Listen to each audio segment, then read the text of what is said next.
Yesterday, MLB's postseason is underway. Welcome to the 2018 National League wildcard game. The Colorado Rockies and Chicago Cubs on ESPN, presented by Hankook Tire. A pair of returnees to last year's postseason, back with bigger expectations for 2018. All the star power in check in what should be a terrific night of baseball to get the 2018 postseason underway. And welcome inside the broadcast booth here in Chicago with Jessica Mendoza, Alex Rodriguez, Matt Vasgersian, Buster Olney with us as well. As we mentioned, a pair of returnees to the postseason. 95 wins, not good enough to win the NL Central for the Chicago Cubs. 91 wins, not good enough to win the West for the Rockies by virtue of their losses yesterday. They're here for this win-or-go-home night. Let's start with the Colorado Rockies, a returnee to this game last year. Lost the wild card game last season. Once again, you're talking about the offense and some big hitters headlining their attack. Well, those hitters are Nolan Arenado and Trevor Story, and they have a lot within this lineup, but it comes down to those two studs, because this team has to have their offense going to win games. When you think about Nolan Arenado, what he has done throughout his entire career, but especially the last 3 days, he's homered in the last 3 games, including 2 on Sunday, and Trevor Story having career highs in every offensive category. Even in the game yesterday, a loss. They both homered in the 9th inning, that giving them the momentum. If they want to win this game, the Stars are going to have to flex their muscles against Jon Lester. They'll be the responsibility of Jon Lester tonight, as you mentioned, who, by the way, Alex, has made more postseason appearances than the Rockies as a franchise. Nights like tonight are exactly why he's here in Chicago. Jon Lester is a stud, and I know firsthand, but it's all about his competitiveness. And tonight, he will try to do to Story and Arenado what he did so well against me, which is bear the fastball in against righties and the cutters. With 2 strikes, he's going to go backdoor for the signature strikeout. And one thing to note, the Rockies' offense is very aggressive. He must, unless there's a strike thrower, he must expand the strike zone with all 4 pitches. Very much contrasting experience levels in postseason baseball between the 2 starters. We talked about Lester. He's been on this stage a lot. For Kyle Freeland, the second-year left-hander of the Rockies, Buster Olney, he makes his postseason debut tonight. That's right, Matt. It's like Kyle Freeland was born to pitch this game. He was born in Denver in 1993. His parents dressed him in a Rockies onesie. He was born just a month after the Rockies played their first major league game. He grew up a Rockies fan. He went to Coors Field. He was drafted by the Rockies and has become one of the best pitchers in the National League. The 2.85 ERA this year. He has the Rocky Mountains tattooed on his right forearm with the lyrics, "My city told me it needed me, so I'm grinding for that." Matt, back to you. I love it. Grinding on a beautiful autumn night to kick off the postseason. A chill in the air, the perfect setting to open baseball's postseason. And for 2 teams sharing the common goal of raising the Commissioner's Trophy. We watch with anticipation on nights like tonight for those iconic moments that only happen during this one special month of the year.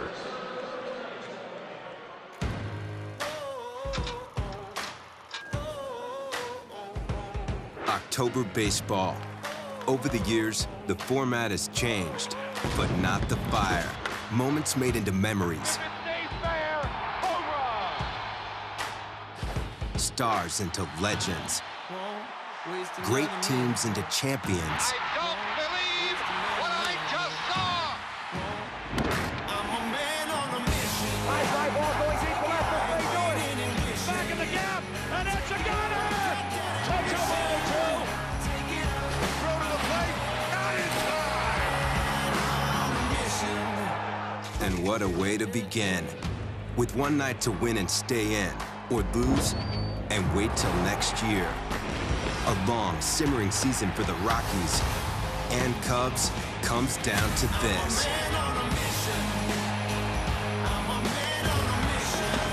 These days, October gets underway with the National League wildcard game.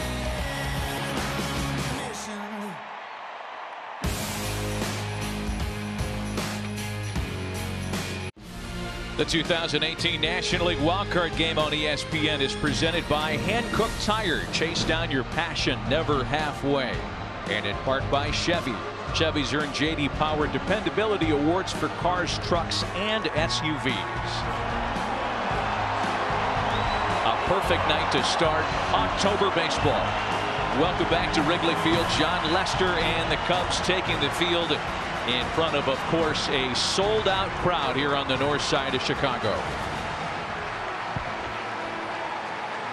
The five-time All-Star will try to earn the first of what the Cubs are hoping will turn into 12 postseason wins to hoist a Commissioner's Trophy this year. Let's check the starting lineup for Bud Black and the visiting Colorado Rockies tonight.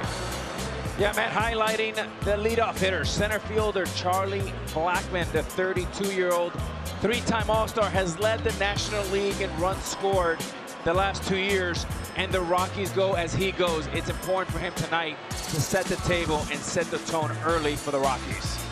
See that lineup for Bud Black tonight. They are as right-handed as they can be against the veteran left-hander Jon Lester, the five-time All-Star and three-time World Series champ. Made his final tune-up assignment Thursday, a 6-inning shutout victory over the Pirates, his 18th win of the year that gave him a share of the National League lead. Pay particular attention to the postseason numbers. You saw them at the bottom of your screen. 9-7, a career postseason ERA of 2.55, and he has been out there on nights like this throughout his career. Only 5 pitchers in Major League history have thrown more postseason innings than the Cubs starter tonight. Well, this place was loud in spots yesterday for the tiebreaker game, but it didn't go the way of the home crowd, and the folks in Denver can say the same thing for their efforts in Los Angeles yesterday. Those 2 losses setting up this elimination game tonight.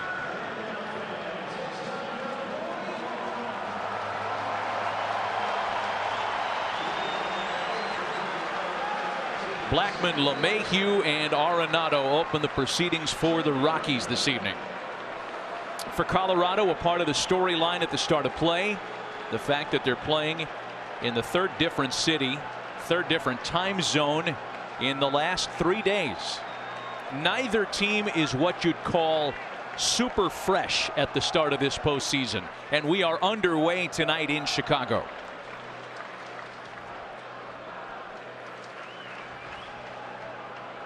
In fact, both the Cubs and Rockies have played in each of the past 11 days. No other major league team had started a postseason after playing each of the previous 10 or more days to end the regular season. And here you have a matchup where each of those teams have done that unprecedented fact. I mean, the fact that they both went to that rare game 163 yesterday, battled. You're heartbroken. For the Rockies, you get on a plane and you got no time to lick your wounds. You're coming back against a tough Chicago team here at Wrigley. 3 balls and a strike to Charlie Blackmon. Blackmon ended the regular season in pretty good shape, hitting safely in 26 of his final 30. And the 3-1 from Jon Lester misses inside, and that sets up an interesting talking point after the first at bat of the night, Alex. Home plate umpire tonight, Chris Guccione, is not what you'd call a pitcher's strike caller. Not at all. He's a guy that I love to hit when he was behind the plate. He's not going to give you the up zone, so anything up in the quadrant is going to be a ball. He will be forgiving low and in and low and away. But look for Lester and Guccione to really negotiate early. You've already had a couple stare downs, and it's only been, 5 or 6 pitches here. DJ LeMahieu now the 2-time All-Star with the leadoff hitter aboard.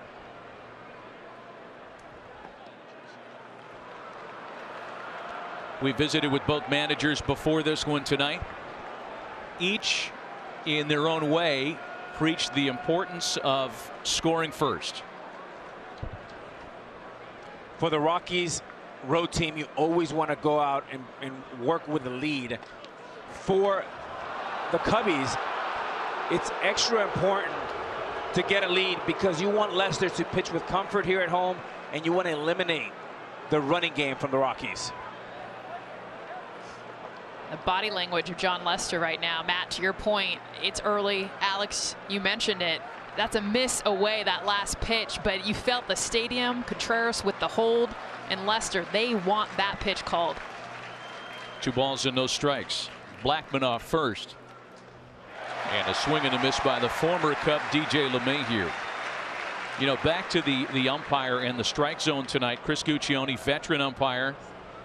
Of 94 major league umpires with at least 25 games behind the plate the last 2 seasons, Chris Guccione ranked 87th in called strike percentage.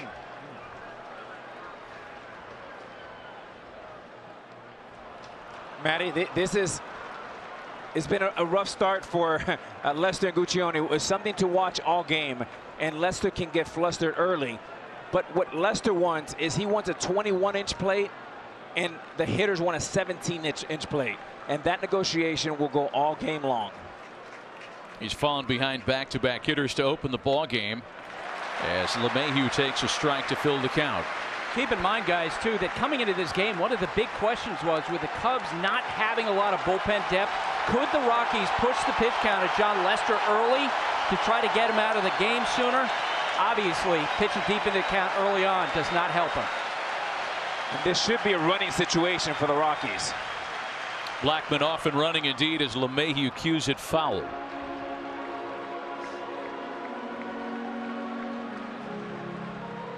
Rockies as a team this year stole 95 bases, tied for 3rd best total in the National League. And we asked Bud Black about his willingness to test the John Lester pickoff move, or lack thereof. And he was rather coy with his response. Well, I think his response was right. I mean, John Lester is one of the fastest to the plate. 1-1 is very fast. Another big lead and a base hit by LeMahieu, and perhaps more as that one gets all the way to the wall. Bryant puts up his hands immediately. That ball never came out. And it saved the run for the Cubbies, potentially. Let's see how they play it. Boy, this is an interesting moment already. This wild card game is 2 at-bats old, and you can see the left field umpire, Trip Gibson, go out there. We'll take a look at it again. It's a fastball right down the middle. LeMahieu knows exactly what to do with it. Now, Blackman is going to be sent back. Buddy Black's argument, as he talks to Guccione right here, is, hey, my runner was in motion, so therefore he should get home plate. And they're saying no. That's the question, Matt. And I think Buddy Black has a great argument. He does, and had that ball come out, despite the fact that Chris Bryant put his hands up, that's the way it used to be played here. But the ground rule at Wrigley Field is different. Fielders are instructed to play that thing out like it's a live ball, because if that ball had come out and Bryant's hands were up, it was a live ball that could have been reviewed. So, Matt, one thing is, if Bryant gets that ball and throws it right to the shortstop, the shortstop Baez is not throwing home. He's conceding that run. And you'll see right here, if Bryant picks up this ball, throws a strike to Bryant, Bryant just eats it and throws it to the second baseman, Murphy. The Cubs catch a huge break right here. So it's scored as a double by LeMahieu, and the Rockies are in business early with Nolan Arenado, who's swinging early and sends a fly ball out to Albert Almora. Good enough to get the Rockies on the board first tonight.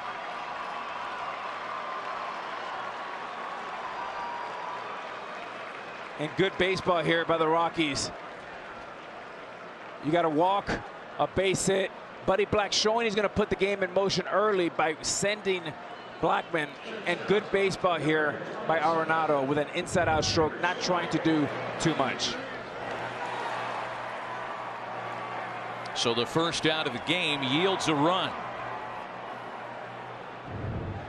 We mentioned both managers placed a premium on scoring first tonight, and the numbers would bear that out. Team to score first is 9-3 in this current format of the wild card game.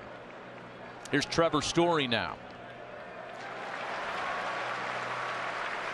And a productive out for Arenado. Not only does he get the run in, but he moves the runner over to third base for Story. Nice hitting by Arenado.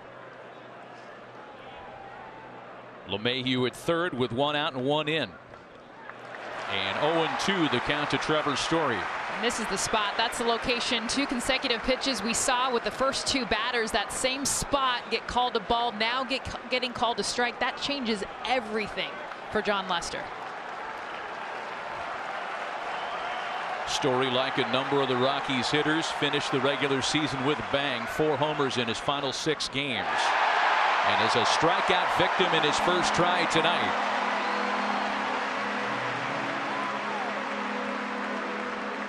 Jon Lester gets those 2 pretty much backdoor cutters on the outside part of the plate called to set up the breaker that comes strike 3. Because he gets these called, watch Trevor Story and what he has to do to protect. He sees this away. He thinks it's still a fastball, and it just dives right down underneath his bat for the miss. Those 2 pitches get called to ball. He doesn't even throw that pitch, and Trevor Story is 3-0. So 2 gone with a run in and a runner aboard, and now it's Matt Holliday, making just his 4th start in the last 3 weeks. A 38-year-old, 15-year veteran.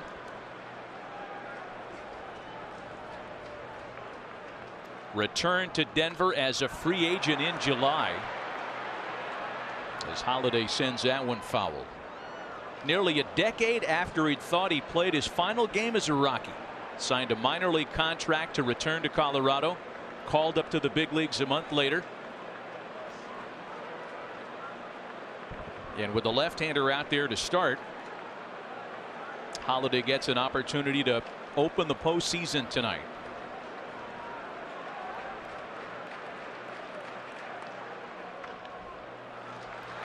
Falls behind 1-2. And according to Buddy Black, he mentioned that Holliday has been a very calming influence for this young team. But these are the at-bats why he's in the lineup, playing left field, hitting 5th. This at-bat is not too big for a guy like Matt Holliday.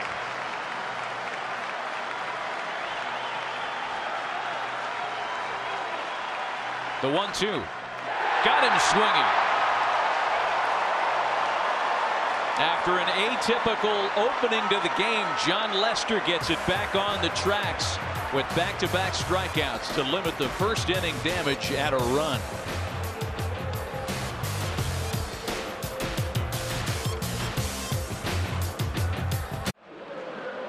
A 1-0 start to the postseason for the visiting Colorado Rockies. Kyle Freeland making his first ever postseason start tonight, and doing so with a 1-run lead already. He will face a Chicago Cubs lineup that looks like this for Joe Maddon tonight. Well, we're going to go right to the man in the middle of this lineup, Anthony Rizzo. Hard to believe he only had 9 RBI at the end of April. He finishes with over 100. He's done that the last 4 years. He is the power in the middle of this lineup that gets this Cubs offense going.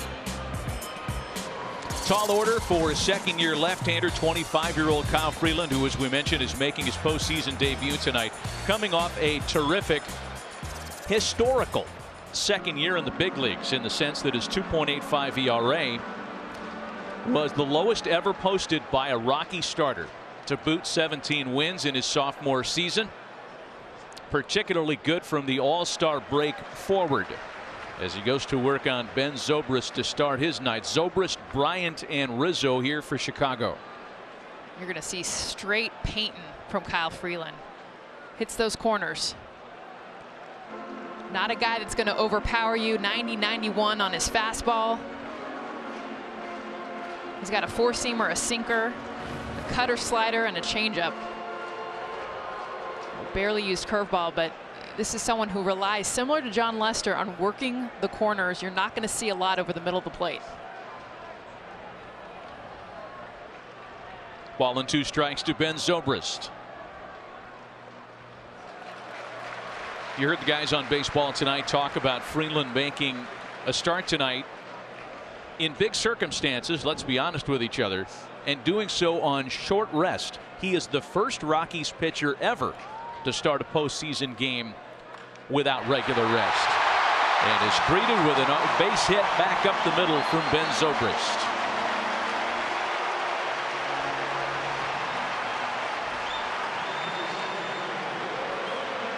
Mendoza has been a glue. He takes his fastball 94 miles an hour and does what he's supposed to do with it. Right back up the box. Amazing. Zobrist 37, still doing it. And the key for this Cubs offense, who has struggled mightily in the second half, is guys like Zobrist getting on base and setting the tone for the big boppers.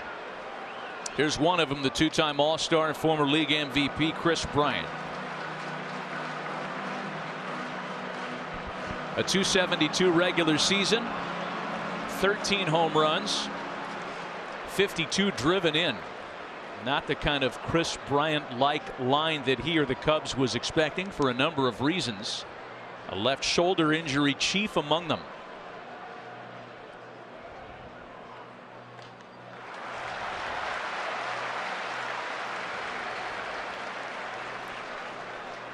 It's 1-1 count. We got a late call by Mark Wegner, who actually said it was a strike. So first pitch was not a ball, it was a strike. So a ball and a strike to Kris Bryant, batting with the leadoff hitter aboard.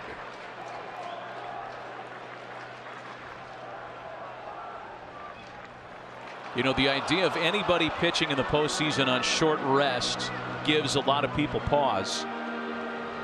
When you apply that to a second-year player making his first ever postseason appearance, it makes it an even more interesting decision.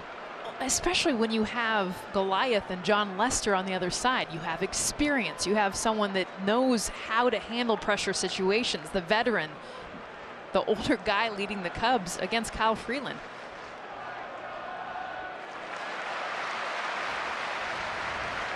Throughout the night over on ESPN2, our colleagues Jason Benetti, Eduardo Perez, and Mike Petriello have the StatCast treatment of tonight's National League wildcard game. Jessica, one thing to know, John Lester is Goliath, and he's the best big game pitcher going right now.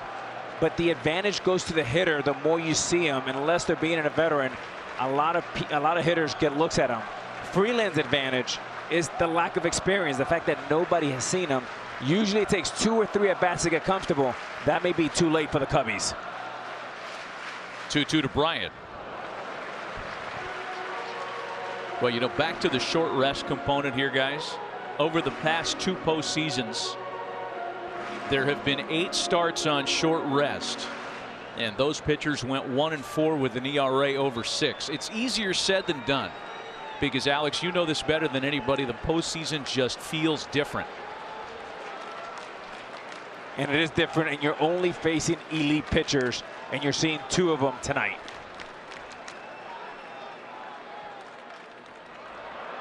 Bryant wraps that one foul up the line at third.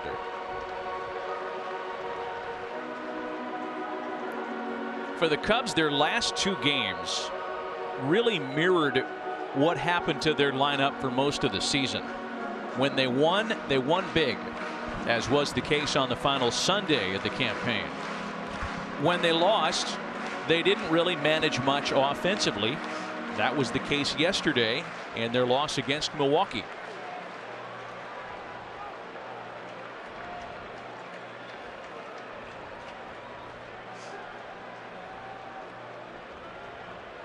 Still 2 balls and 2 strikes to Kris Bryant.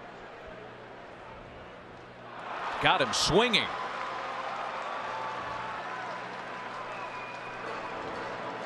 So Freeland's showing that not all 94s are created equal. This is the second fastball he throws by Kris Bryant, who's an excellent fastball hitter. Like I mentioned earlier, it takes time to understand exactly what 94 is from each particular guy, where right now they're all a little bit behind the ball.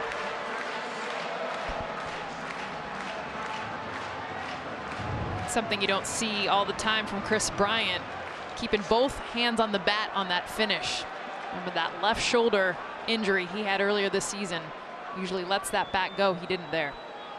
So 1 out, 1 on now for Anthony Rizzo, the 3-time All-Star who finished strong, and on the first pitch sends a fly ball out to right. David Dahl under it. Boy, that kept hooking away from David, and that's out number 2.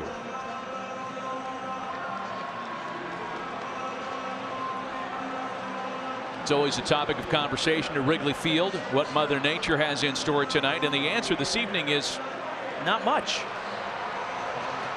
Talking to Chili Davis prior to the game today, he said he looked at the wind. He said he doesn't look at the top one. He looks at the 3 in the bottom right underneath. And today's a neutral day, as he called it. Neutral. So with 2 gone and Zobrist still at first base, it's the MVP candidate Javi Baez. A career year across the board.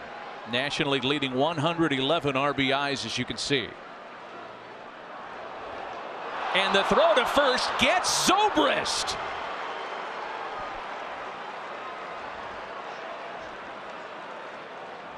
Rockies walking off the field slowly. Zobrist refuses to leave altogether because the Cubs are going to take another look at that.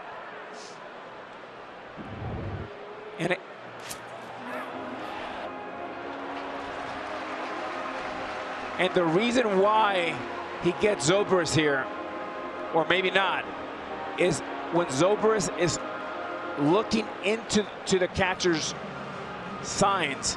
The minute you peek in, you leave yourself open, and Freeland had perfect timing. What a quick move. I mean, that's the biggest thing is Freeland, how quickly he got rid of it. And even if Zobrist is safe here, this sent a message. It's really tough to tell there if Ian Desmond has the glove on his back by the time Zobrist gets that right hand back into the bag. Cubs are challenging this. Each side gets 2 challenges in the postseason, in this round at least. Really surprising in that Kyle Freeland did not have a single pickoff all year. So here we are with the lights the brightest in the postseason, and he shows us a superpower that nobody thought he had. And you see the delay right here from Zobrist. All that means is you're looking in to peek at the catcher to see if you can pick up a sign. And at that moment, there you are.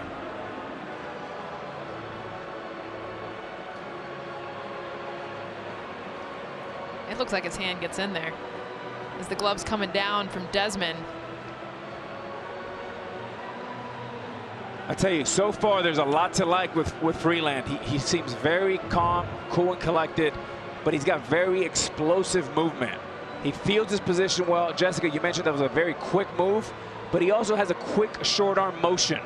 You saw him throw a fastball by Bryant, and then with 2 strikes, he did it again. And to do it twice in 1 at bat to a guy like Bryant, that's a big deal. Call's overturned. So a successful challenge issued by Joe Maddon. Zobrist is safe getting back to the bag, and that means the count continues to Javi Baez.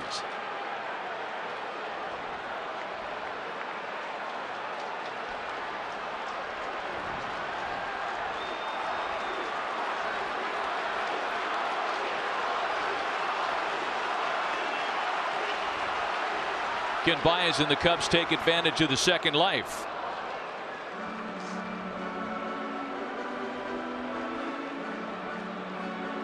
Javi, a free swinger, not a secret. Talking to Joe Maddon today, one of the keys for him is 2. He has to stay in the strike zone and really trying to pepper the ball to right center. You do not have to take your driver on every swing.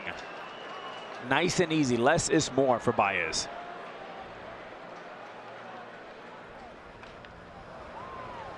He falls behind 0-2. We talk about the frequency with which Javi Baez swings the bat. StatCast AI powered by AWS. 4th highest swing rate, 2nd highest chase rate. That bottom number a little more concerning, I think, than the one on the top. This is a player who in his rookie year struck out in over 41% of his plate appearances. Baez has made great adjustments since then, but the swing and miss is still there.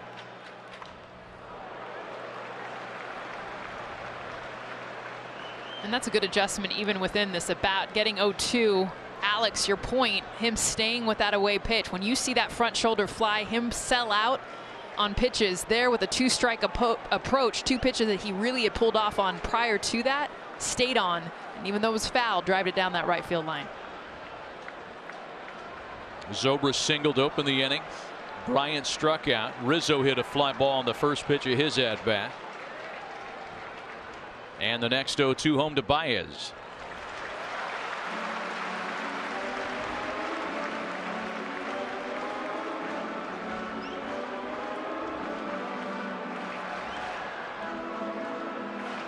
John Lester in a trance-like state. There's a reason no one's around him.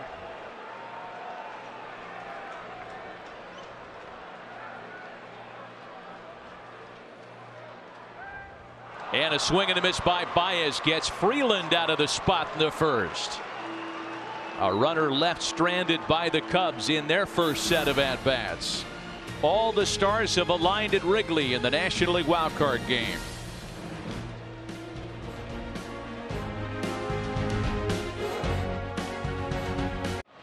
Postseason continues tomorrow with the American League wildcard game over on TBS. The A's and Yankees from the Bronx. The division series starts on Thursday. The winner of this one in Milwaukee at 5 Eastern on FS1. Braves and Dodgers at 8 Eastern on MLB Network. 1-0 Colorado here early on. Ian Desmond leads things off for the Rockies in the second. Desmond, Dahl, and Iannetta for Colorado. Rocks get their run on a Nolan Arenado sac fly against John Lester in the top of the first. Lester falling behind again. 2 balls and no strikes to the two-time All-Star.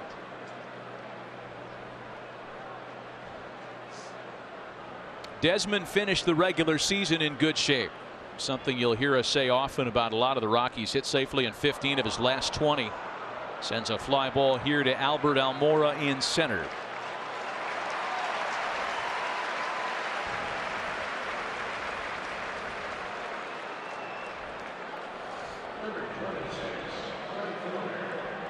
Ain't a bad seat in the house, emotionally at least.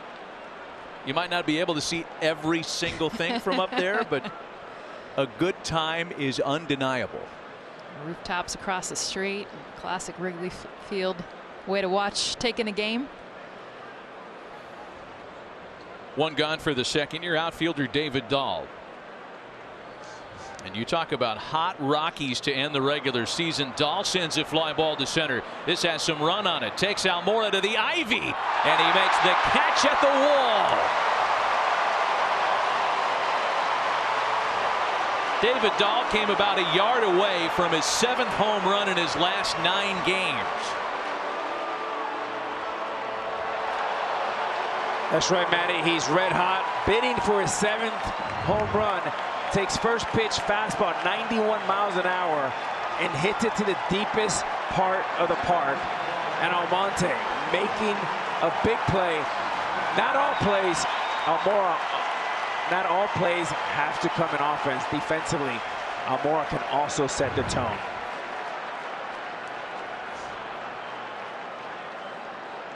Two out for John Lester. The second one qualifying as a loud out, and now it's the catcher Chris Iannetta. You know, we talk about the Rockies hitters finishing strong. The same can be said of John Lester. Final 8 starts of the season this year. A 1.71 ERA over almost 48 innings of work.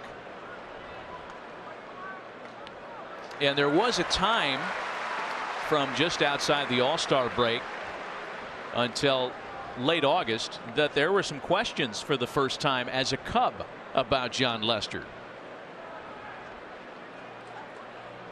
He hit a rough patch over a 5-week period. Iannetta with a drive into the left field corner just a little early and yanks that foul. Yeah, Matt, his ERA dropped 5 points from July and August, where it was over 6. Struggled those 2 months big time. And then in September, a 1.52. And that's John Lester. He gets strong when it counts. Fans making it a little 2-strike noise on his behalf. He got him. 3 strikeouts tonight for the 5-time All-Star.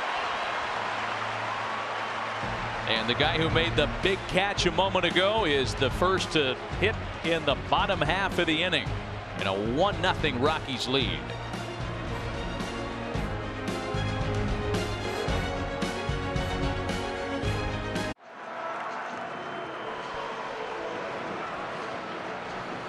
1-0 Rockies as we welcome you back to Wrigley Field with Jessica Mendoza, Alex Rodriguez, and Buster Olney. Matt Vasgersian. The postseason is underway. Bottom of the second, Albert Almora, Daniel Murphy, and Wilson Contreras against the second-year left-hander Kyle Freeland. We've spoke about Kyle Freeland really painting the edges. One other element to Freeland's game is a little bit of the deception that he has in his delivery. Alex mentioned how quick he is to home plate, but he also pauses, which is really hard for hitters to time out. You see that front knee, that slight pause that he gets. So not only is it to throw off hitters' timing, but for him, he says it helps gather himself mid-delivery so then he can come full force down the slope in his pitches. And it's a great point, Jessica, and it ungathers hitters, especially hitters like me that used to have a leg kick. So anyone with a leg kick, it can become even more problematic as a hitter. And that's where the simple dynamic of not only having your stuff, your command, but the deception is so huge in baseball right now. And that pause, and he'll change up the amount of time he pauses. So even that, you can't time him up perfectly. 2 balls and a strike to Albert Almora, who lines the ball back up the middle, a base hit.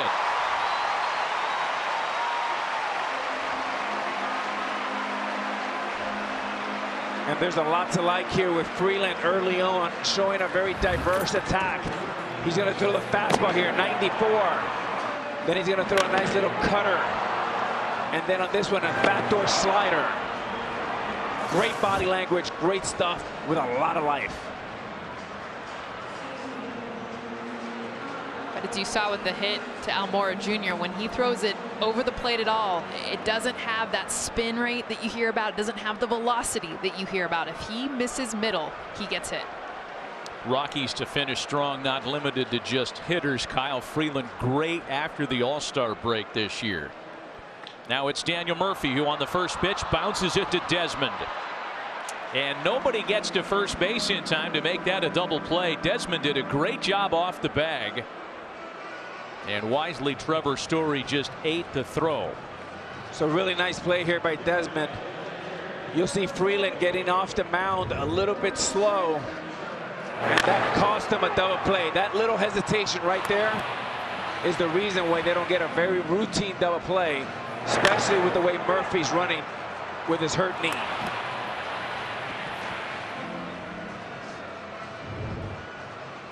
Those are the little things in October that can cost you in a big way. You do not want to give even a struggling offense like the Cubs 28 outs.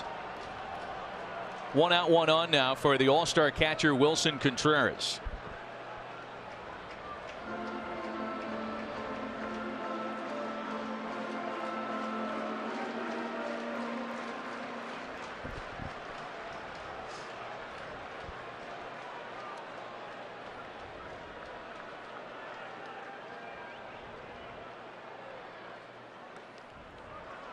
You know, if it sounds like we're just talking about players in this matchup to finish strong, as Contreras has a friendly question for Chris Guccione, the Cubs catcher would be the other way.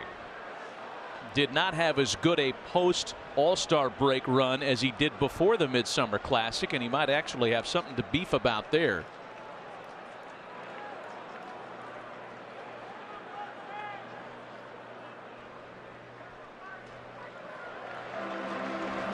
One and one. In fact, for Wilson Contreras, some of the negative returns came, ironically, the day after he was named to the All-Star team. From July 9th through the end of the season, hit under 200.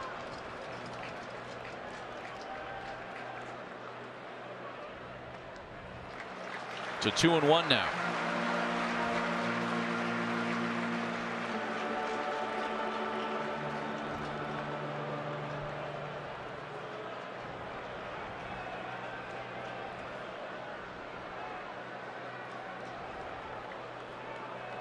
Murphy not a threat to run from first, and now it's Contreras that wants to think about things.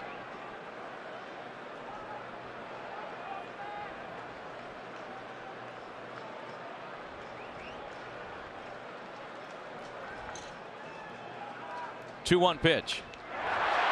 into right center field. Blackman coming on to make a great catch.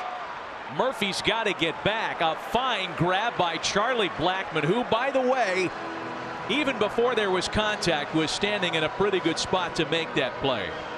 It's all about the jump because of where this is at on a line. It looks like it's getting gap all the way. See Charlie Blackman at the start where he creates angle, the jump that he gets, able to make that play look so much easier. And again, it's about the first 2 steps. He immediately knows how to read the angle that he gets to be able to make this grab. And ultimately what could have saved a run, Almora Jr. with speed could have scored from first base. So 2 out with Murphy aboard now for the third baseman tonight, David Bodie.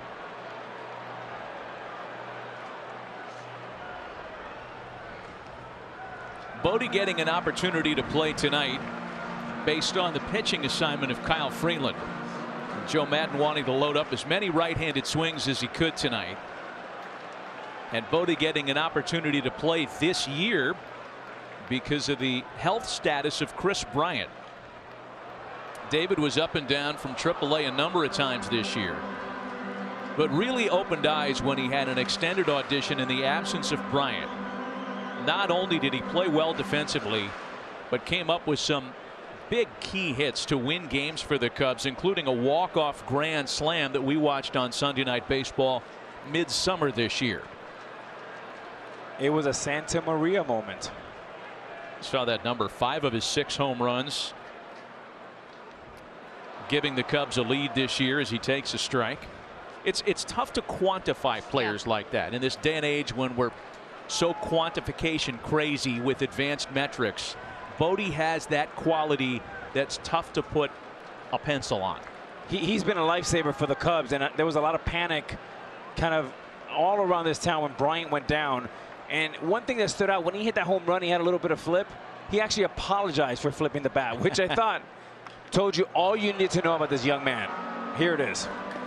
Yeah, let's take you back to August 12th against the Nationals with Brian Madsen on the mound in a 3-0 deficit.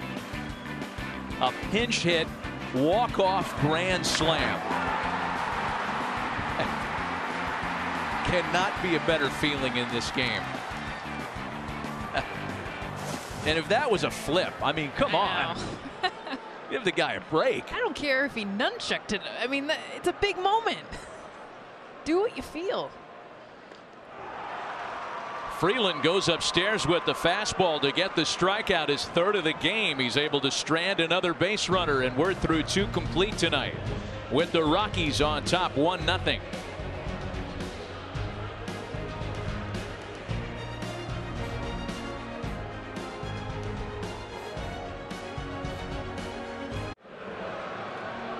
Welcome back to Wrigley Field. 1-0 Rockies. We have 2 broadcasts tonight. Let's check in with our StatCast edition of tonight's game. Jason Benetti, Eduardo Perez, and Mike Petriello, powered by AWS.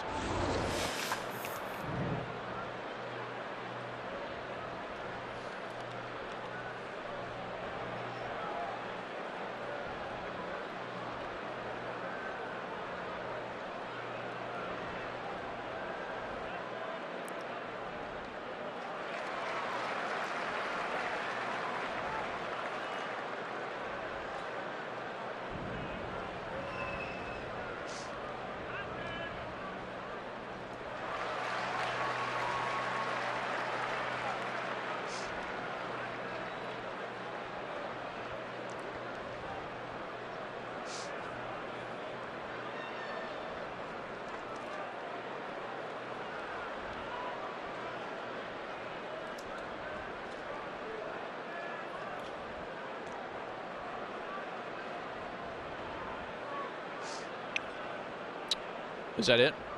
Okay, Jason, thanks. I was rather enjoying that. I was getting ready to go down in the stands and get myself a hot beef.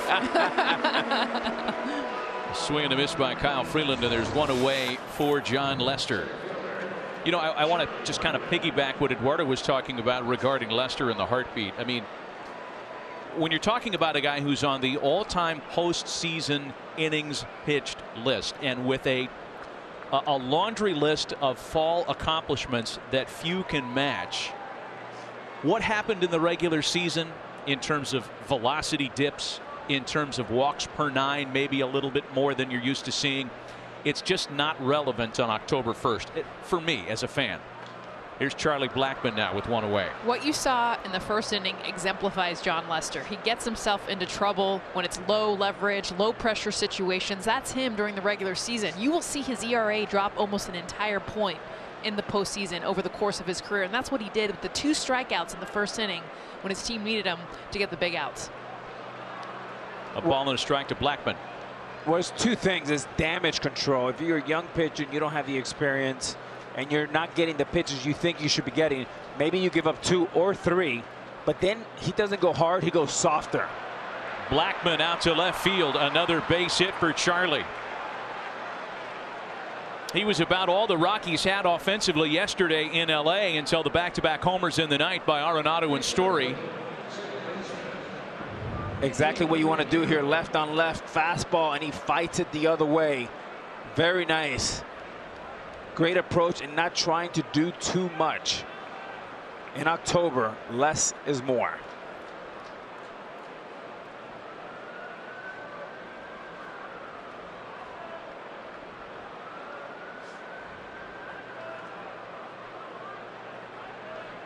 And that's Jon Lester just being the super competitor that he is.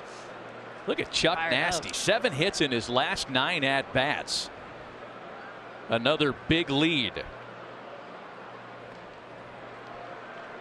Ball 1 to DJ LeMahieu. You know, the game within the game for Jon Lester, after the dirty little secret was exposed in the 2014 wild card game that Jon wasn't going to throw to first base, for a lot of fans became, why don't you just run on him all the time?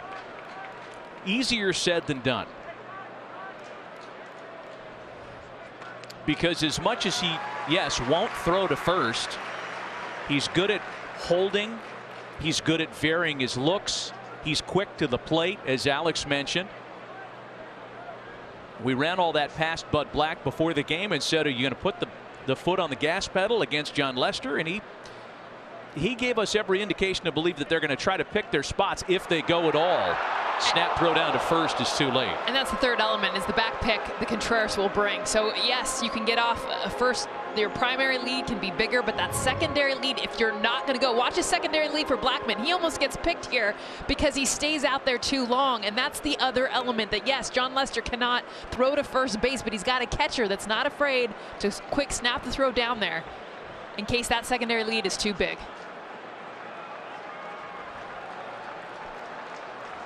Lester has gotten much better at holding runners as LeMahieu punches that one foul. And guys, another thing you hear from base runners as well, they're just not comfortable being that far off. It's not something that's commonplace for them. They're not used to getting leads that big. And we saw in that playoff game a couple years ago against the Dodgers where Dodger base runners were getting way off, but then their first initial movement, as Jon Lester began his movement, was back to first base. So Matt, the reason why runners, now you'll see Tony Diaz, he has a stopwatch in his left hand. And every time, just like I have one right now, and I'm going to time this. Boom, that was 1-2. And that was because it was a breaking ball. So every time he'll whisper and say 1-1 or 1-3. If he says 1-3 or higher, green light, you can go.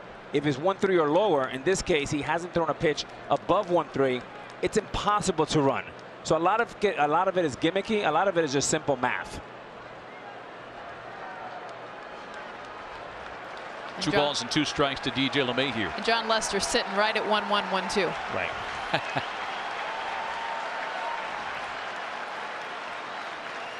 Blackmon bluffs, and LeMahieu takes a called strike 3.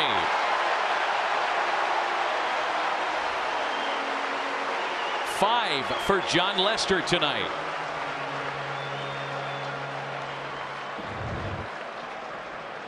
And the fake steal sometimes affects the hitter more than the pitcher, and perhaps that fake steal just makes LeMahieu wait just a second, thinks that ball is up, strike 3. How does it do that, Alex? You know, your peripheral vision, when you see Blackmon run, all of a sudden you just flinch as a hitter. And is very unproductive, especially if you're a slugger. I always tell runners, either go or stay. So Nolan Arenado now with 2 gone and a runner aboard. And Buster, if you want to go early. Give the hitter an opportunity to drive you in from second base. But with a guy like Arenado, he's already in scoring position, and so is Arenado at the plate. Arenado takes it's 1-1. That last pitch, the backdoor cutter, has been the best pitch for Jon Lester. He's gotten more strikeouts on his breaking ball, but the setup pitch has been that backdoor cutter. It looks like it's off the plate to these righties. He got the strikeout to LeMahieu on it. Arenado, this is perfectly placed. See it cut right back over the plate. Starts as a ball. Arenado nods his head because when he realizes this is going to be a strike, it's too late. 4-time All-Star, drove in the game's only run with a sac fly in the first. He punches that into the opposite field, slicing foul. Arenado has homered in each of his last 3 games, including 2 homers on Sunday. Jon Lester got lucky with that last one. Matt, you know this. He crushes balls on the inner half. Arenado does. That last pitch was middle in. If Jon Lester goes back there, he has to have it be black and further inside. Otherwise, stay away from Arenado, meaning outside. He's been going to the breaking ball with 2 strikes to put these hitters away. Arenado bounces it to third. Backhanded pick by Bodie, and he gets his man. A runner left stranded in the top of the third through 2.5. Still 1-0 Rockies.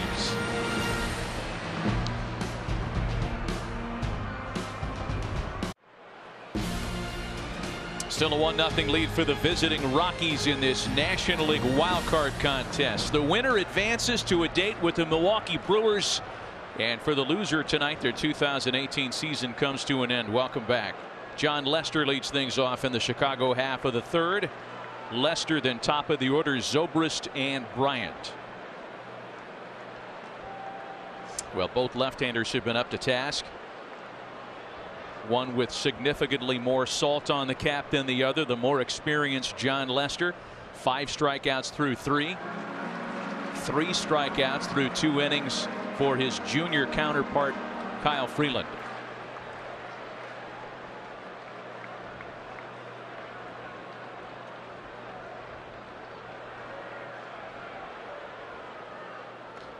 So much of the Rockies' success this season was built around starting pitching, a formula that's been so elusive in Denver for so long. Not only do they have the star hitters like Trevor Story, but for the first time since 2009, the Rockies had 2 starters with at least 190 innings of work this year. As Lester strikes out, there's 1 away. So, Jess, you ask, how can Arenado hit this incredible curveball by Lester? Here's one possibility. Keep an eye on your shortstop, Javi Baez, what he does before the pitch. As a hitter, you know a curveball's coming. You see that movement right there? That little movement, those 2 steps that he takes to his right, is telling Arenado, or if I was hitting, a breaking ball's coming. That could be the difference between a home run and a strikeout. 1 gone for the switch hitter, Ben Zobrist. Zobrist singled to open the bottom of the first and could not advance any farther as Freeland got Bryant, Rizzo, and Baez to get himself out of a mini jam early on tonight.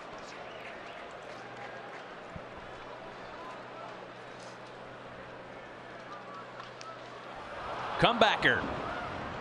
Picked up casually by the second-year southpaw, and there were 2 away. The 2018 National League wildcard game on ESPN is presented by Hankook Tire, and it's brought to you by Principal Investments Retirement Insurance. That fan has been waiting for a home run ball since Ernie Banks.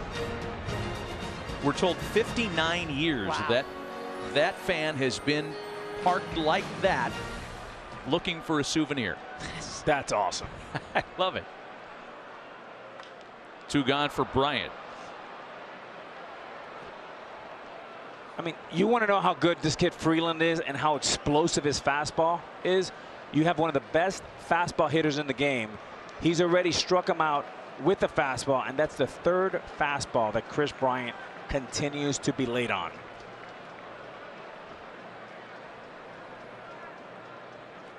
Bryant struck out in his first try tonight. You know, and regarding the fastball and Kyle Freeland, the refined usage of that pitch this year has seen him throw it a bit more infrequently and a little bit different variety of that pitch. More four-seamers up, fewer sinkers. And in this day and age of swings like that, where batters look to launch, that is a likely result. And it's a 1-2-3 third for Kyle Freeland. We'll talk with his skipper Bud Black when we continue right after this.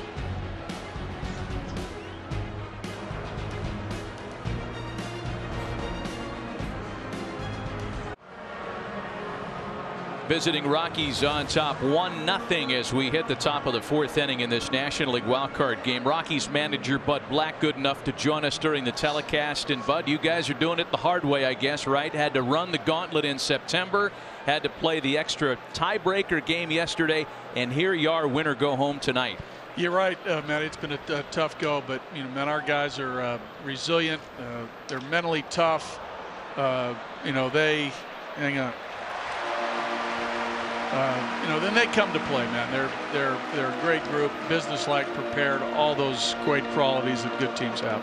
Well, businesslike, but you got a young pitcher on the mound, Kyle Freeland. We were talking even in between the break. He's hitting 94. You don't see that all the time from him. Usually 90, 91. What are you seeing so far from him? Well, I like the third inning. It seems as though his timing was better, better rhythm through his delivery. Came out hot the first inning. He was turning it loose. A couple 94s that you know, we've seen, but you could tell he was a little bit amped up in the first inning. But he saw Blackman getting on base. He's been your catalyst all year. Walk and then good baseball with Arenado. Is that the most important thing for your offense, to get those guys ahead of your big swingers? Yeah, for sure, Alex. I think that's the key. We get guys on in front of those guys. There's a chance to, you know, maybe get a ball in the seats or ball in the gap. You know, Lester's tough. We're going to have to work hard. But the top of the order guys are critical for us. Well, Matt Holliday up to bat right now, and what he's meant coming in to end of July, or coming in basically August to this team, what he's done for this clubhouse, obviously in the lineup tonight. You know, what a presence, and he's done that. He's been able to swing the bat and be productive. That's the thing that, you know, that Matt wanted to do. You know, besides being a guy that making the reunion back to the Rockies, he wanted to contribute on the field, and he's done it. Hopefully, you know, he can continue through, you know, tonight and beyond. But he's been a really, really great addition for us. Is he still claiming, Bud, that he touched home plate in the tiebreaker game in 2007? You know, full disclosure, he hasn't admitted it, but I think down deep he knows he does. And he did say last night, though, which was sort of great before the game, that at least he has. I have him on my side going into yesterday's game, but. That was great. A double for Matt Holliday with one gone. He's in scoring position for Ian Desmond now. But before we let you go, a 91-win campaign for you and the Rockies this year. For you personally, 11 years managing at the big league level. It's your winningest season ever.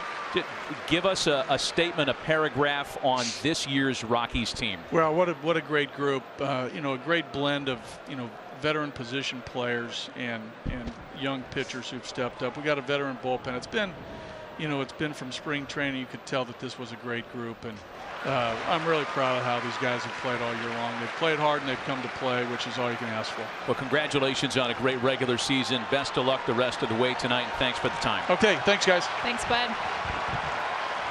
Count is 0-2 on Ian Desmond with Matt Holliday in scoring position here. One gone, top of the fourth.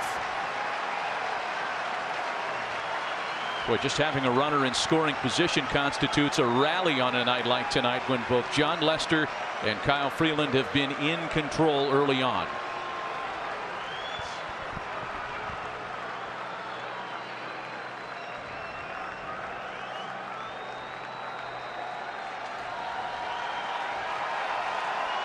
See the Rockies with only a couple of chances with runners in scoring position.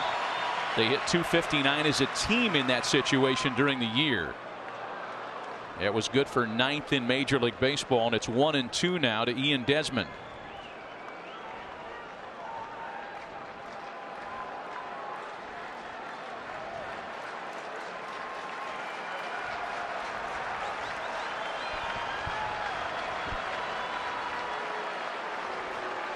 A hard hit line out opened the inning, and then the Holiday 1-out double.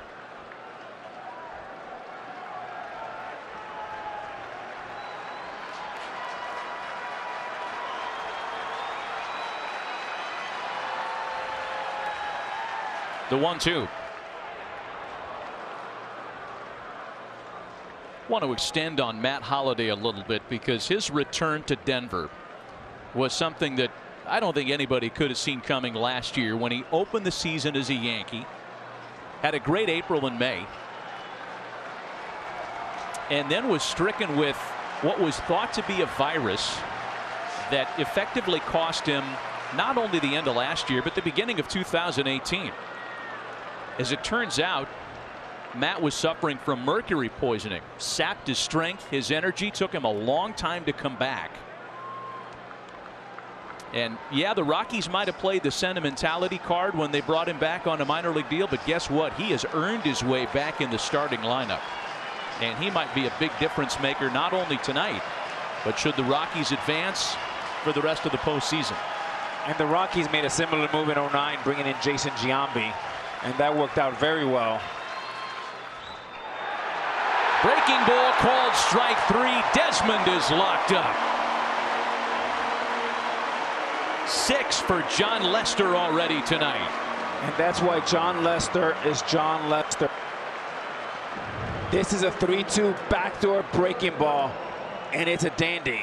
Perfect pitch, unhittable pitch, and out of his hand, Ian Desmond thinks this ball is actually a pitch out, and it curves right in. Excellent pitch by John Lester. It's good cross promotion, though. College game day guys are smiling this Saturday. I am ready. And my former my former neighbor down in Miami. So 2 gone for Lester now. And that'll bring back the left-handed hitting right fielder David Dahl. In Dahl's first plate appearance, he took Albert Almora all the way to the wall. Took a great catch by Almora as Dahl just missed.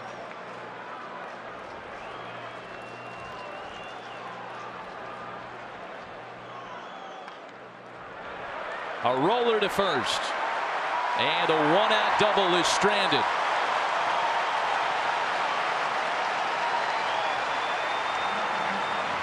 They're both left-handed. That's about the only thing Kyle Freeland and John Lester have in common, other than the fact that they've both been great tonight.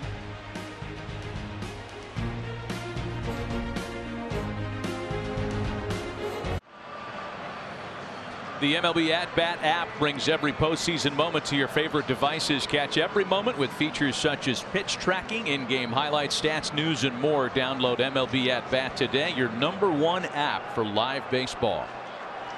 Still 1-0 Rockies. The Cubs send up Rizzo, Baez, and Almora, the 3-4-5 part of their order against Kyle Freeland in the 4th.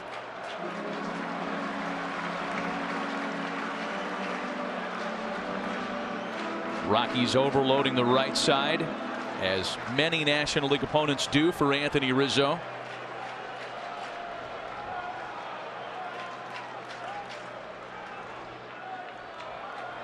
On the outside corner to make it 1-1.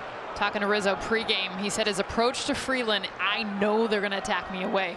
They might come in every now and then to keep me off the plate, but my plan is to either crowd him so I make that pitch away, and this is a guy who crowds anyway. He's like, or I might cheat a little and dive for those pitches, selling out, knowing that everything he's going to throw me is going to be middle away. Right into the shift. And there's 1 gone to start the home 4th.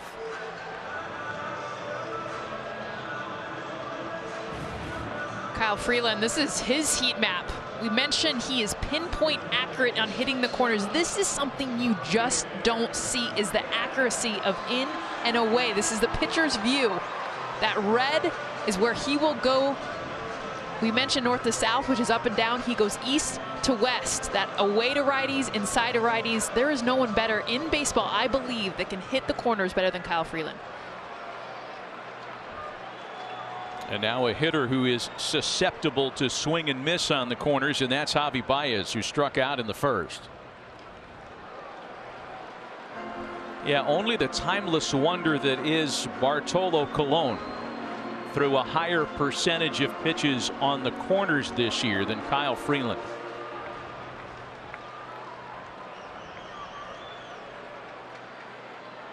It is rare to have a ground ball pitcher, a sinker ball pitcher, to also have the ability to strike you out, and he's doing it with a fastball up.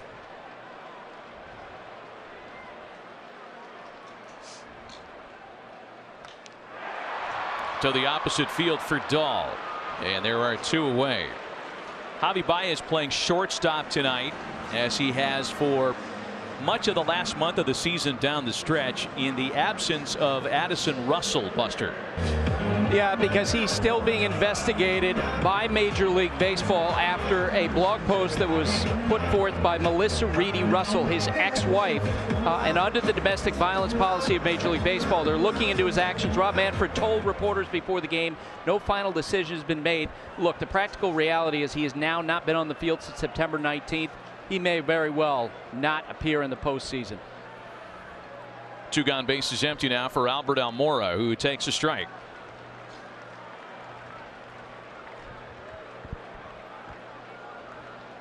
Joe Maddon is always faced with what you'd call good problems when filling out a lineup card. And as we mentioned tonight, he is as right-handed as he can be, that is, while still playing Rizzo and Murphy, who are not going to ever sit. So that means Albert Almora in the outfield. It means Bryant moving to the outfield. And it means Jason Hayward and Kyle Schwarber, 2 very important players here in Chicago, will be bench pieces tonight.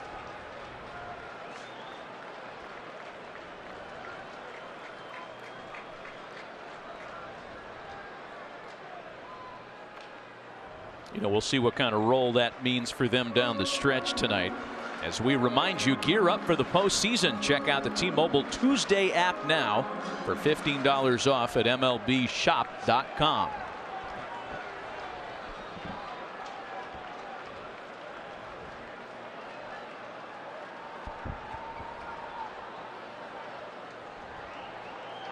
Almora's second inning single, one of only 2 hits against Freeland through 3 2/3. On the ground to third for Arenado. The 5-time Gold Glover takes care of him. And that's 8 in a row set down by Freeland tonight. Charlie Blackmon bats third as we go to the next inning in a 1-0 Rockies lead.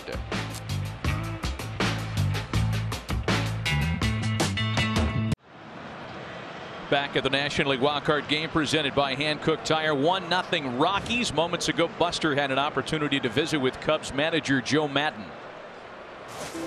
Joe, what do you think about Kyle Freeland so far? Good. He's very good. And so is John. They both have been good. I think both sides have hit some balls fairly hard, like that line drive in the last inning, ball to the wall. They got the 1 hit after leadoff walk, but overall it's been kind of an even performance, I think. Yeah, and that first inning after he walks the first hitter looked like he wasn't thrilled about the strike call, but he got it in check. Since you managed him, how does he do that? Well, I've seen him really mature, if that makes any sense. I know he's been doing this for a long time, but this year in particular, he's been able to control his emotions even better, and he makes good pitches when he has to with people in scoring position. Joe, thanks. And John Lester going back to work in the top of the 5th against the catcher Chris Iannetta. Then Freeland spot in the order, followed by the leadoff man Charlie Blackmon. Again, the Rockies got that run early. The sac fly off the bat of Nolan Arenado. It was the first out, and it plated the game's one and only run as Iannetta takes a strike. You know, talking about John Lester and his postseason success, it's not like he had to work into it. The learning curve was very steep for John as he rings up Iannetta. But that's 7 tonight for him already. And this is the signature pitch we've been talking about, is the cutter. And his backdoor and is meant to freeze you. Most of the strikeouts are backwards K. The right-handed hitter, you just give up on it. I did it a bunch of times, and you did it right there. So one gone now for Freeland. It was John Lester's first ever postseason start that may actually go down among one of his best. 5 2/3 shutout innings against the Rockies, ironically, to finish off a 4-game World Series sweep in 2007. On that night, Lester became just the 3rd pitcher in World Series history to win a clincher in his first postseason start. That's a night that I'm sure Rocky fans remember all too well.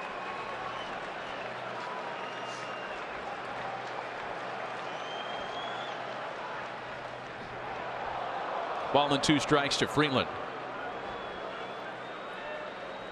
I love what Joe Maddon told Buster too. The fact that John Lester is still maturing. And I think, like any player, Alex, you can attest, you get better. It doesn't matter your age, whatever. We saw John Lester in this game get fired up and then settle down. He showed frustration with the strike zone. He showed, I mean, he was cussing, cursing. He wanted strikes. They weren't getting called. And then he figured out a way to hone that in and get some huge outs. Yeah, he really did put it back on the rails. And that's the reason we mentioned the home plate umpire, Chris Guccione, and his style early on, because it looked like it might have set up to be a problem for John. Boy, he has really gotten it back together. That's 8 for him tonight. More on John Lester. 177 regular season wins with the Red Sox, a brief stint with the A's, and of course with the Chicago Cubs. He is a 3-time World Series champion with the Red Sox in 07 and 13, and most recently the Cubs 2 years ago. His 26th postseason appearance tonight. 9-7 in the fall. Tonight, this is his 3rd career start in a winner-take-all game. Only Roger Clemens has ever pitched in more. Vintage John Lester tonight so far. Here's Charlie Blackmon, who's been on base in both of his tries against Lester tonight. Walked and scored the game's lone run in the first, singled with 1 out in the 3rd. Now 3rd time through the order. Let's see if John Lester approaches these hitters any different as far as his usage. Going a lot with the curveball early. Now a lot with that fastball. Last 2 pitches to Blackmon. And then the cutter we've seen both sides of the plate. And his stuff is getting better, and so is his body language. The last pitch to Freeland to strike him out was a front door cutter left on left. Very unconventional. That means he's starting to feel very sexy out there. Blackmon bounces it to first. Rizzo recovers, gets it to Lester covering, and they go away in order in the 5th. Starting pitching ruling the night in the National League wildcard game. Still 1-0 Rockies.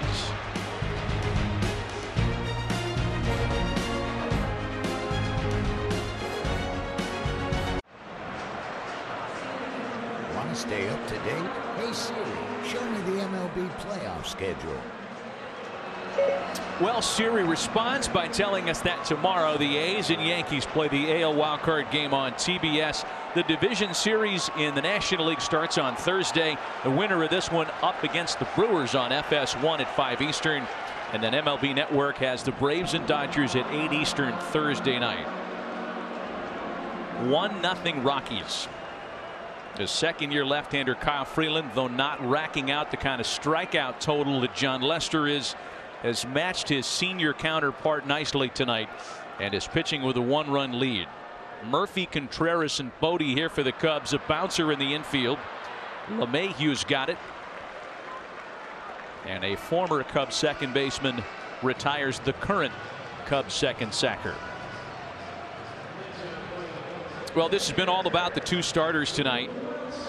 And it is a perhaps surprising turn of events in that we've grown accustomed to expecting these bullpen games in the postseason. In the wild card game in particular, both starters are still out there here in the bottom half of the 5th, and they've both been great. And it couldn't come for two teams that needed it more than any postseason game we've seen because, or will see, because of the game 163 that both these teams had to play and bullpens were used.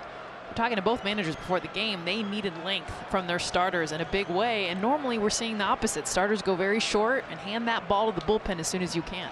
And the reason why both these teams can actually win a World Series is because of the two left-handers, the aces. Aces on the mound today, John Lester and Freeland. Both these guys can pitch 1, 4, and 7.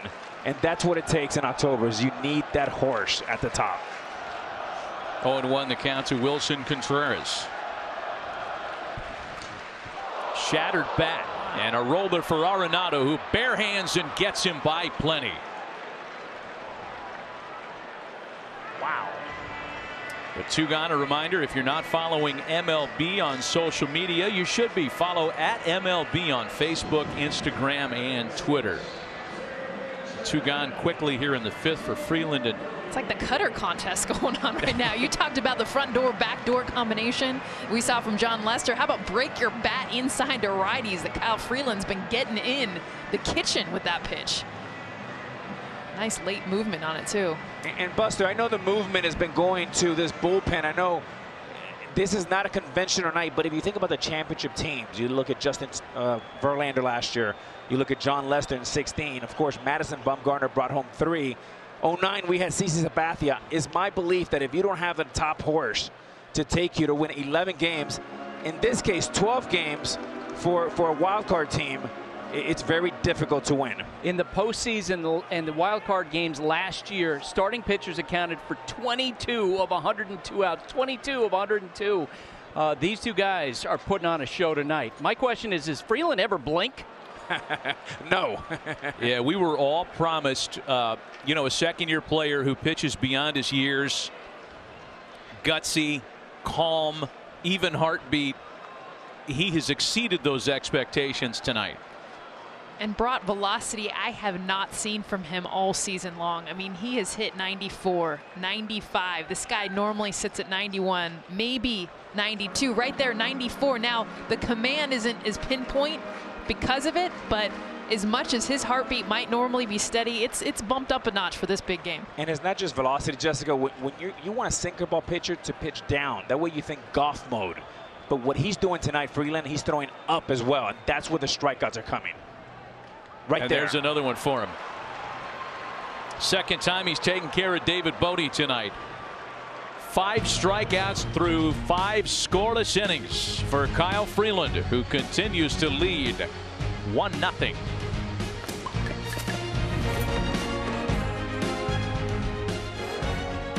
Loser in this one tonight. Their 2018 season is over. The winner gets to travel to Milwaukee to face a Brewers team that's playing in the postseason for just the 5th time in their 50-year franchise history.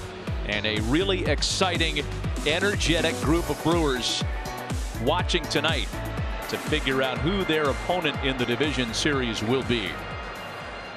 John Lester has done his part to try to help the Cubs answer that equation. 8 strikeouts for John tonight, and that passes Greg Maddux for 9th on the all-time postseason strikeout list. In fact, he currently sits tied with Randy Johnson for 8th place on that all-time chart. Next up, Clayton Kershaw, who is 7 strikeouts away. Lester begins the 6th with a called strike to DJ LeMahieu.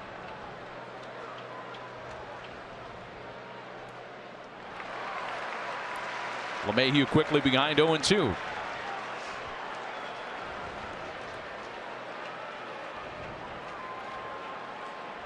DJ has one of the 2 Colorado extra base hits tonight. If you talk to a lot of the Colorado Rockies players, they'll tell you that LeMahieu is their undercover MVP. There's so much that he does well, from hitting behind runners. He's a Gold Glove defender. But in the clubhouse, he just fills a very big role with what he does in that clubhouse.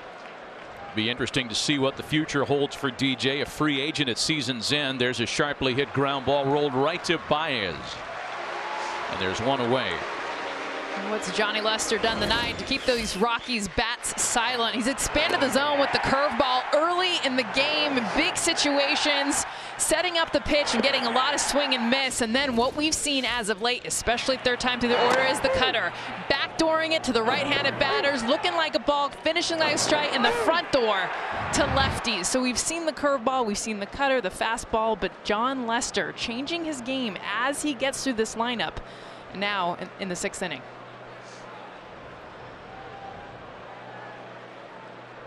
One gone here in the 6th for Nolan Arenado. You know, down by a run for the Cubs. And with Lester's spot due to lead things off in the next half inning, this becomes a real turning point for Joe Maddon. You got to keep them. Just where their bullpen is right now. I know Pedro Strop is returning, but we still haven't seen him in 2 weeks. Cole Hamels on a sharp hop for Bodie. Deep at third and gets it there for out number 2.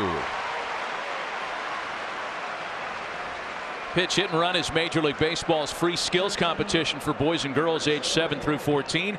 Sign up to host a free competition in your local community at pitchhitrun.com. There's Trevor Story with 2 out and the bases empty. When I look at what we talked in the open about the 2 biggest, most important bats in this Rockies lineup for John Lester to silence, and it's been Nolan Arenado, who just grounded out his 3rd out, and Trevor Story, who he struck out in the 1st, got him to fly out in the 4th. As long as John Lester is getting the big dogs out, I feel like you stay with him. Called strike to Story. Jessica, every guy in that Cubs bullpen should still have their jacket on. They shouldn't even think about coming in this game. John Lester's in complete control, and there should be no pitch limit. If it takes 120, it takes 120. Well, he's been efficient at 77 right now. Well, if this is any indication of the pitching plans, I'm not even sure that the Chicago bullpen is open for business. It's dark. Because when no one's up, they keep the lights off. We have to keep our bottom line fixed on the budget here, right?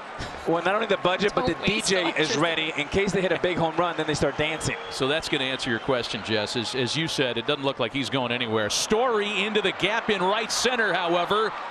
It's the 3rd extra base hit for Colorado tonight, and a runner in scoring position with 2 away.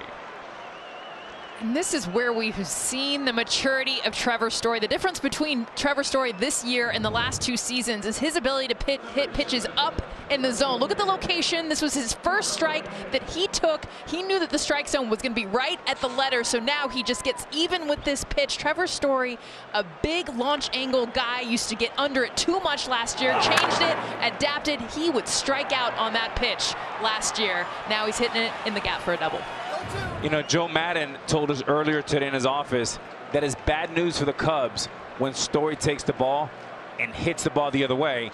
He also hit a home run on a cutter at Dodger Stadium to right center. Good sign for the Rockies, bad news for the Cubbies. Here's Matt Holliday, who has doubled tonight. One thing that hit by Story does, it might now, with Holliday batting, clear that spot in the lineup. And we talked to Bud Black before the game. Yes, he may defend him in the late innings, so you do wonder if after Holliday's at bat here, bottom of the 6th, maybe they go with the defense, guys. 1-1. Back to Trevor Story for just a moment. 85 extra base hits during the regular season. Became just the 4th shortstop to lead the National League in that category, and came very close to Jimmy Rollins' all-time record. Big year and hot at the end of the year. 1-2 to Holliday.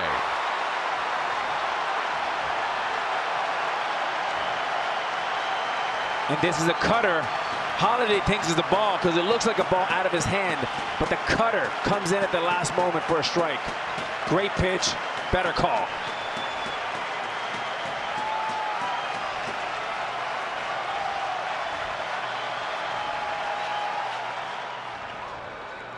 Still 1-2.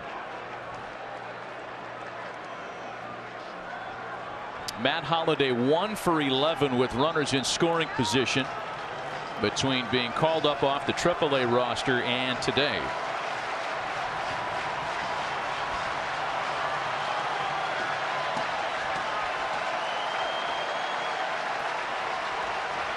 A 15-year vet playing in his 74th postseason game tonight.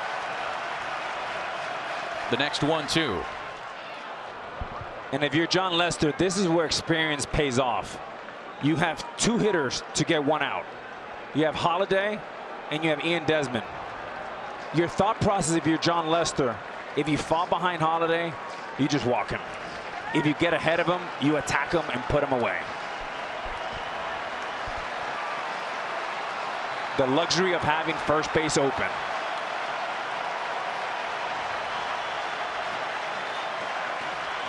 The next 1-2.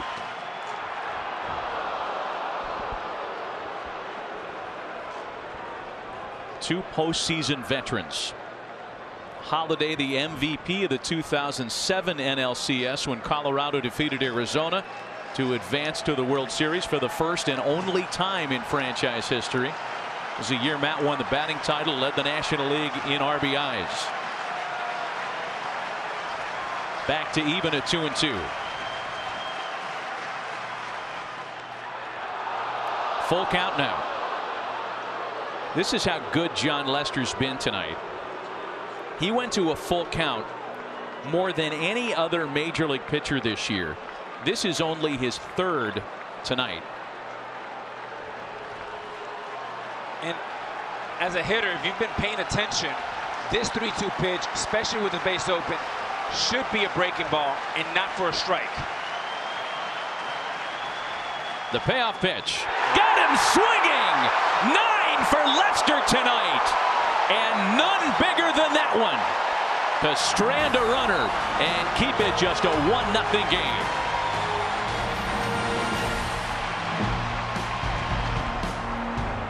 Moments ago, our question was answered when we saw this.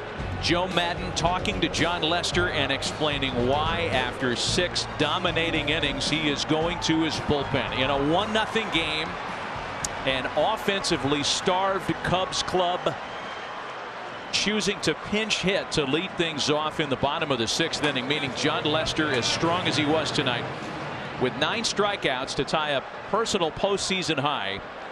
He'll be lifted in the next half inning. Jesse Chavez is up throwing. He pitched 2 innings yesterday in the tiebreaker loss against Milwaukee. We're assuming he'll be next up. Next up to hit in Lester's spot is the switch hitting power threat Ian Happ. John Lester wasn't leading off this inning. I would hope that he still stays in this game. They might be going because the offense have been so quiet to get a bat to lead off this inning. I wanted to see John Lester come back out there in the 7th, the way that he was going. And honestly, the way that the Cubs bullpen has been going, I don't think there's anyone hotter in that dugout, in that bullpen than John Lester.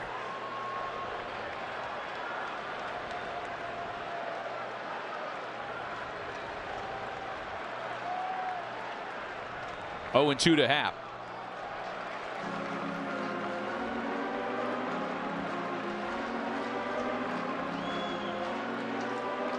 Boy, not an easy decision for Joe Maddon and the Cubs, choosing to just try to jumpstart the offense here in the 6th at risk of taking a guy out of the game who had been dominant. And Matt, you saw John Lester walking with his head down, body language down.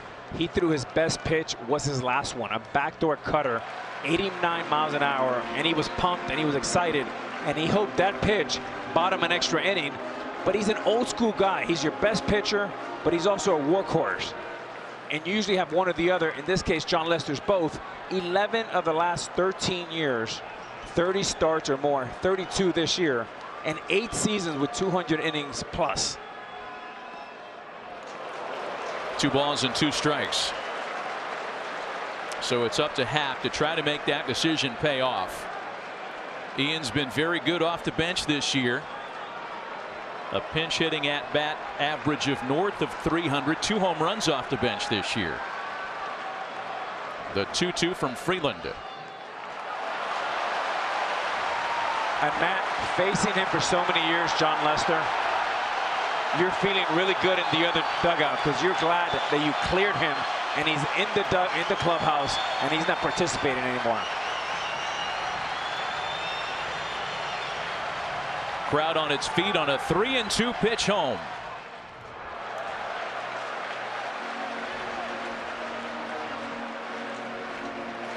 Ian Happ, you'll recall, got the season off to a booming start for the Cubs when he became the first player to go deep on the very first pitch of the season since Dwight Evans did it for the 1986 Red Sox. Here we are 6 months later, pinch hitting to lead off the 6th. And drawing ball 4. The first walk of the night by Kyle Freeland.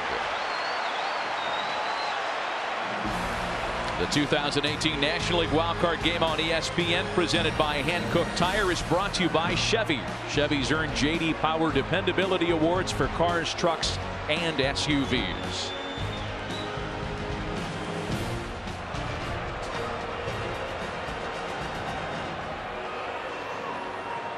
A little energy has hit Wrigley Field here after the leadoff walk.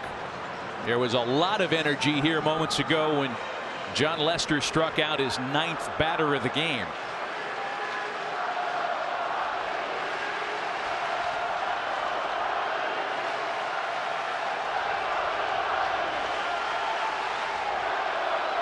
There was a defensive change last half inning as well, as a 2-time Gold Glover Gerardo Parra takes over in left for Matt Holliday. Now Ben Zobrist.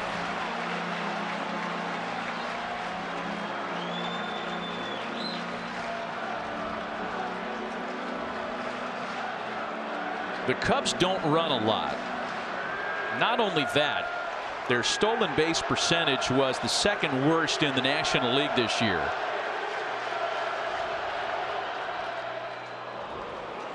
One and 1 to Zobrist. I couldn't tell if Ben was trying to hit behind the base runner there, or if he just got badly fooled. That was the weirdest swing on a 1-0 count. It looked like 2 strikes, and he was fooled and was trying to protect instead of being ahead in the count. Watch this, just kind of late delayed, slap this.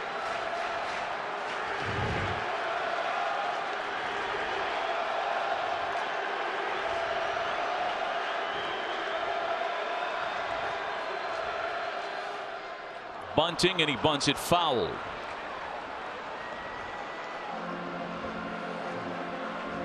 Tomorrow night, the Yankees host the A's in the American League Wild Card Game presented by Hankook Tire. TBS tomorrow at 8 Eastern. Luis Severino for the Yankees. Oakland's going to bullpen it with Liam Hendricks starting for the A's.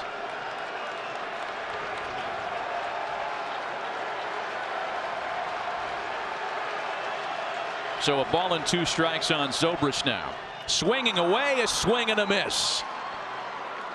6 for Freeland tonight.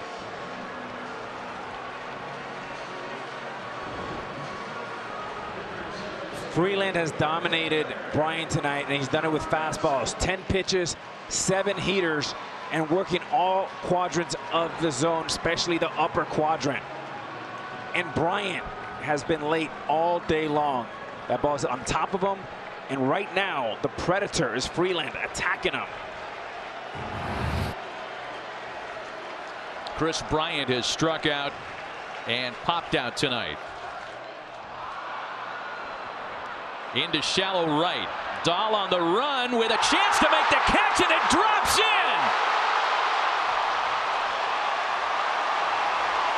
Wow!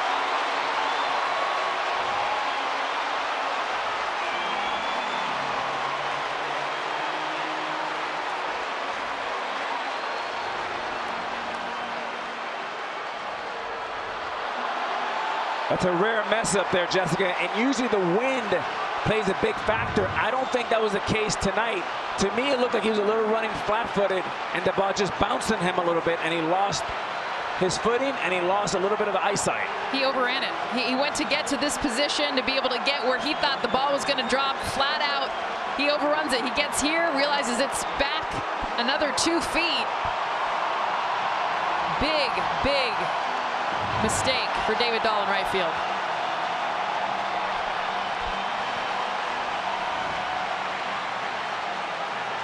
Bryant credited with a base hit, first and second. First time all night the Cubs have put multiple base runners aboard. And they've got one of their big RBI men with one away. Rizzo bounces to second. LeMahieu to Story. Back to Desmond, the double play. Just when it looked like the Cubs had been handed a gift, Freeland rolls the double play ball.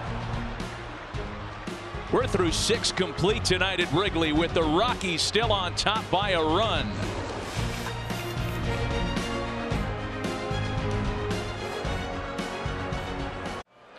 A little deeper in this compelling drama at Wrigley. We have 2 broadcasts tonight. Let's check in with our StatCast edition with Jason Benetti, Eduardo Perez, and Mike Petriello, powered by AWS.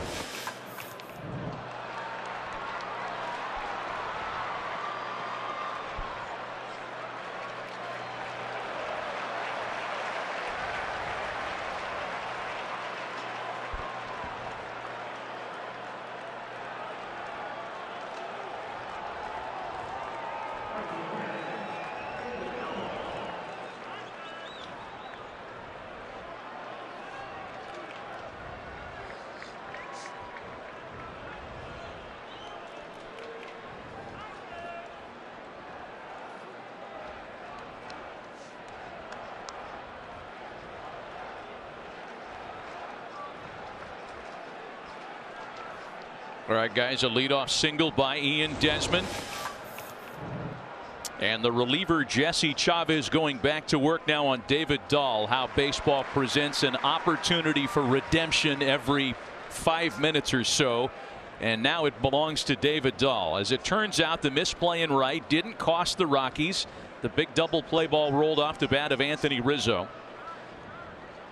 Cubs into the bullpen in earnest now for a guy who pitched 2 innings in relief yesterday, who has become a Joe Madden favorite, the veteran right-hander Jesse Chavez. And Matty, Buddy Black will have a decision here, because in the hole right now is pitcher Kyle Freeland.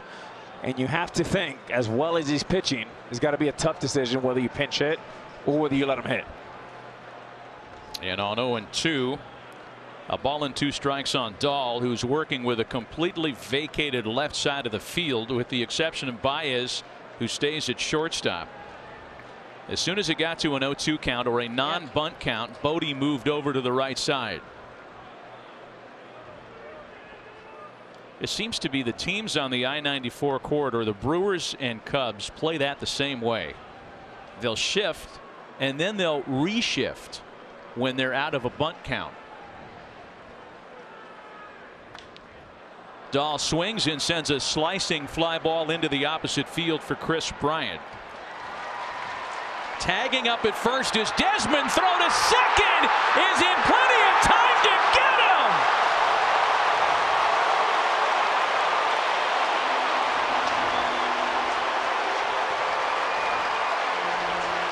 Ian Desmond rolled the dice, and Chris Bryant was there to answer.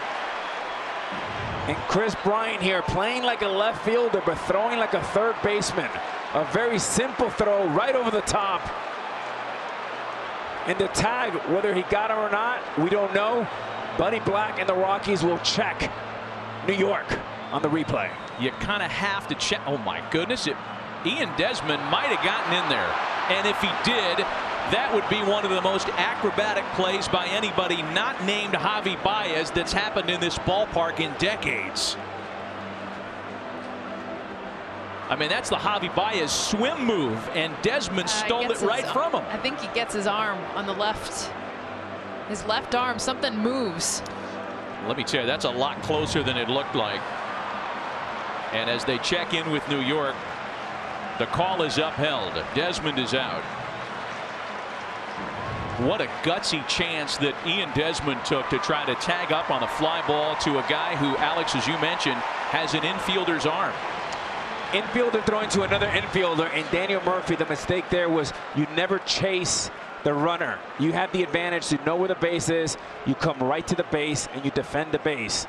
The minute you leave base, you give him an opportunity to swim around, and Ian Desmond almost got in there. 2 out, bases empty now for Chris Iannetta. Well, for Chris Bryant, first outfield assist since 2016, the last time he was out there with any regularity in left.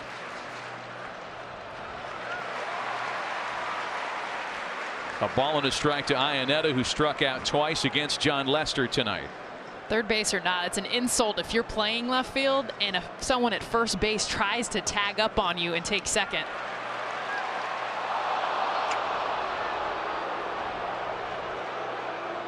For Chris Bryant, the whole plan for Ian Desmond is he knows there's an infield out there. He expected him to just catch the ball and catch him off guard.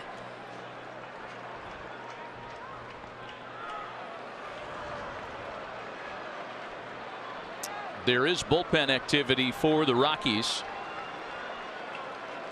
I don't mind that running attempt by Ian Desmond. It's an aggressive play, 1 out. You almost caught Bryant sleeping.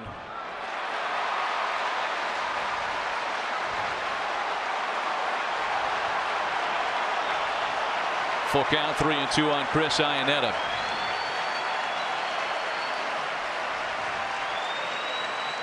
Pitcher due up next. Iannetta swings and sends a high fly ball to Bryant.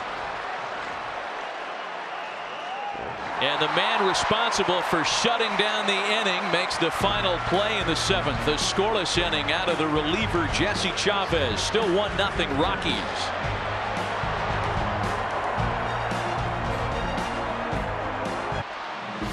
The 2018 National League wildcard game on ESPN is presented by Hankook Tire. Chase down your passion, never halfway.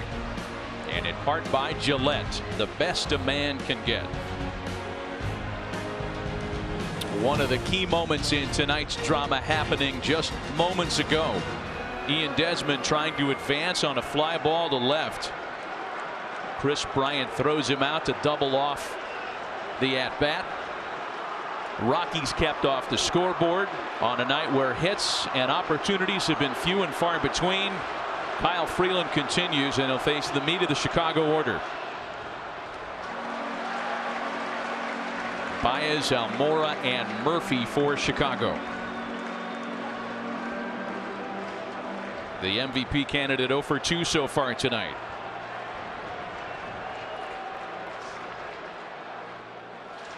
Two balls and no strikes. Jessica, you mentioned earlier Javi Baez having a little better approach, thinking smaller and to right center. Although it wasn't a base hit, his last at bat, nice swing on a tough sinker away to right center. So he's starting to look a little bit more hitterish.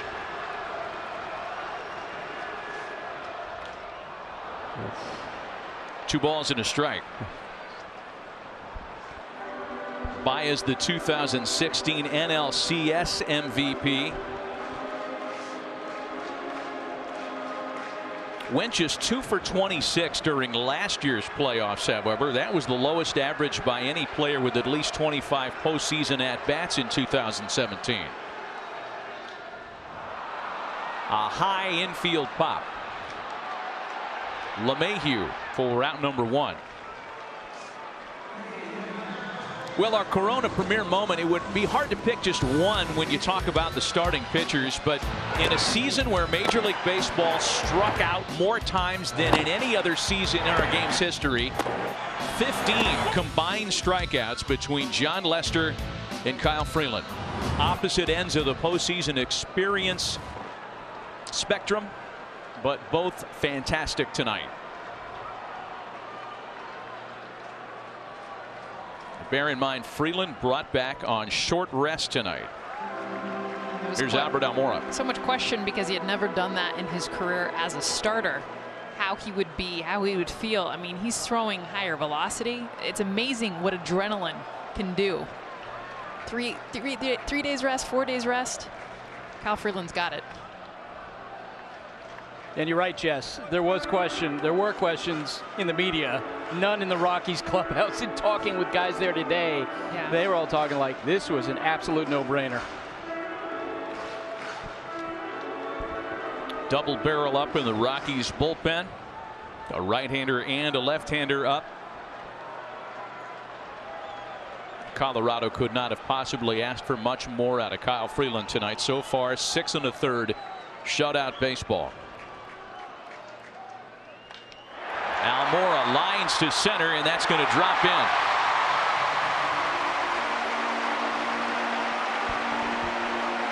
And Almora Jr. with his second solid base hit right back up the middle. Hit it with a pitch, and you see a fastball away here. Little cutter away, and he stays right with it. Foot down, great mechanics right behind the baseball. Almora Jr. from the 305. Miami. And that was that could have been Freeland's maybe last hitter here coming up, potentially. You have double barrel in the Rockies bullpen. Yeah, some of the body language on the field backs that up, Alex. Maybe his last pitch.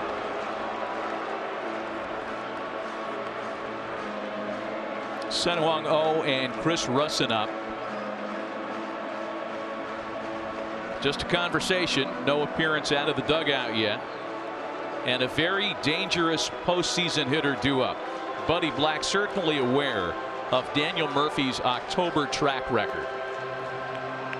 Began his postseason career with a 10-game hitting streak, a run that included homering in a record 6 straight postseason games. And this is all you need to know about how much Buddy Bell, Buddy Black trusts this young man, 25, but he acts like a 35-year-old.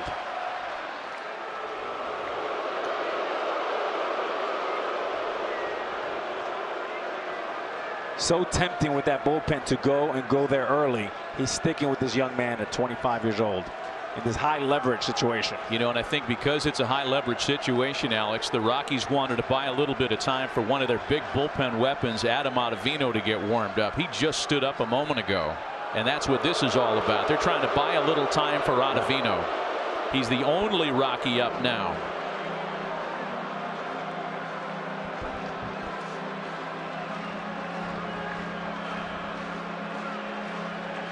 The irony for the Cubs behind having Daniel Murphy with the opportunity here late.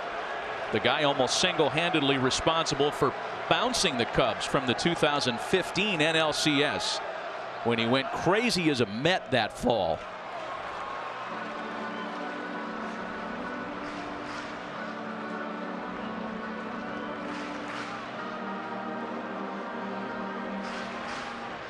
Four of those home runs in that 2015 NLCS, 9 for 17 against Chicago as a Met that year.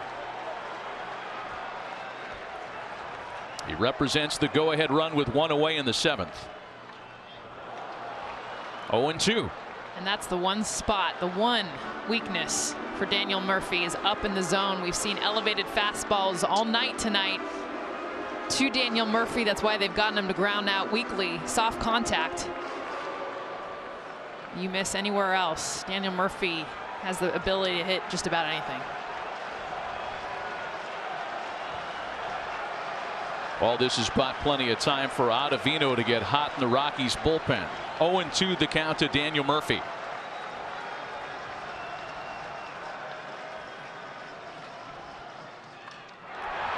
Line to short. Story gobbles it up. What a play! Wow.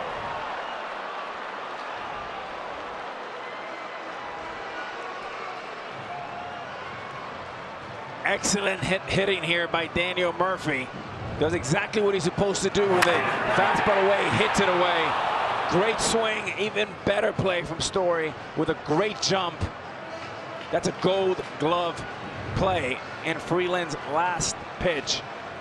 And you have a double switch here coming by Buddy Black. 6 2/3 of shutout baseball, working in his postseason debut on short rest. Kyle Freeland was absolutely outstanding tonight.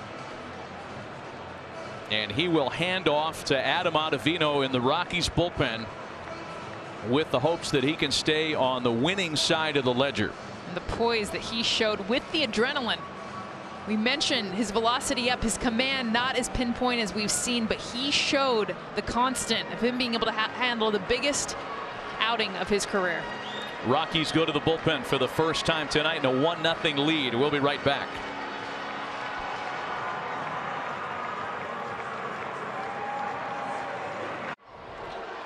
Welcome back. Adam Ottavino takes the mound, and what you expect to see from him is a nasty slider. In fact, average MLB 81-mile-per-hour slider, that's what you see in white. In blue is Adam Ottavino's slider, 7.5 more horizontal break than you will see from MLB average. That's what makes this thing dirty. It's his go-to. He's got that in his fastball, and he has been huge for the Rockies in the bullpen. 75 appearances for Adam Ottavino this year, tied for 5th among league relievers. 112 strikeouts, the most in a single season by a Rockies reliever ever. And the first one gets away from the new catcher, Drew Butera. That advances the tying run to scoring position.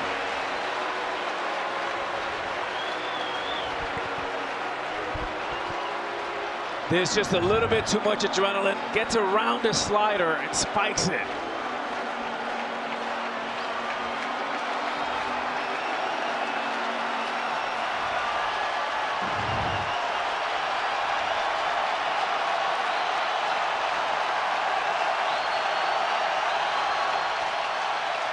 A ball and no strikes to Wilson Contreras, hitless so far tonight. Ottavino's next pitch is in for a strike. Take yourself into Adam Ottavino's shoes right now. I mean, this is the biggest moment that he has faced. This crowd on their feet, the adrenaline. He throws the first pitch away to be able to calm down. Your heart is pounding, adrenaline, everything, and you got a runner at second base. 2 balls and a strike. Freeland went 6 2/3. Scattered nothing but singles. 4 base hits, 1 walk, 6 strikeouts. The 2-1 from Ottavino. 3 balls and a strike. This one is in the hands of the Rockies bullpen. 4 pitches, 4 sliders, and that's his money pitch. 77 innings, 112 strikeouts. Colorado made big investments into their bullpen in the offseason, hoping that that payoff comes on a night like tonight. And there's ball 4 to Contreras.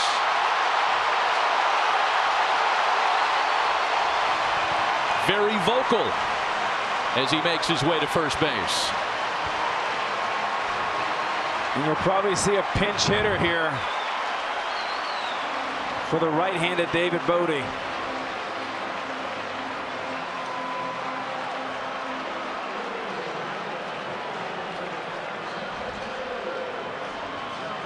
Gotta love the emotion from Contreras, and that's what October baseball is all about. The pinch hitter will be Tommy La Stella, who led the majors with a single season team record 24 pinch hits this year. His pinch hit RBI total of 11, tied for the major league lead this season. Oh, and guess what's still available on the bench for Joe Madden? Kyle Schwarber, Jason Hayward, all those big, fearsome left-handed hitters who were not in the starting lineup against Freeland may still have their say-so tonight. First, it's La Stella. 2 on, 2 out.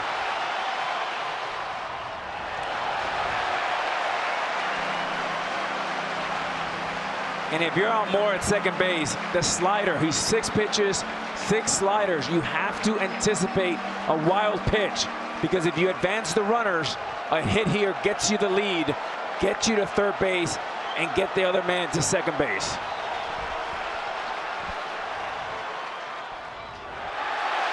Boy, not a bad pitch, but Butera had to kind of reach for it, and that makes it awfully tough to get the call. 2 balls and no strikes.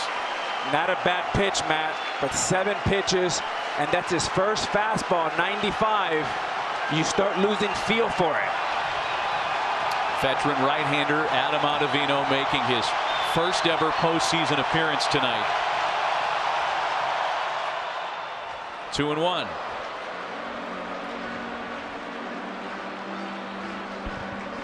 There's Chris Russin up in the bullpen again.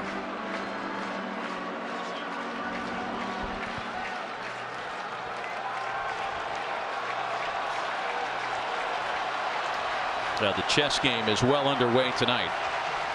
2 balls and a strike to count to Tommy La Stella. A chopper. Ottavino is there, flips to first, and puts out the fire in the 7th. And now we've got a call on the field. Catcher's interference. Wow.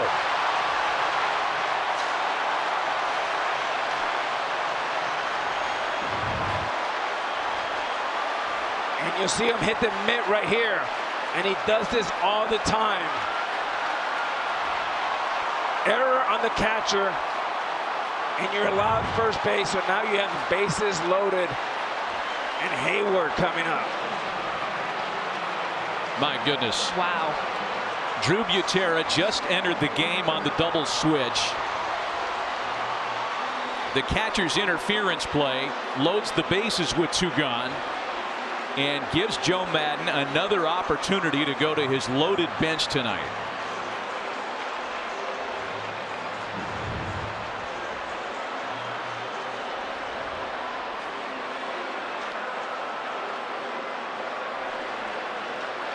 Yep, pretty easy to see when the glove comes flying off. Kyle Freeland can't believe it.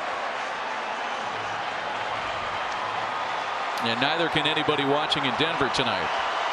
Huge gift for the Cubs. Almora's the tying run. Contreras the go-ahead run. La Stella at first. Loaded for the pinch hitter Jason Hayward. 0-1. Well, there were 2 choices here for a big left-handed bat in a situation like this. It might have been different with less than 2 out. If a fly ball was needed, it might have been Schwarber. Instead, we see Hayward here with 2 gone. The wild pitch is still in play. So if you're Almora Jr., you got to be heads up for it. Wow. 1-1 at 96, moving Hayward off the plate just a bit. Again, Almora the tying run at 3rd.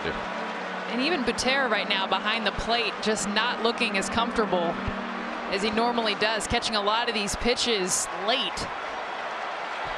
There's about 50,000 people here tonight, and he got the least most popular sweet seat. Very nervous. Man, another one that way misses inside. Alex Jess, what do you think? You looking slider here? It seems like that's the only pitch he's comfortable throwing for a strike. That's a great point, Buster. He's proven he's only thrown 3 or 4 fastballs. The only pitch he's shown confidence is a slider. But he hasn't thrown it for a strike. Make him throw strikes. Jason Hayward was a beast with runners in scoring position this year. Takes a pitch on the outside corner. That gets Ottavino back into the count at 2-2. And it's a beauty when he throws it arm side. The slider, when it starts off the plate, comes back over the plate. That's when he's gotten the strikes. It's when he starts it glove side to try to back foot the lefties that he has not had command. Expect him to go back to that side of the plate. 2 balls and 2 strikes. And you want to get him right here. You do not want to get to the 3-2 count. He struck him out! Adam Ottavino in and out of trouble in the 7th to keep the shutout in check. The tightest spot of the night for the Rockies on that side of the scorecard. It's still a 1-0 Colorado lead.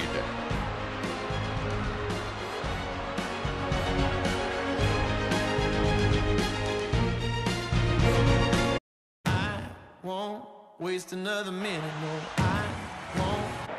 I'm a man on a mission. Take it, I ain't waiting and wishing. Take it, I got that ambition. Take it, I'm a man on a mission.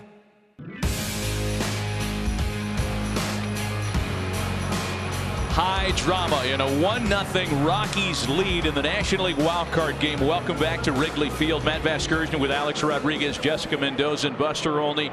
This has been a thriller, a terrific starting pitchers duel between John Lester and Kyle Freeland. They combined to strike out 15. Freeland finally yielded to the bullpen, and Adam Ottavino, in kind of a high wire moment in the bottom of the 7th, was able to wiggle off a bases loaded hook to keep the shutout in check. So some changes defensively. Jason Hayward taking over in right, as you saw, and rookie left-hander Randy Rosario, who was up and down from AAA 5 times this year, is being chosen to work in a high leverage spot, trying to keep it just a 1-0 deficit. Drew Butera will lead things off in the Rockies half of the 8th. Then it's the top of the order, Blackman and LeMahieu, and the big boys to follow.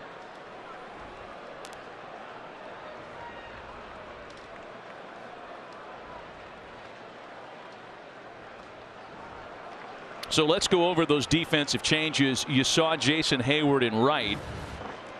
Ben Zobrist will move to left. Bryant back into the infield at third. Rosario in on the mound and batting 8th, and that means David Bote is the guy who wheels out. A soft liner foul.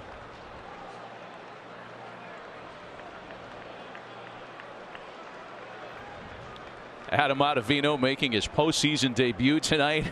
Oh, man. Wow. I mean, there are so many little micro moments that could have flipped either way tonight. Tough managerial choices. Terrific starting pitching. And one of these two teams is a couple of innings away from having their season come to an end. 2 balls and 2 strikes to Butera.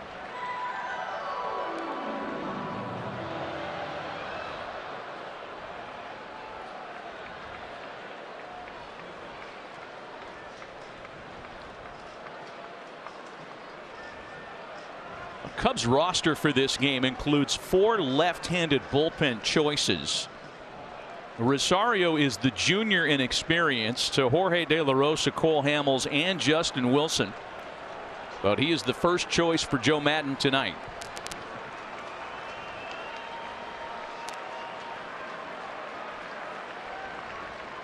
A full count to Drew Butera, leading things off in the 8th.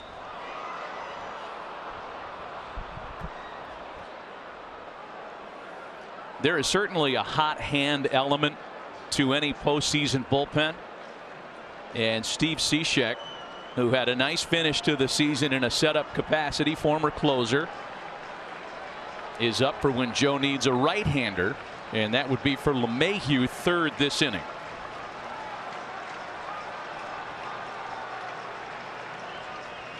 This happens to be, however, the toughest part of the Rockies' order to try to neutralize with bullpen choices, because Charlie Blackman, who bats next, has been an equal opportunity destroyer.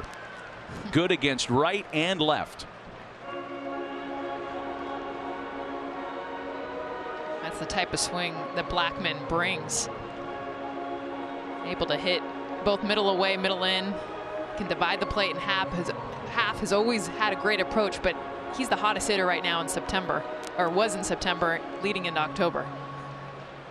And that conversation happened in Spanish, and what was happening was Rosario wants one pitch, Contreras wanted another, and they went back and forth, and Baez came in to kind of be the arbitrator.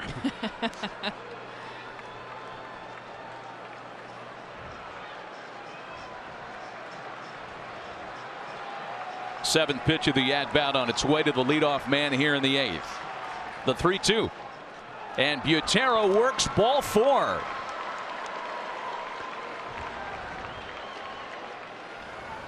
A reminder, Saturday on ABC, a top 25 matchup in Blacksburg. Number 6, Notre Dame, fresh off their thumping of Stanford.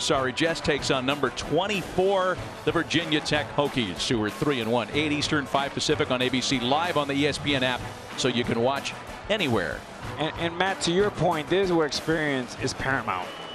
They don't agree on the 3-2 pitch. Contreras takes a nice slow walk. Baez comes in. They talk for a minute. He goes back to the plate, and he comes back and shakes 3 more times. And then he goes a fastball up. That lack of community and comfort is the result of a walk.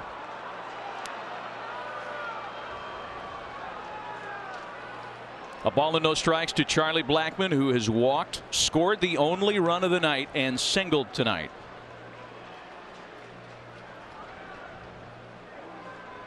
For Buddy Black, the bunt's in play, the hit and runs in play, the run and hits in play. Blackmon swings and lifts a fly ball the other way.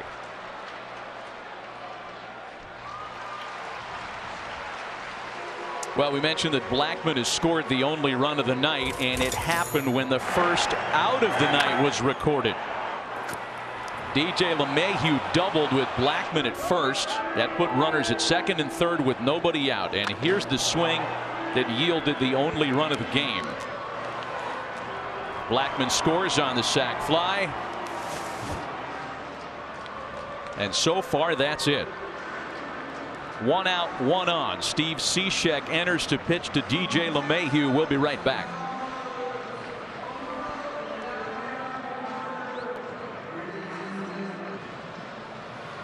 In the late stages of the 2018 National League wildcard game on ESPN, presented by Hankook Tire. 1 out, 1 on in the top of the 8th inning for visiting Colorado. On top 1-0.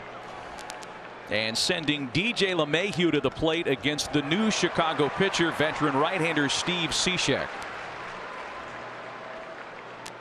Steve Cishek, who's been so solid for the Cubs, yesterday came in to face one batter, and the Brewers, Lorenzo Cain, gave up the big hit, which was then the go-ahead run. 0-1 to LeMahieu with the runner going. A ground ball to second, into second base for 1, and the Cubs turn a double play. Wow, Daniel Murphy really rolled the dice.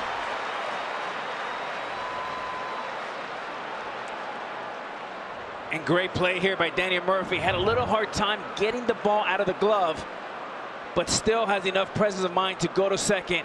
And Javi Baez with the bazooka to Rizzo. And nobody's leaving. Nobody's going anywhere. I can't tell if everybody's thinking that Butera is safe, if the call's going to be challenged. There was 1 out after what appeared to be a double play. And yeah, the Rockies are going to challenge the call, and that's why nobody's left the field yet. You see a double play like that, you're used to seeing all the defenders run off the field. That didn't happen because everybody was sure that this was going to be challenged. It seems like Buddy Black is appealing second base, not first base. Well, for my part, I was surprised to see Murphy try to go to second. It looked like with Butera running, they were going to yield that out. He looked safe. Yeah. It almost looked like he was coming out of his slide, starting to, when the ball got there. You'd have to see if that foot was up off the bag. But were you guys as surprised as I was to see the pivot and the throw to second? Once he hesitated, yes. But if you get it clean and you can get it out, I think you get an out. But once you hesitate, make sure you get that out. Well, in the reaction of the Cubs, Matt, to your point, even Baez, we saw him even before we went to the replay kind of go, like almost like, I don't think we got him. Yeah, nobody left their position. Yeah, he looks safe.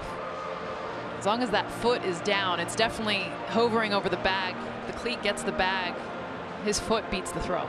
I mean, we don't need to tell you how big this review is, because if the call is overturned and Butera is safe, that means a runner in scoring position for one of the most prolific RBI men in the game, Nolan Arenado.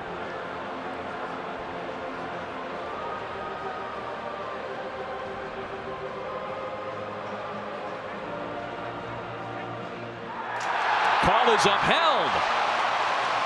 Wow.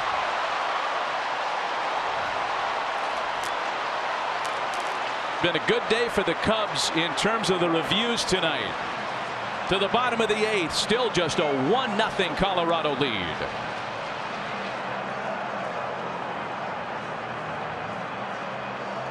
Doug here.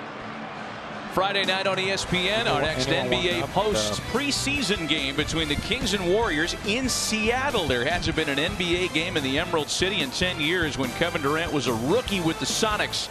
Coverage starts at 10 Eastern, 7 Pacific with NBA Countdown. Both are available on the ESPN app, so you can watch anywhere. 1-0 in an elimination game tonight. Adam Ottavino continues. He gets the top of the Chicago order. Zobrist, Bryant, and Rizzo. No strikeout bigger in Adam Ottavino's career than in the last inning to Jason Hayward. And what you're going to see is that arm side location with the slider. It's referred to as an X. A ball that will start right, go left over the plate, and then use the two-seam fastball off of that. Switch hitter in from the left side here and grounding to second base for DJ LeMahieu. And there's one away in the 8th. This is what we saw against Jason Hayward. The slider, watch the location. Again, right to left, that X being able to look like a ball, come as a strike. Then he goes with a two-seam fastball. Now it's going to go left to right. Look, same location, but it moves the other direction. Same tunnel, same slot for Jason Hayward. He thinks that's going to creep back over the plate. It doesn't. Ottavino gets the strikeout. So one gone for Chris Bryant, who has one of the 4 Cubs singles tonight.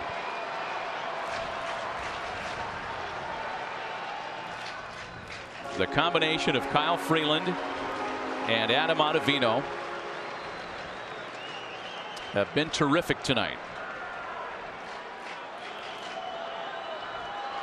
We talked about how the Rockies made such a big investment in their bullpen this winter. It was a group that stumbled for much of the season. However, the Rockies bullpen collectively got hot at the right time down the stretch. Ironically, the only member of that bullpen that didn't have a great September was the guy on the mound now who previously had been their best reliever.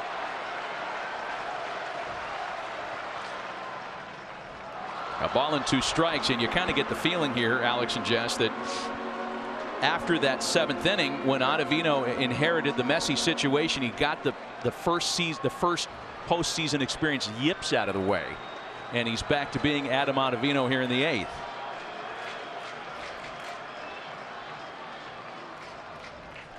Got him. And that's a perfect example of what you're talking about, Matt. He really calmed down. The heartbeat has slowed down a little bit, and he just told himself, this is just another game, and now he's going back to the guy he's been all year. Here's the fastball. And when you're Bryant and you're thinking slider because that's his best pitch, the fastball is just thrown right by you. An anemic, weak swing by Bryant. No legs, no leverage. Dominated in that at-bat. Great pitching.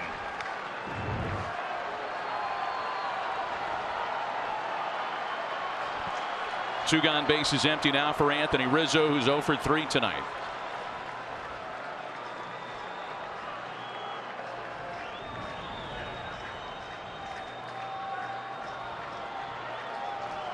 Anthony, as we mentioned, end of the regular season in pretty good shape offensively. And yesterday's tiebreaker game, yes, it counted as a regular season contest. Rizzo homered yesterday against the Brewers in the loss. And hit .375 down the stretch over his final 11 games. Again, he's been quiet tonight.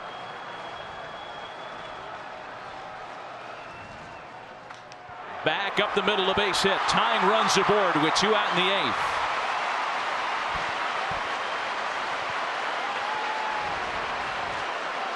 An excellent hitting here by Anthony Rizzo, their leader, their captain. Fastball tailing away from him, and he stays right back up the box, bringing up what's been their best player this year, Javi Baez.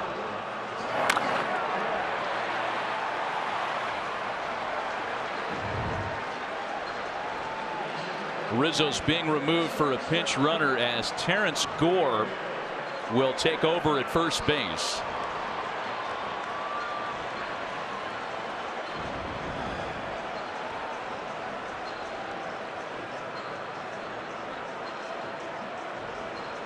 Joe Madden is selling out right here to get that run in.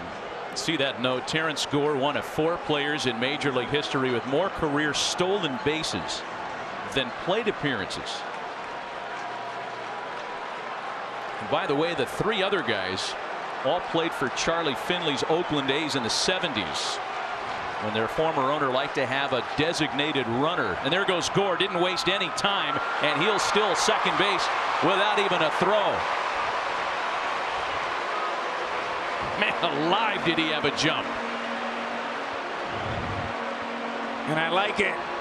If you're there to run, run, baby, run. Now you're in scoring position. You're a base hit away from this place exploding and tying the game. Keep in mind, Terrence Gore used to play with the Royals, and so did Drew Butera, the catcher for the Rockies now. So he's got a read on Butera. I think vice versa. Butera just let him go. 0-1 to Baez. 0-2 to Javi Baez. And Buster, they give you third base right here. You have to take it, because then the wild pitch comes into play. And he's been very erratic here the last 2 pitches. His best pitch is the slider, especially against a chase guy like Baez. I would take third base. As soon as they give it to you, just take it. The line 0 for 5, 4 Ks. Baez versus Ottavino. Baez into left center, and the Cubs have tied it!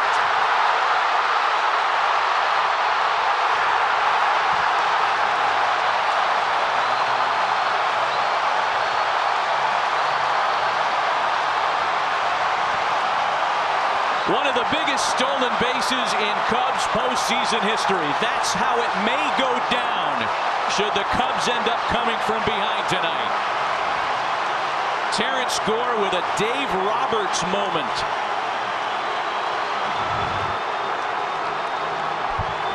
And a slider. One too many sliders. And Javier Baez has been their MVP all year with the best swing of the month. Excellent, excellent hitting. Not trying to do too much. Biggest hit of Javier Baez MVP type season. Wow. Nobody had more hits this year against a breaking ball than Javi Baez. The National League's RBI leader plates the Cubs' first run tonight, and it has changed around the storyline late. A long conversation on the mound, and it'll end with a pitching change as Bud Black comes out with a hook in his pocket.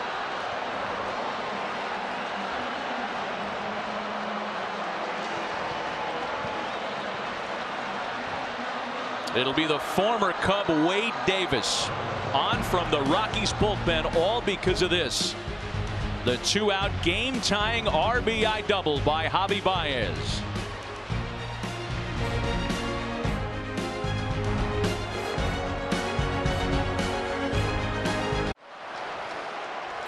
Weekdays on ESPN2 at 4 Eastern. Intentional Talk, a fun 1-hour breakdown of the game's hottest topics with Chris Rose and Kevin Millar. You can also watch it live on the ESPN app if you're at work. And there will be plenty to talk about on Intentional Talk and all around the baseball circuit tomorrow. Javi Baez with a thrilling moment, tying the game in the last of the 8th with a 2-out RBI double. The Cubs are set up to take their first lead of the night, and they'll try to do it against the former Cub, Colorado closer Wade Davis. Here's Albert Almora. Davis, coming off the historic regular season, led the National League with a franchise record and career-high 43 saves. Dating back to 2014, his ERA of just over 2 is the 3rd best among all qualified major league relievers. He is a tough customer at the end of the night. Wow. And they call that a check swing. If he hits it, it's a triple. Almora Jr. here catches not a small break, a huge break. Gosh. He'd even have a follow through. Hey, let's be honest. The Cubs have caught a lot of breaks tonight. Indeed. Catcher's interference play. They couldn't take advantage of that. The missed pop-up and right by David Dahl. They were unable to score that frame. They're finally able to break through here with 2 out in the 8th.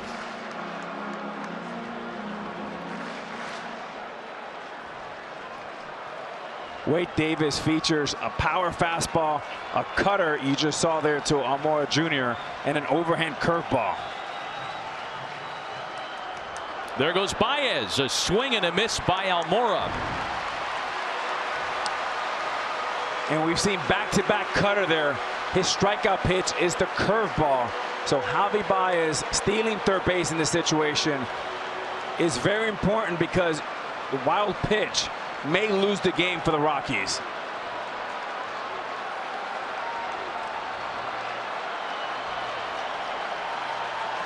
A ball and 2 strikes to Albert Almora. And you would expect Baez to get a really comfortable lead here at third base, a walking lead, anticipating the ball in the dirt.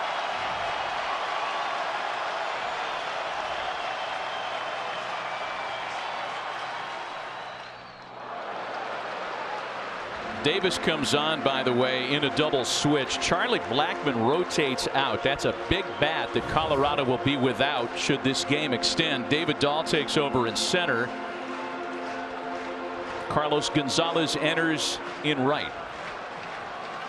Huge bat out of the lineup from Charlie Blackmon.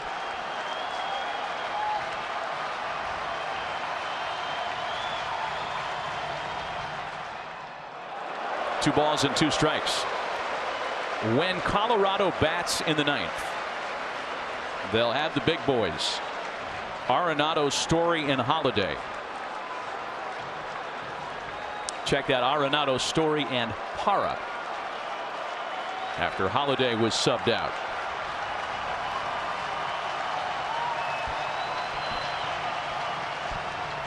Two, and Almora strikes out. So the go-ahead run left stranded, but the Cubs are on the board for the first time tonight. We go to the 9th in a 1-1 game.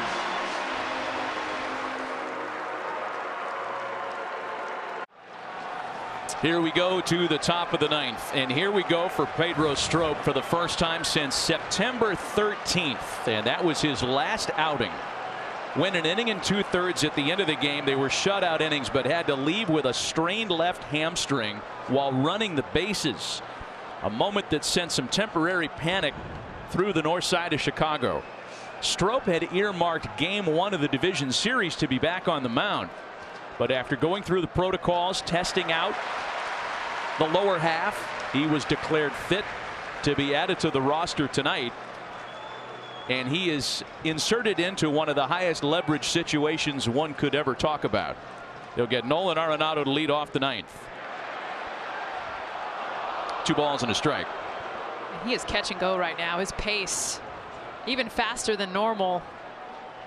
We spoke about Ottavino coming in with that adrenaline. I know there's no runners on base, but he's facing one of the National League's best in Arenado. 2-2. And I spoke to him for a while today, and he said, hey, do I feel great? Maybe not great, but I feel good enough to pitch, and why not? What am I saving it for? I'm ready to go.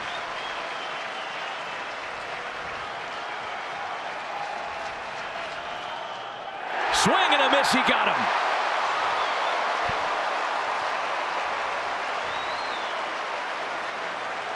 One away. And he feels great, all right. There's a devastating slider back-to-back to one of the best right-handed hitters in baseball.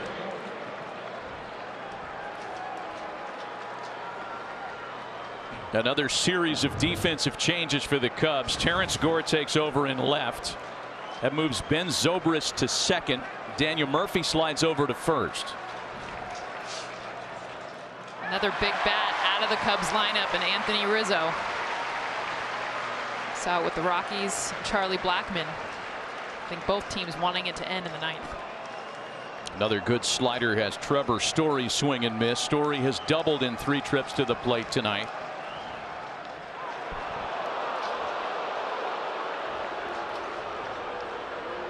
It just might go down that Terrence Gore cements his folk hero status as a postseason star with that big stolen base and run scored tonight. Story with a bouncer that gets through into left, and the go-ahead run is aboard with one away in the ninth.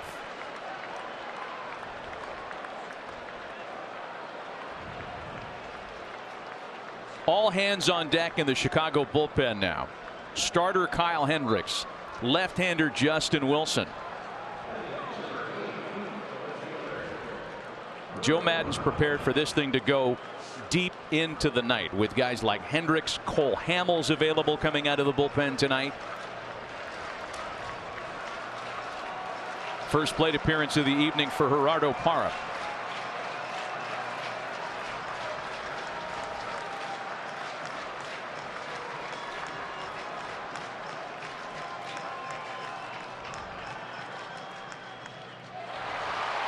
(0-1). Parra's had some success as a pinch hitter this year, to be sure. 11 for 28. A pinch hitting average of .393, third best in the National League. This is not a pinch hitting appearance as he came on defensively earlier. However, it is his first plate appearance of the ballgame.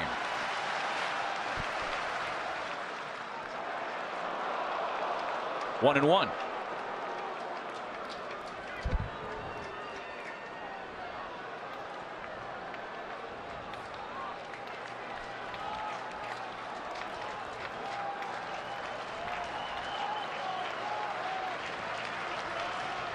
Somewhere Met fans are saying that was Tug McGraw's thing, man. Believe. 2 balls and a strike.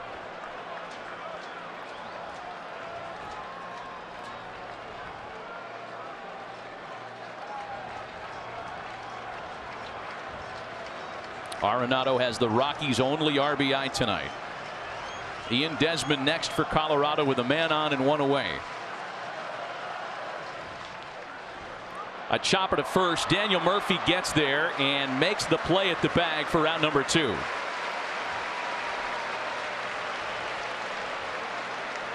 Boy, as clunky as that may have looked, Daniel's able to execute. Nice play here by Daniel Murphy. No need to try to do too much or reinvent the wheel. Get the out is a second out. Now you're 1 out away to getting the Cubs back in the dugout. Heart going pitter pat. So now Ian Desmond, who has singled in 3 tries tonight.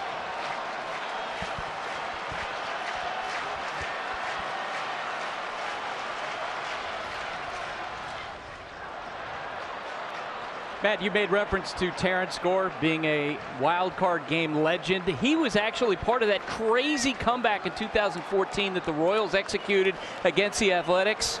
You know what else? 2 other guys who participated in that game, John Lester and Wade Davis. Wow. Wow.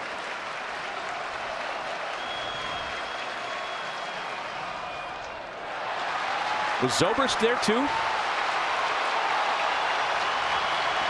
Well, too many 2014 Kansas City wildcard parallels. Ben was not there for that run. 0-2 the count.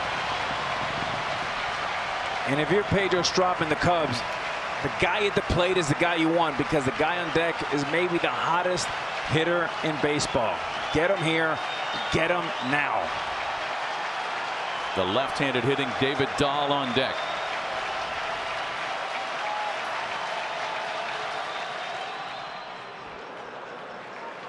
A ball and 2 strikes. And that is what an 0-2 pitch should look like. Make him chase. Don't make it a hittable pitch. That was this mistake of Ottavino. 0-2 throwing to Javier Baez. He made it too meaty. And you see this slider, you want to do exactly that. Nice job by Contreras to keep it in front. And with a 1-2 count, you still have 2 choices to go back out there for a couple of sliders and use the hitter's aggressiveness against them and let this crowd really pay it for you.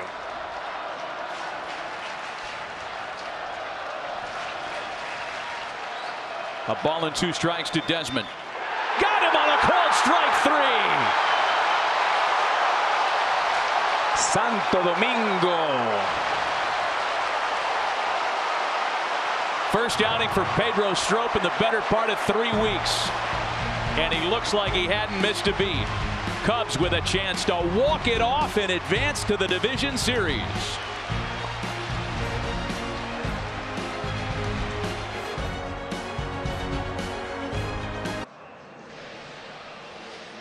Coming up next, Sports Center with Kenny Mayne and John Anderson. Post-game reactions and analysis from what's been a thrilling National League wildcard game, plus the keys to victory in the A's-Yankees AL wildcard game tomorrow, and top moments from Week 4 of the NFL. Sports Center next on ESPN and on the ESPN app. Can't ask for much more than this. A 1-1 game headed to the bottom half of the ninth. Opportunities have been few and far between. It took the Cubs a good 7+ innings to finally crack through and tie the game. They did it on a 2-out, 2-strike double by Javi Baez. That signaled for the Rockies closer in an on-save situation, and Wade Davis will continue as he faces Daniel Murphy to lead things off in the last of the ninth.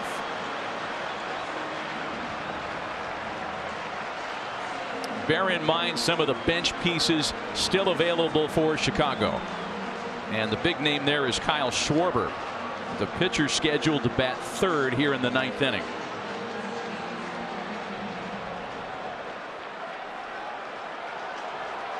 Murphy has been quiet by his own lofty postseason standards tonight.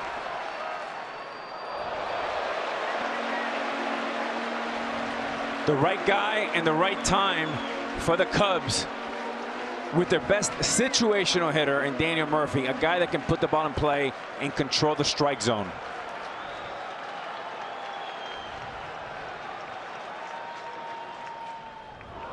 If Wade Davis is going to match his career, or rather his season-long outing of an inning and a third tonight, that means we're going to play extra innings and go to the 10th.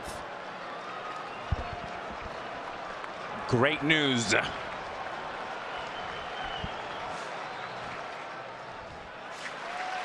2 balls and a strike. And this is why, Jessica, this guy Murphy is so impactful to a team. He took that pitch so calmly, like if it was a spring training game. That's the calmness that he brings to the Cubs.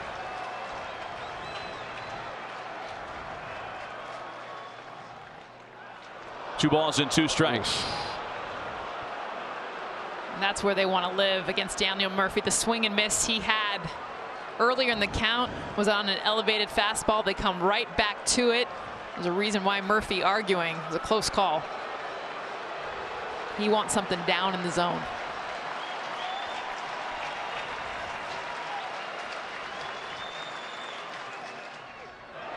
Full count now. Again, a very, very easy take right out of his hand. There's a comfort if you're a Cubs fan. There's a comfort if you're Joe Madden having this guy up there. He's not going to chase. He's going to make Davis get him out.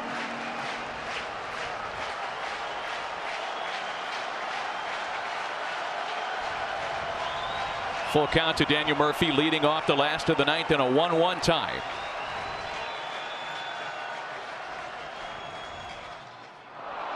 He got him. Murphy unable to hold up on a ball in the dirt, and there's one away in the ninth.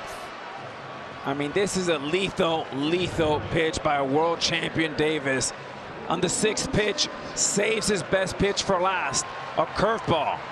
And is an Uncle Charlie curveball to get a hitter like Murphy to offer at a pitch like that.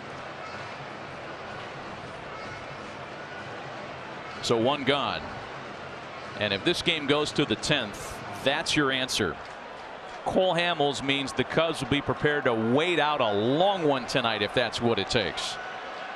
The 2008 World Series MVP. Not a bad choice for Joe Madden. Oh man, what a terrific long relief option.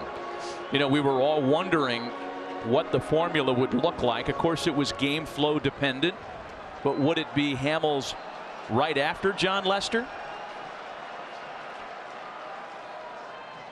Here's Contreras now.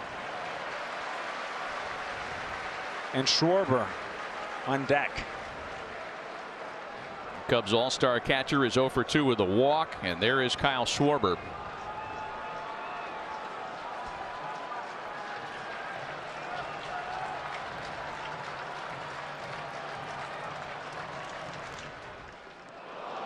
A wild pass and a miss. And with this swing Contreras just took, he can take 100 swings. He's not going to touch the ball. Way too aggressive and way too greedy. Take a step back. Tell yourself, slow down, hit the ball to right center field. Less is more.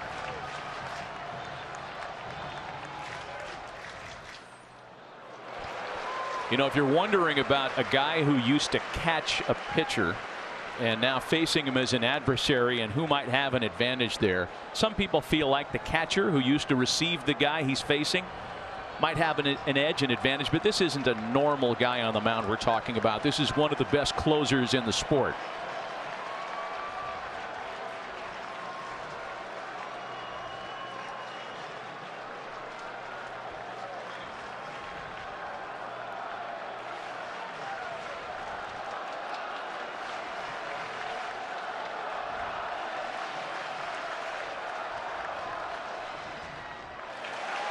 You know, as much as the Cubs have had some recent postseason success, of course, you've got to go back a ways to find their last postseason walk-off.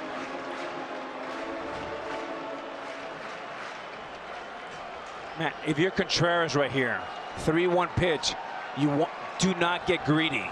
Stay short, stay tight, and put this ball in play. 3-1 pitch is in for a strike. It's a full count.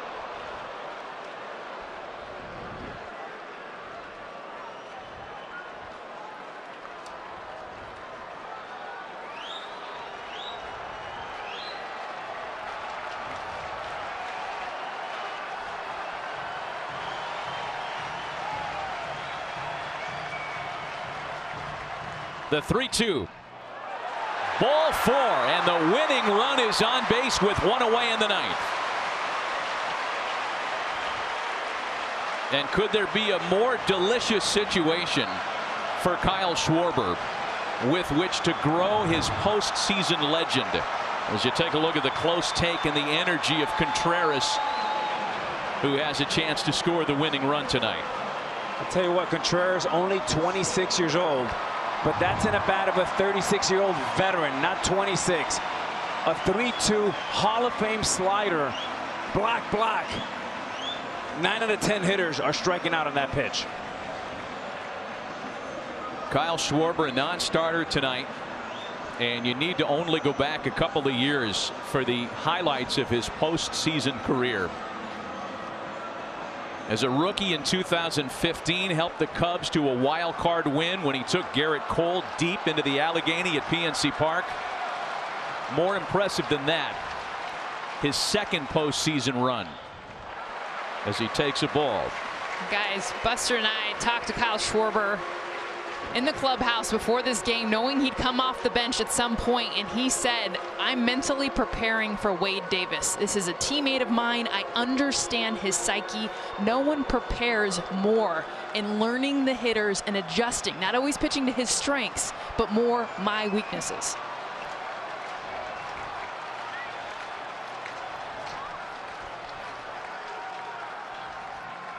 The 1-0. And Jessica, what did he say about his approach in his scouting report against Davis? He said that he knew that Wade Davis would adjust within the at-bat. So if I come in there looking, splitting the plate, looking middle in, which I would normally do, he's going to read my body language. He knows me, and he'll adjust next pitch.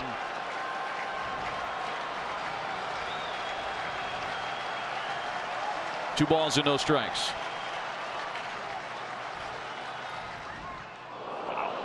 We mentioned Kyle Schwarber's second run through the postseason. And it came at the end of an injury-marred campaign. Schwarber hurt himself early in the season-ending left ACL surgery. And nobody thought Kyle was coming back in 2015 for the postseason. He ended up playing in the World Series and went 7 for 17 without having played at all virtually the previous year to help end the World Series curse. And he takes a strike here. Boy, it's a big pitch right here. Schwarber thought it was outside, and it was. Big difference between 3-1 and 2-2. Now you're in the hole rather than being in the driver's seat. Now you got to battle. If it gets to 3-2, Contreras will be running. So if you're Davis, get him right now. The 2-2. Got him swinging. Boy, Wade Davis had to earn that punch out. He started the at-bat down 2-0 and came back to strike out Schwarber. And it's the backdoor cutter that strikes him out, but it's the 2-2 pitch, the 2-1 pitch that gets him out. Is the called strike 2 that makes Schwarber expand and get insecure about what he's seeing with his eyes.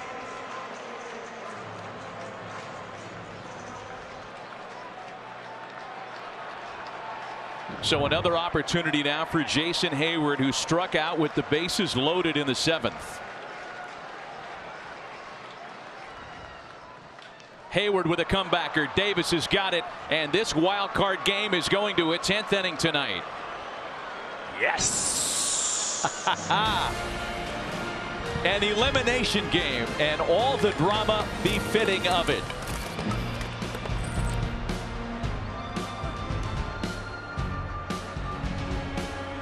Well, the cliff notes of this one starting in the 1st inning when the Rockies got their one and only run. Charlie Blackmon walked. DJ LeMahieu then doubled. Nolan Arenado hit a sac fly.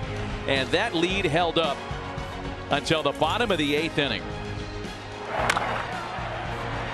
Anthony Rizzo with a 2-out single. Pinch runner Terrence Gore stole second on the first pitch home to Javi Baez. On an 0-2 pitch to Baez, the game-tying double. And that's where we stand as we hit the top of the 10th. Welcome back to Wrigley with Jessica Mendoza, Alex Rodriguez, Buster Olney, Matt Vasgersian. Starting pitching, brilliant tonight. But neither Kyle Freeland nor John Lester will factor in the decision clearly. There is another starter who will be a big part of the storyline moving forward. On to make just his 2nd career relief appearance. 2008 World Series MVP Cole Hamels.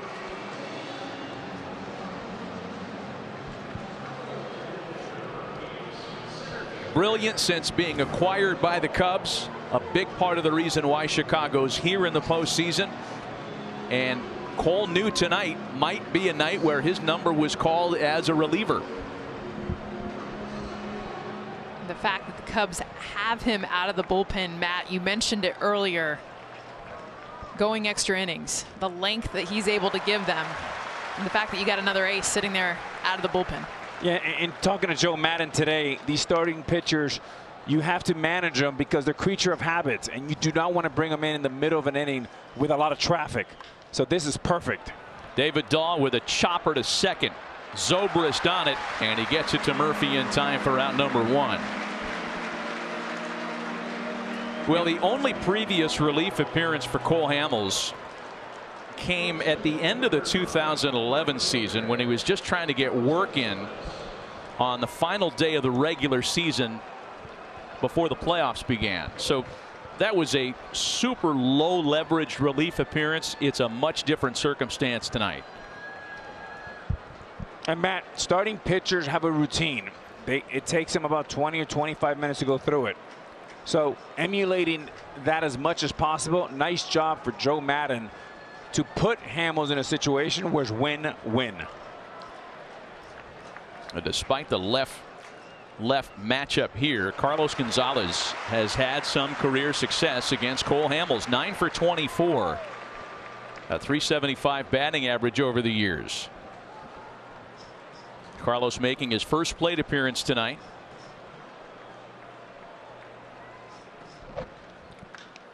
Into the opposite field, and the Rockies have the go-ahead run aboard in the 10th. Boy, was that a pretty pass.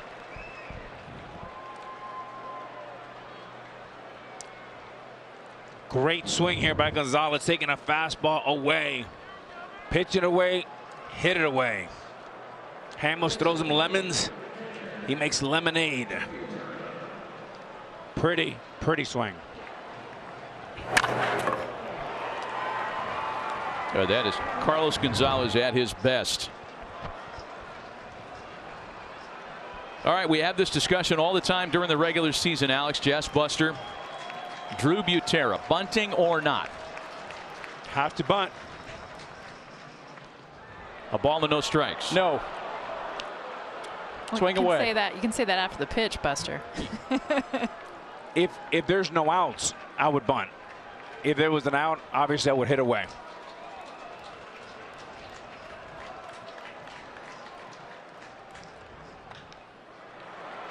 A pop fading into shallow right. Zobrist read it well off the bat for out number 2.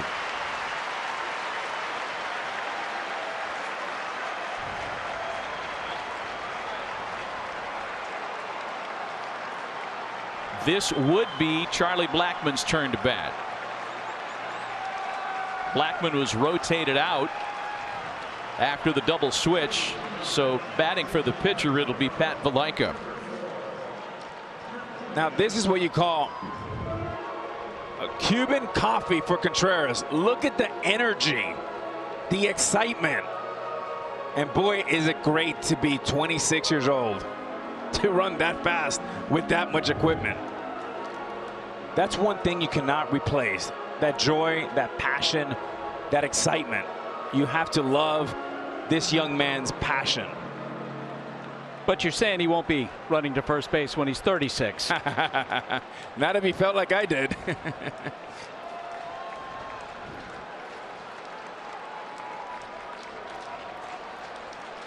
So 2 gone for Valaika, who had plenty of pinch hitting opportunities during the regular season despite 4 call-ups up and down between AAA this year.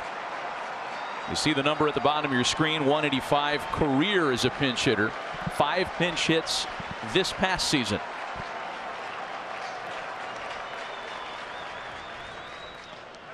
And a swing and a miss for Pat.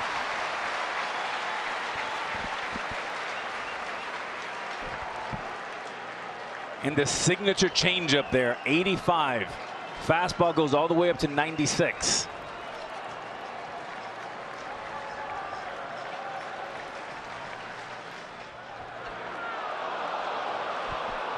When the Cubs bat in the bottom of the inning, they'll have the top of their order: Zobrist, Bryant, and Gore.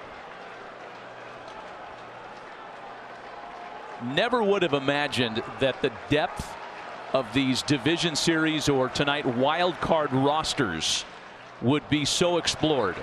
I mean, sometimes you look at the decisions on the roster, you're like, all right, they're loading up, they got a bunch of bullpen pieces. I mean, just about every button has been pushed tonight on both sides. Absolutely. And this is a situation here, 2 outs, 2 strikes, that Gonzalez could try to steal a base and steal a cheap run here. So if I was the Cubs, I would just throw over there and make sure you know he's there. 2 balls and 2 strikes.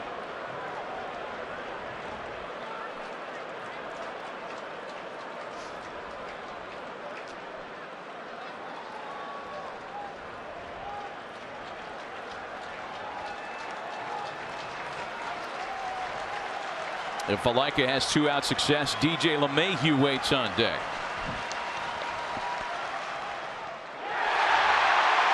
LeMahieu will have to wait and hope for an 11th inning. Hamels with a scoreless top of the 10th, and once again Chicago is set up to walk it off and walk into the division series. Top of the order in the bottom of the 10th.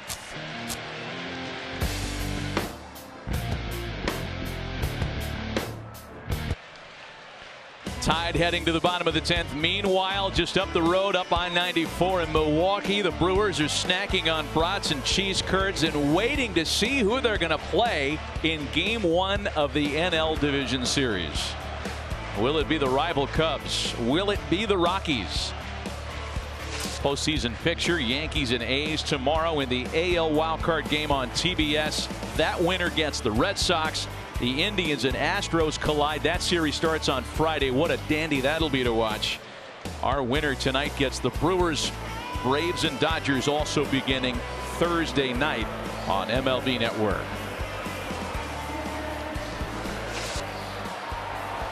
Rockies back to the bullpen. Wade Davis able to hold the tie. And a guy with closer's experience who's been scoreless in 20 of 25 appearances with the Rockies since being acquired. Right-hander Seung-Hwan Oh takes over here in the bottom of the 10th.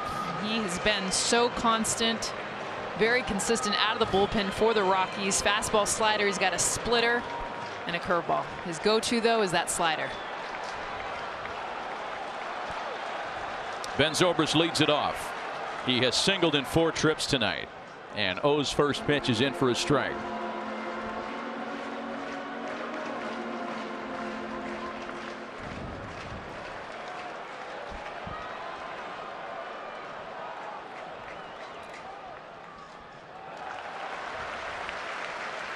The Rockies entered the postseason having won 9 of 11, including that loss yesterday in the tiebreaker game in LA. And a big note for a team in extra innings tonight, the fact once again that the Rockies are playing in their 3rd city, their 3rd time zone in the last 3 days. Breaking ball in for a strike.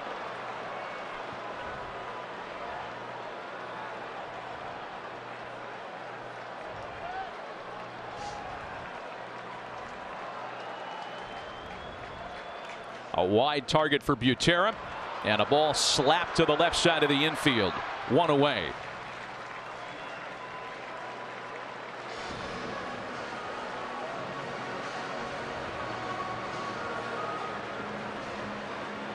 Well, the 3rd wild card game to go to extra innings all time.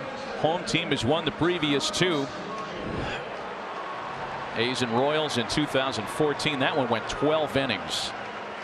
Despite 2 Brandon Moss home runs, Kansas City survived, and then Baltimore and Toronto in 2016 in the famous Zach Britton never got in there game. A ball and no strikes to Chris Bryant, who has also singled in 4 trips tonight.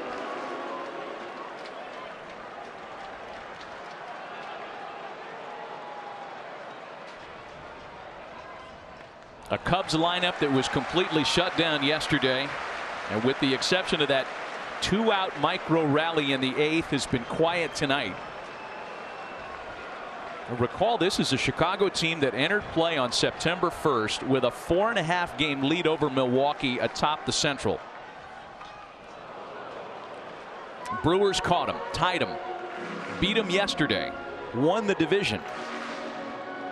And the Cubs have their backs to the wall here in extra innings tonight. On that note, 39 games this season, scoring 0 or 1 runs this season, 2nd most in MLB, and the next is the Orioles. Swing and a miss by Bryant. 2-2. And that's been the shock the entire season, is because of the offense, the names that are in this lineup, the lack of scoring that they have had in too many games has been a huge shock. Some of that sneaky giddy up there. Here's the 2-2. Bryant lines it to 3rd. Arenado lays out and gets him. And that's how you win 5 straight Gold Gloves. And about to win his 6th one. As good as it gets. The modern day Brooks Robinson. Underrated. Gym rat. MVP type. It doesn't get any better for Arenado. Wow, what a play.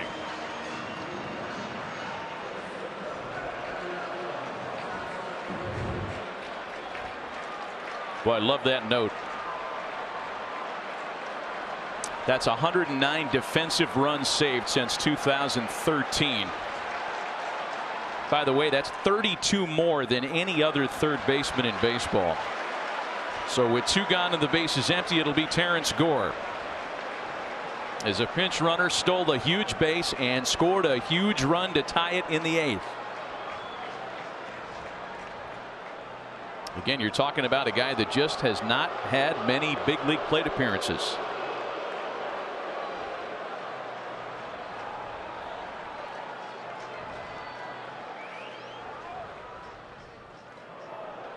He looks bunt and takes a strike. Why not?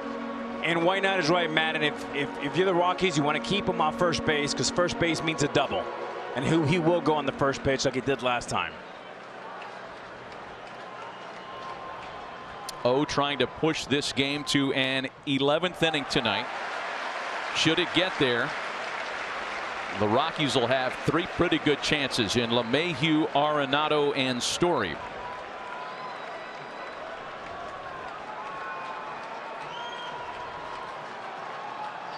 The 2-1.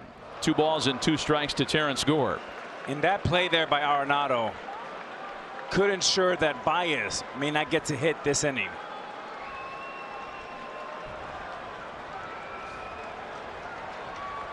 Baez next on deck. And it's going to have to wait. We're through 10 tonight. It's an elimination game, and this one goes to 11.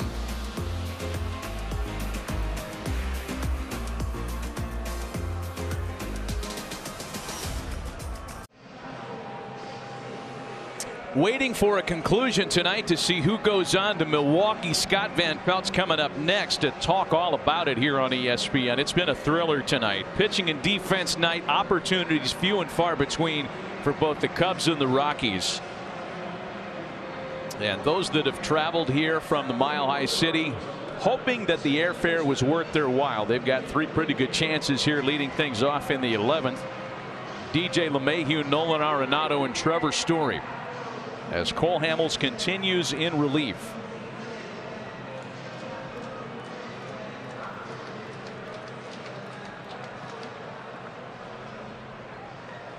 LeMahieu doubled way back in the top of the 1st inning. The Rockies opened this game with a walk and a double. They had runners at 2nd and 3rd, nobody out, scored just 1 run. And you kind of thought in the back of your mind at the time, opportunity missed, or we wouldn't be here in the 11th had they cashed in. Chopper to 3rd. Bryant's got it 1 away. And Cole Hamels has his signature pitch working in a big way. Another changeup, 86 miles an hour, fading away from the right-handed hitters. There's that circle change.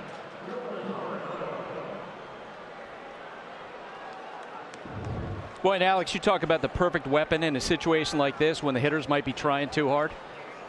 Indeed. Here's Arenado now.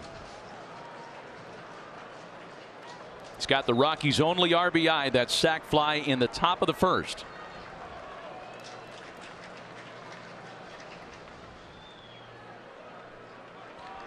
And if you're Cole Hamels, Matt, you have to manage these 2 at-bats right here. Batman and Robin, you have to get Arenado and Story and keep them in the ballpark.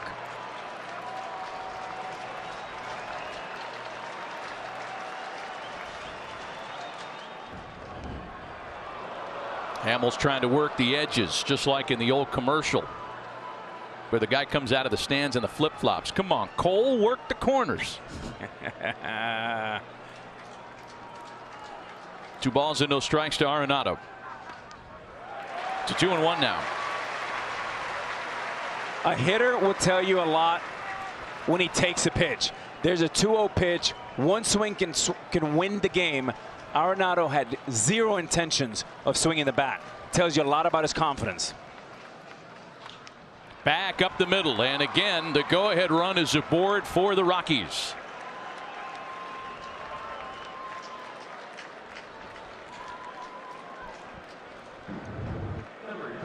Got a fastball right here. Fastball, base hit up the middle, but if you're Cole Hamels, you're happy with that. You kept him in the stadium. You're 1 pitch away to get a ground ball double play. And that was the cookie zone of Arenado. He loves the ball inside. Lucky just get a base hit. So now Trevor Story, who's got a couple of hits tonight, 2 for 4, swinging the bat as well right now as he has all season. He has never faced Cole Hamels in his career.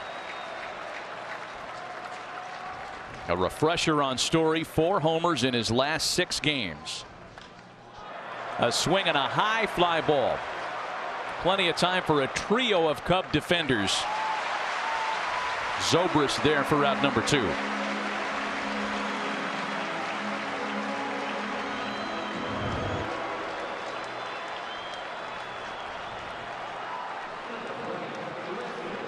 This is a win for Cole Hamels and the Cubs. Trevor Story swinging first pitch, and this is what he tried to eliminate, is getting too far underneath the baseball.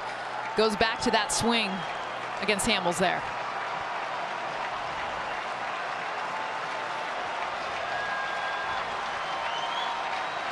Here's Gerardo Parra now. Parra came on defensively earlier. He has grounded out in his one trip to the plate tonight. When Chicago bats in the bottom of the inning, they'll have Baez, Almora, and Murphy. And if you think Trevor Story took a big swing there to try to get on the board, Buster, we were talking about this earlier. Just wait until what we see Javi Baez do. Yeah, he's already started swinging. Bring out the Big Bertha. He could power the town of Racine, Wisconsin, and that's close to where the Cubs are trying to go this week.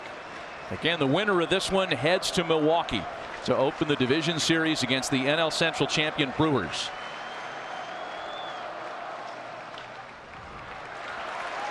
You know, Colorado has had a few more opportunities with runners on base than the Cubs tonight. Bud Black has watched his lineup go 0 for their last 15 with men on base.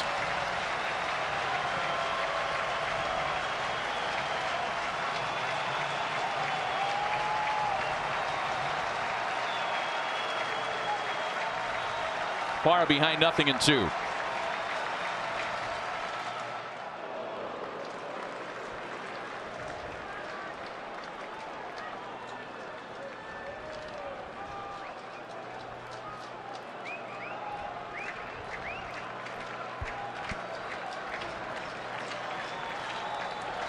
Ian Desmond would stand to bat next if Gerardo Parra can keep the top of the 11th inning hot.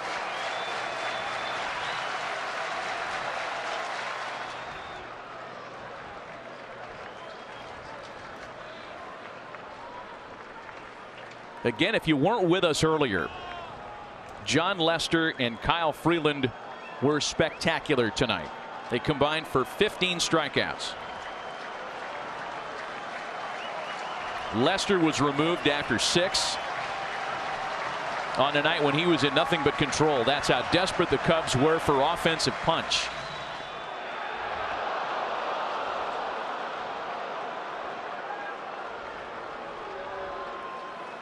Kyle Freeland working on short rest in his postseason debut.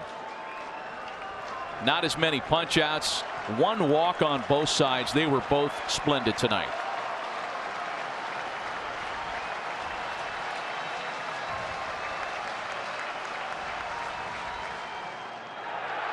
Boy, and Parra all the way to a full count now.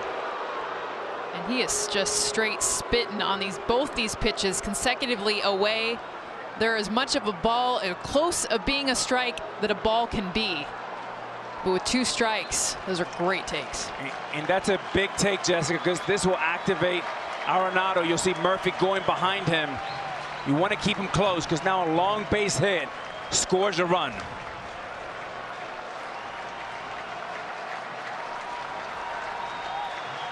Three balls and 2 strikes. Here's the payoff pitch.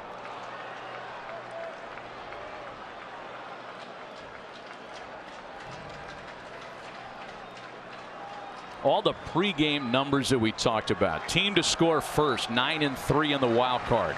Team with a more experienced starter, 9-3 in the wild card. None of that matters now, as this one's been in the hands of the bullpen ever since the middle innings.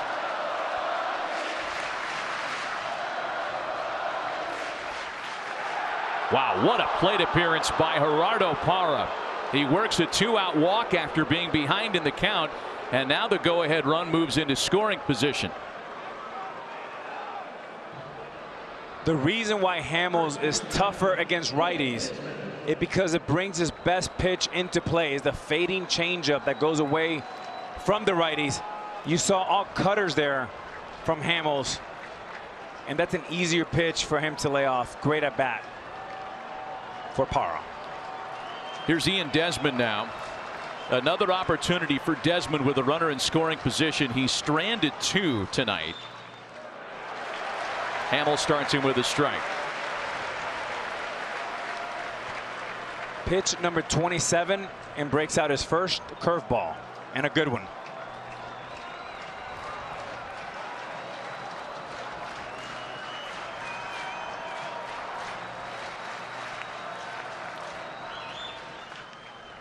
Jam shot roller to third. Bryant to second, not in time.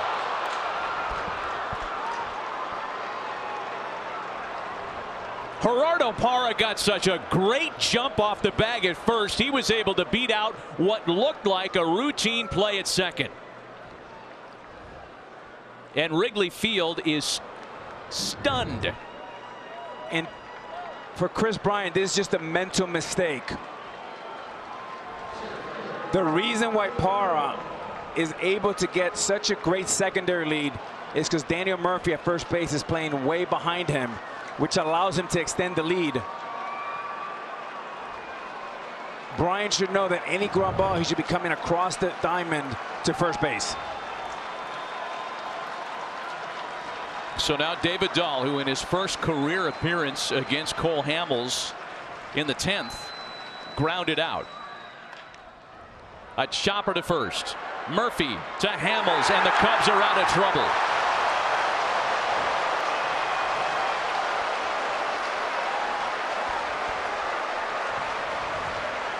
Rockies able to load the bases and do nothing more, and we say for the 3rd time tonight, the Cubs have a chance to walk it off.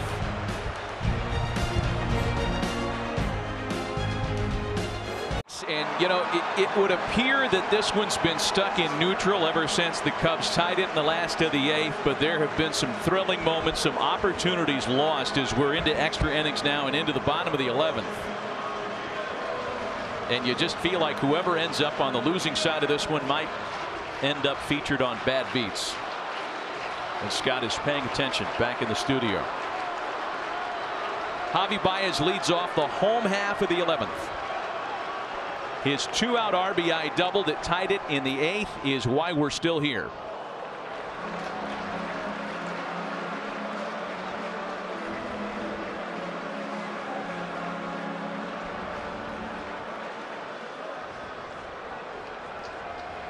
Sen Hwang-Oh took over in the 10th and worked a 1-2-3 inning.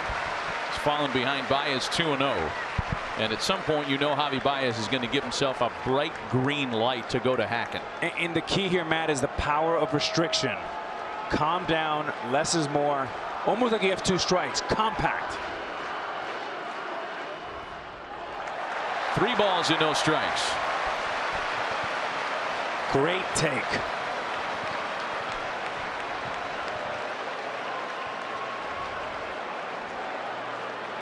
Baez, Almora, and Murphy in the 11th. The 3-0 from O.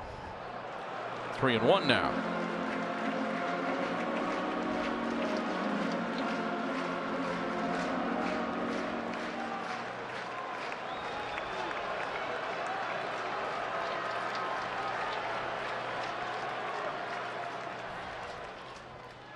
And there's ball 4. Winning run is aboard to start the bottom of the 11th.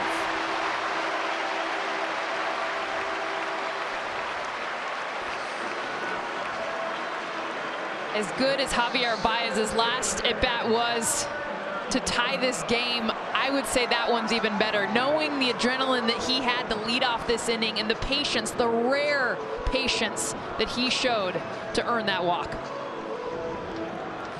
It's the first time the Cubs have put their leadoff hitter aboard since Ian Happ led off the 6th with a walk.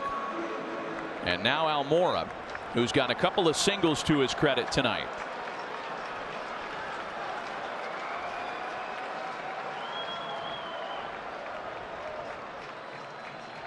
You know, as much as extra innings in the postseason tends to favor the home side for obvious reasons,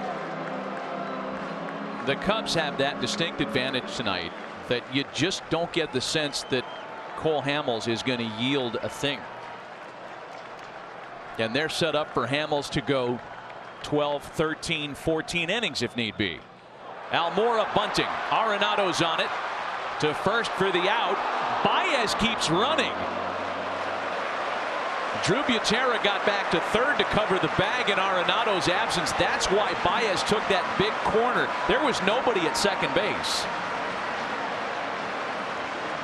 And Matt, this is an easy choice for Buddy Black. I'm not sure about the bunt here. Now you're going to walk your best hitter here in this situation. And Baez, one of the most aggressive players in the game, never stops. When Butera read that beautifully, he got to third base immediately to prevent any shenanigans from Baez. So they'll probably walk Murphy. Pretty easy decision here for Buddy Black to bring Contreras and put man on first and second and play for the double play. That's why in this case, not a straight up bunt, because you don't want to take the bat away from Murphy, but it's a good one. It's okay. So the intentional walk issued to Murphy. And that'll set up Wilson Contreras with the winning run in scoring position and one gone.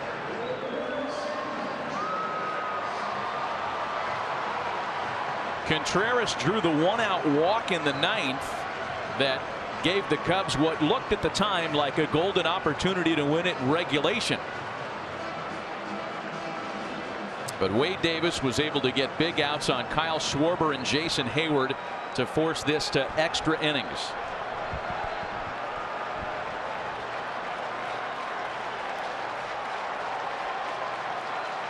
Cubs all-star catcher 0 for 2 with 2 walks tonight. Misses with a slider.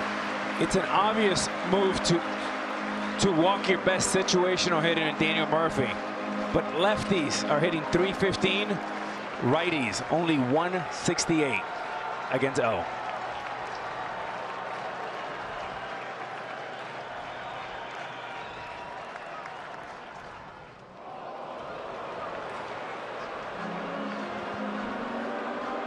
Because the Cubs have an opportunity to end this game. Should Contreras not accomplish that, Victor Caratini is shown in the on-deck circle. He would bat for Hamels if given the opportunity.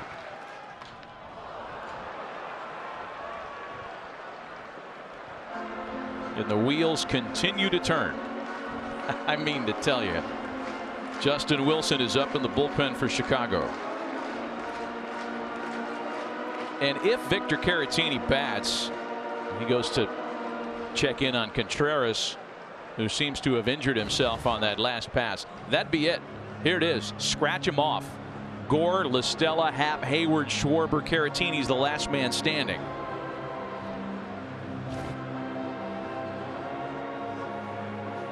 Which makes this an even scarier moment. There's nobody left to replace Contreras. Well, you have Schwarber. Schwarber is your third catcher in an emergency. And he already hit. Who's been burned. And he's already out. Yep. So he's burnt. And then Caratini, who's hoping to bat or hoping not to bat next if Contreras can finish the business here. Maybe we can figure out what happened on this swing.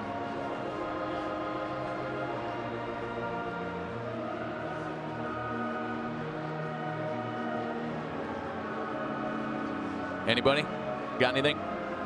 Cramp, maybe. Okay. I was wondering. It's the way he's trying to stretch it out, having been behind the plate for this long game. Yeah, left calf. I'm with you, Buster. Especially because they don't seem to be doing anything but trying to give him liquids and doing anything they can to get that left calf to loosen up.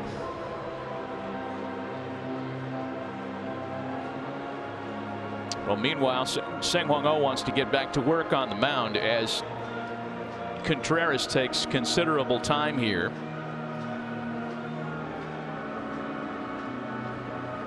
Winning runs in scoring position here in the last of the 11th with one gone. There is a fourth catcher available tonight. David Ross would just jump right in there. Suit and all. Got a loud ovation when they gave him a little play on the scoreboard here at Wrigley. Rossi, as we know, a folk hero in these parts. You know, Matty, I saw him in the lobby this morning grabbing a little Starbucks, and he's still in plain weight. He looks great. He does.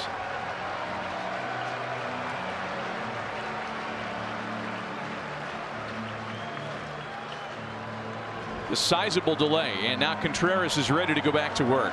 So, you know, bear in mind, regarding Contreras, the Cubs are playing in their 47th game in the last 49 days, and Contreras has been out there for 35 of them.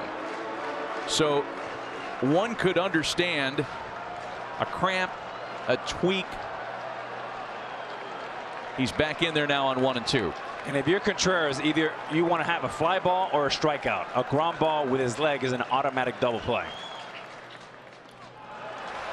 2 balls and 2 strikes.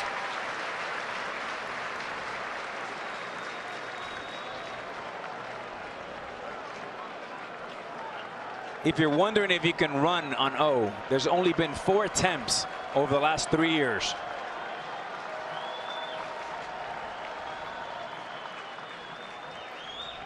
Takes a good long look at Baez, who stays put, and it's a full count now. Wow.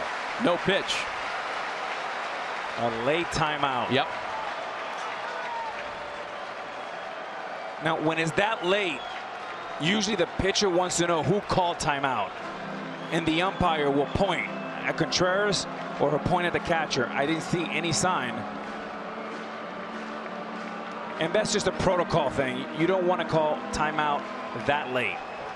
I think we just saw Buddy Black say who called it. Right. So it's 2 balls and 2 strikes on Wilson Contreras. Winning run in scoring position here in the 11th.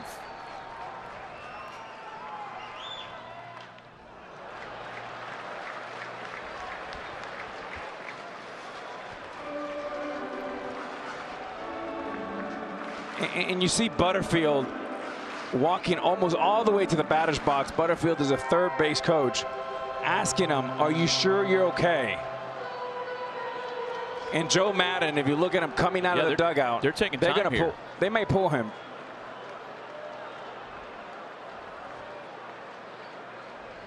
Contreras saying no chance. I'm staying in here. There aren't any options beyond Victor Caratini, who's on deck, unless Joe wants to finish the at-bat with a pitcher. Joe Madden's question was more about the pitch. He's wondering why it's not 3-2 instead of 2-2. Yeah.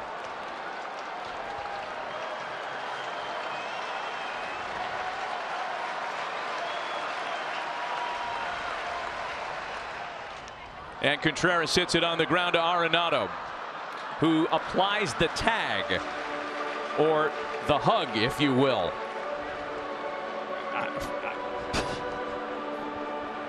You know, if I was Buddy Black, I'd be wondering, that play is live. There's no reason for you to hug me. It's not the last out of the inning. I don't know who hugged who initiated the hug, but I was surprised there was no attempt at turning a double play. It's Baez. Well, I mean, that's the Chicago Bears tackle. So Arenado applies the tag and then tried to brace himself and gets wrapped up in the hug. If there, and if a runner tried to advance there, yeah, I here mean, comes Buddy Black's going to come out and chat about this. Which, I mean, Daniel Murphy didn't have a chance to go to third, but had there been an attempt to get to another bag, that would be interference. Exactly the point of the discussion now. Well, Matt, if we go back to the first inning, and I'm going to go back to this play right here. This is a live play. And you cannot put your arms around any infielder, especially he can throw this ball to second or first. And by the way, what happens if the runner from first to second base falls? Yeah. Okay, you cannot assume it. Just like you can't assume that that ball that got stuck in the ivy in the first inning, that there's going to be a play at home. The rules are the rules.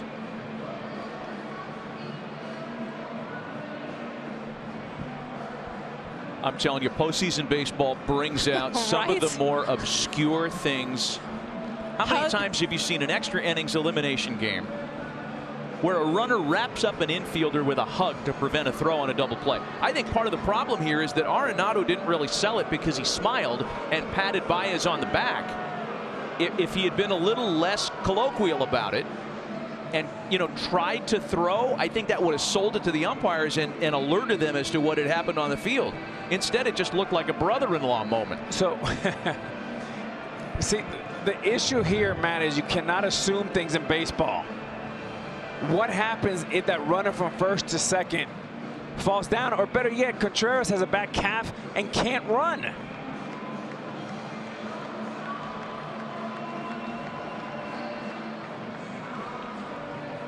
All right, so Contreras isn't even close. There's the tag. You just wonder if there would have been an opportunity for a throw, but again, it wasn't sold as anything that was being debated in the moment, and that's going to be all for a pitching change. Rockies are looking for one more out in the 11th to try to get this thing to the 12th. Another pitching change in a still 1-1 tie. We'll be right back.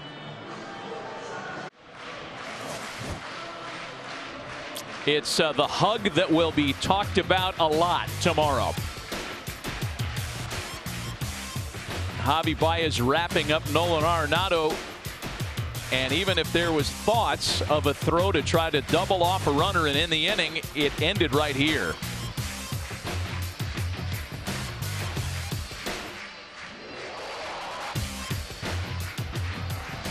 That is the strangest thing I've ever seen in a baseball field. And it happened extra innings in a wild card game. It just didn't appear that Nolan thought he had a chance for a double play. He kind of put his arm out to brace himself. He was hugged back, and there goes any thought of a double play. So instead, Chris Russin will try to extract the final out of the inning to get this thing to the 12th and keep the Rockies' hopes alive. Victor Caratini pinch hitting. The last position player option on Joe Maddon's bench tonight. And Russin starts him with a strike.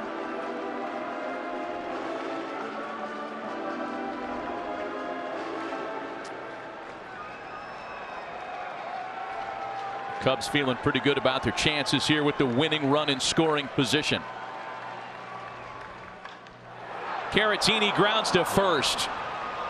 And this one is going to the 12th. Oh, man. More hugs coming up.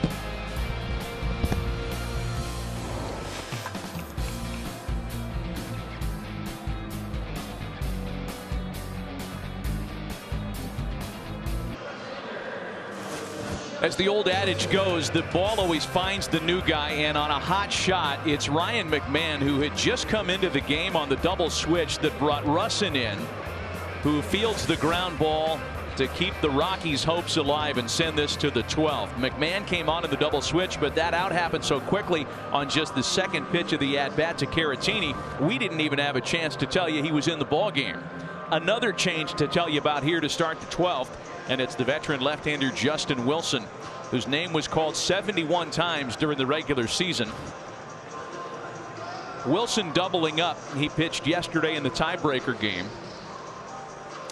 And he'll go to work here in the 12th on Carlos Gonzalez to lead things off for Colorado. And there is some discussion at shortstop with Javi Baez, perhaps regarding the hug. Oh, Looks like Bill Miller's like an uncle telling him, don't do that again. Don't do that again.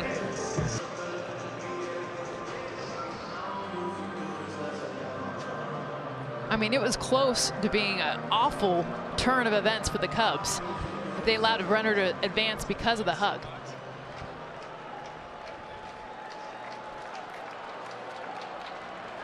So here we go in the 12th for Carlos Gonzalez to lead things off against Wilson.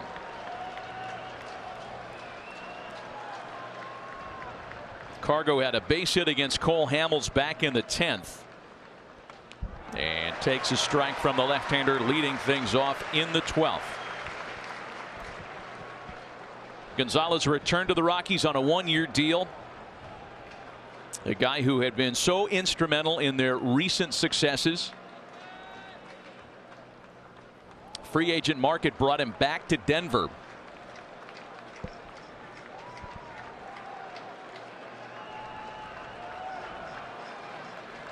Ended up playing in 132 games this year, his 10th season with the team. He is among the all-time leaders in a number of Rockies franchise categories. A jam shot to second for Zobrist and one away for Wilson. Again, because this game has gone deep into the night because of the changes on double switches, a couple of the stars have been rotated out. Anthony Rizzo's been out of the game for some time, and on the other side, Charlie Blackmon no longer in the game. And we're going to have another pitching change. So Wilson called on just to get the left-hander. He does his job, and Joe Maddon goes back to the bullpen. Another guy capable of giving him some length. Starter Kyle Hendricks. Another fascinating turn on a wild night at Wrigley. We'll be right back.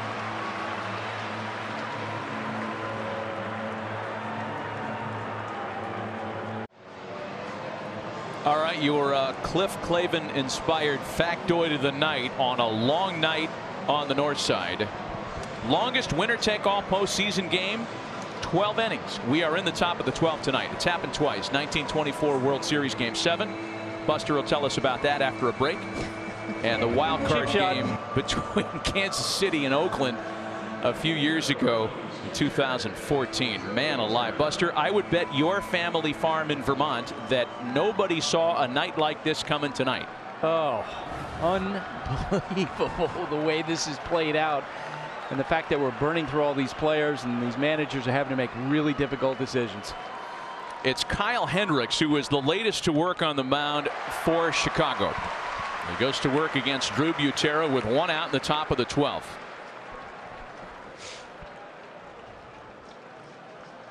So Cole Hamels made his second career relief appearance earlier. The only thing that got him out of the ballgame was a chance to win it when the Cubs had a chance to pinch hit for him.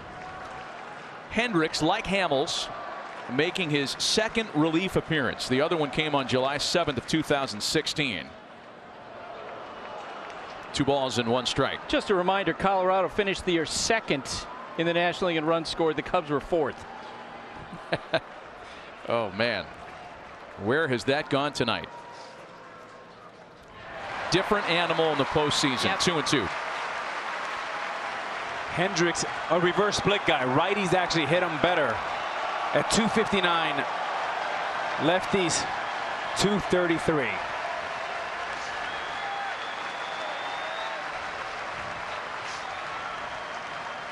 The 2-2 to Butera. Lined into center field as it carries right to Almora. One of the few starters that's still in the same spot that he was at 7:08 Central Time. So Bud Black doesn't have many options left, but he has 2 more than Joe Maddon in Garrett Hampson and catcher Tony Walters.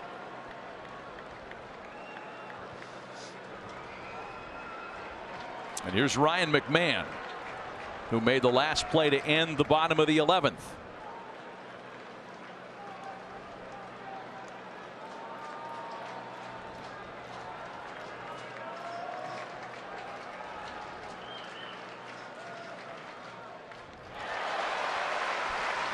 One and one. And that's the pitch. Alex, to your point, the reason he has better numbers against lefties is this one right here, the changeup. That circle change, so beautiful. The late run and sink he gets on that.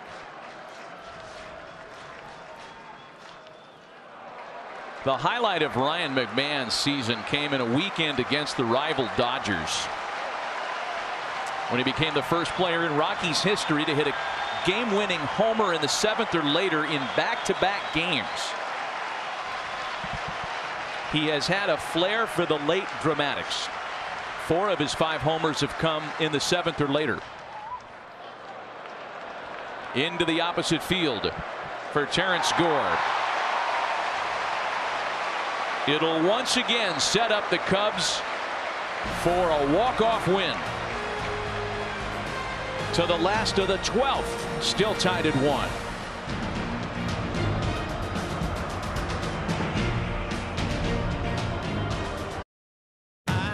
Won't waste another minute, no, I won't. I'm a man on a mission. I ain't waiting and wishing. Oh, I got that ambition. I'm a man on a mission.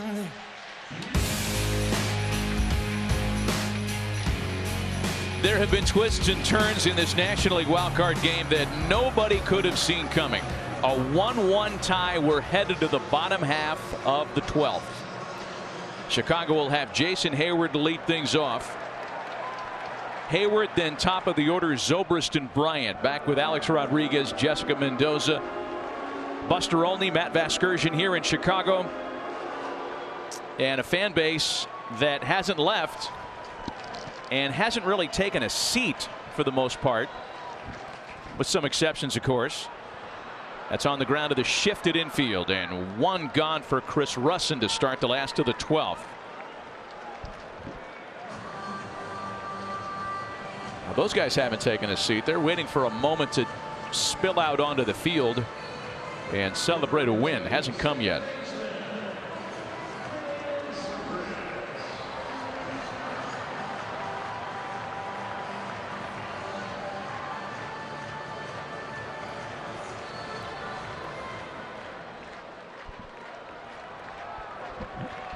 So now Ben Zobrist, a switch hitter in from the right side of the plate, taking a strike.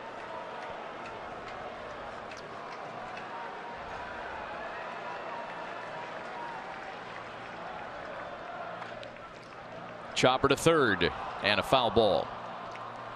After Kyle Freeland, who pitched into the 7th inning tonight and was terrific, the Rockies have used Adam Ottavino.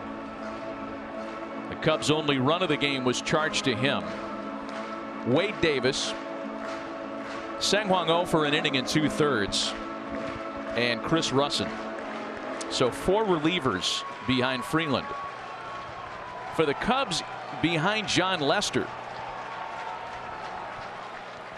there have been 7 bullpen pieces used as Zobrist pops it up. Long run for Gonzalez. LeMahieu going out to make a fine acrobatic grab. And this ball is all Carlos Gonzalez. He has the best view on this. This is outfielder priority. LeMahieu makes a great grab, but look at where Carlos Gonzalez is, and he retreats. But that, you need to be vocal, you need to be loud and take over, because the Rockies get a break. LeMahieu makes a fantastic grab that did not need to be made. That was going right into the glove of Carlos Gonzalez, but he had to let LeMahieu know. And sometimes the flags are not indicative of some of the wind that goes on down there. There has not been one routine fly ball all night. There was the ball that David Dahl kind of misread and overran in right. That was a near disaster for Chicago. And now Buddy Black's coming out to make another pitching change. He's got Scott Oberg up. Oberg has been great for the Rockies down the stretch. He pitched in the tiebreaker game in LA yesterday. 2/3 innings, gave up 2 hits, but has been a huge piece in this Rockies bullpen, especially the last month of the season. Another change. We'll be right back.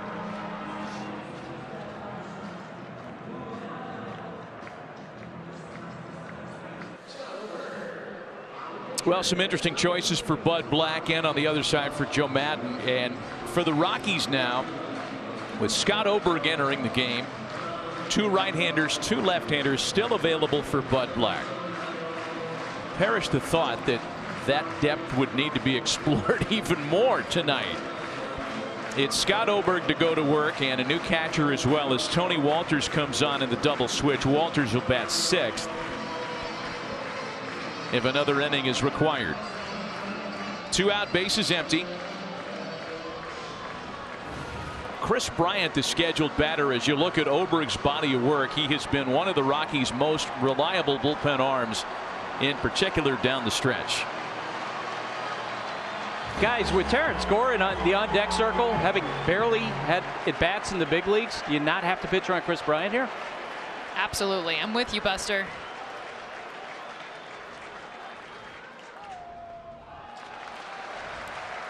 Ball and no strikes to Bryant. And he should get 4 more like that, Buster. To answer your question, he should get absolutely nothing that he can take his long arms and reach. Chris 1 for 5, as you saw, 2 strikeouts on the night. Little check pass, and it's 1-1. Now Chris Bryant should be talking to himself here. The only way he gets me out is if I get myself out. Stay disciplined. Is that a little Miguel Cabrera gamesmanship? I'm going to feign a swing so he throws me a strike.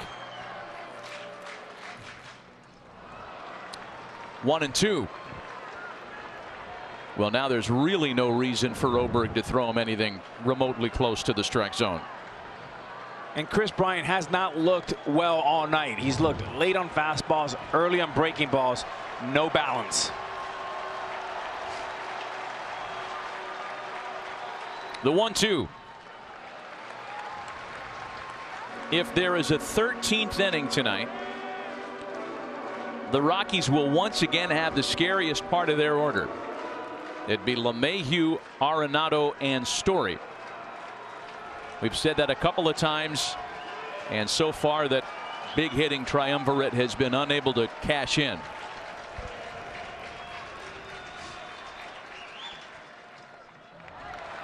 A full count to Chris Bryant now. 4 consecutive sliders from Oberg. And again, like the Baez at bat where he got the base hit, 0-2 hanging slider. There's no way you throw him a strike. Throw him a slider that looks like a strike for 59 and then gets out of the zone. The 3-2.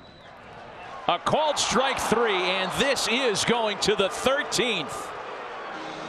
A pair of Rockies relievers combine on a 1-2-3 last of the 12th, and we go deeper into the night in the NL wildcard game.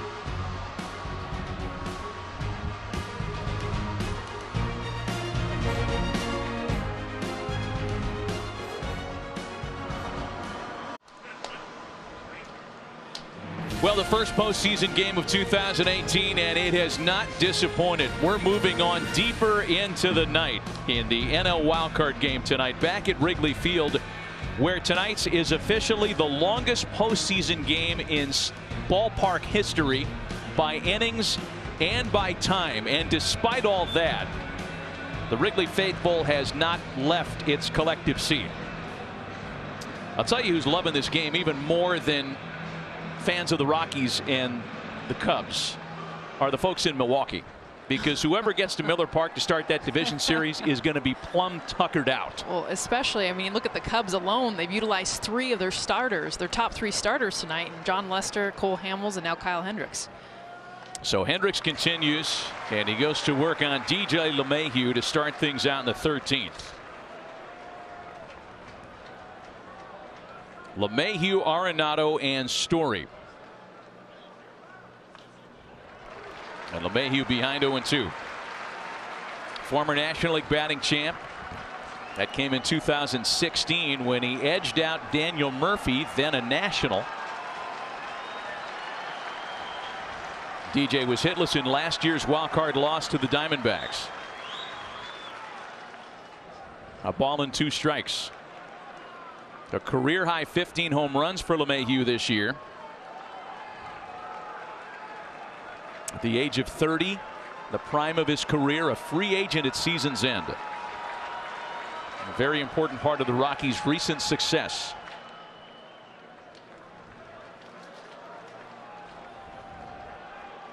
You mentioned LeMahieu's batting title. There are a bunch of them on this roster.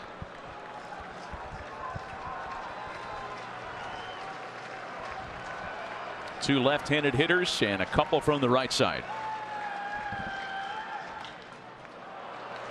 Popped him up. And that's the first out in the 13th. Hendricks, who holds an economics degree from Dartmouth. This is the matchup of the night right here. And if you're the Rockies, these are your two chances, Batman and Robin. And I would not be surprised to see Arenado go up there with a game plan, look soft and ambush first pitch and try to go Jimmy Jacks to left center field. Well, Nolan Arenado has taken Kyle Hendricks deep twice in his career, 6 for 22 lifetime against his current adversary. 1 out, bases empty.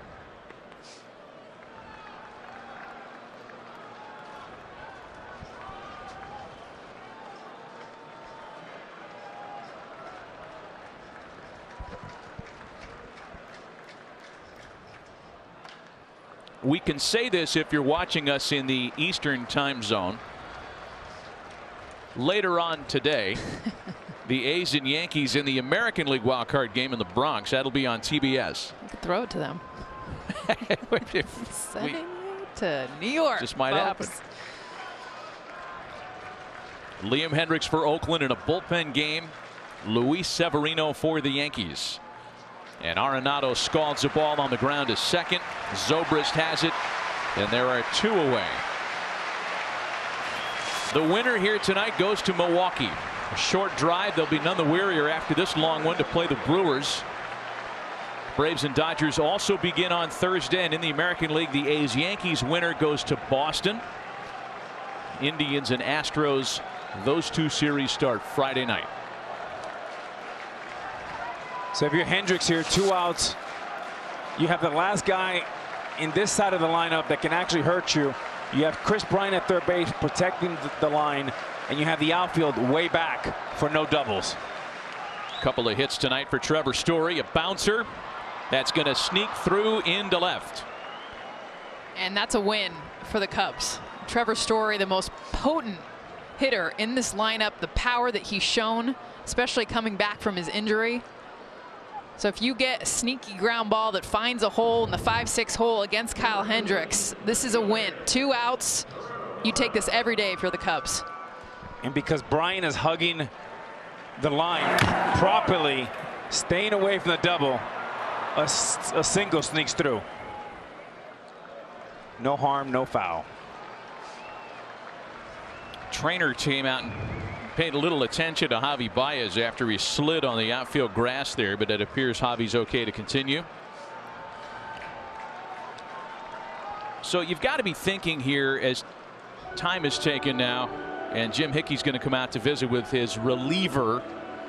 You've got to be thinking about the Rockies getting Trevor Story to second. And Trevor's a guy that can steal a base, 27 in 33 attempts.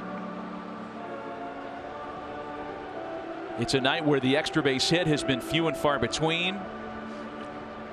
And Buster, we've talked about this in games like this. Everybody takes out the driver and they want to be a hero. They want to hit a home run. I remember when I was with the Yankees, anytime we had a game like this, Torre would meet the entire team on the top step and say, hey, no home runs, think small, and big things will happen.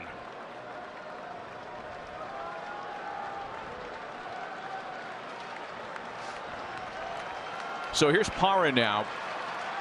He had a great plate appearance in the 11th against Cole Hamels. It started 0-2 that ended up as a base on balls as he takes a strike. Alex, you talked about that, thinking small. If you're sitting in Bud Black's shoes at this point, are you tempted, as Matt was talking about, maybe just, you know what, we're going to put the game in motion one way or another? Well, this is a combination, Buster, that has been easier to run on. In 13 stolen base attempts against Kyle Hendricks on the mound, 10 have been successful. Victor Caratini, who's taken over behind the plate, has caught less than 30% of would-be thieves. The numbers say go. Parra with a base hit into right. Story to third.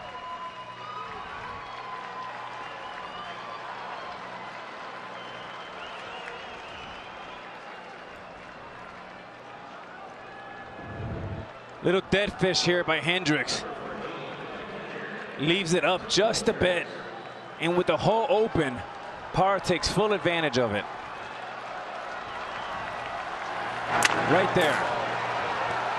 Beautiful hole for a left-handed hitter. Parra, being an experienced hitter, takes that changeup and hooks it. It's going to come down now to Tony Walters, who will take a strike. So, Buster, to answer your question, agreeing with Matt, that last pitch there, 1-6. So Parra can almost walk to second base and not get thrown out. And Walters behind 0-2. Walters, who more or less split catching duties with Chris Iannetta during the regular season, just 2 for 16 with runners in scoring position and 2 out this year, and backed up against an 0-2 count. There's a running situation. They can try to do a little double steal here.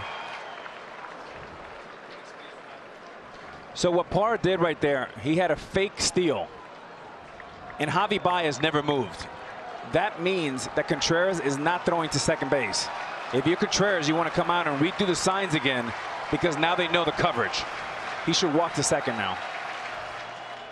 Walters with a base hit up the middle, and the Rockies have taken the lead. 3 straight 2-out singles.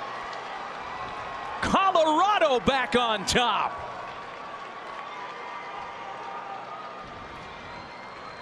You can say all you want about home runs, swings and misses, and launches. In October, it's about contact, it's about little baseball. 1-2 changeup, thinking small and big things happening, just like Mr. Torre used to say. Big hit for the Rockies.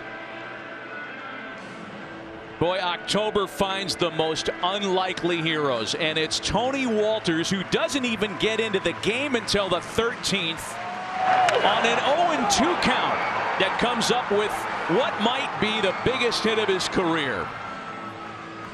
You saw 3 straight consecutive changeups. Missed the first 2. Finally, you couldn't get a third past him. He sneaks a ground ball up the middle to take the lead. So that's all for Hendricks. With the fire still hot, the Cubs will make another pitching change. 2-1 Rockies. We'll be right back.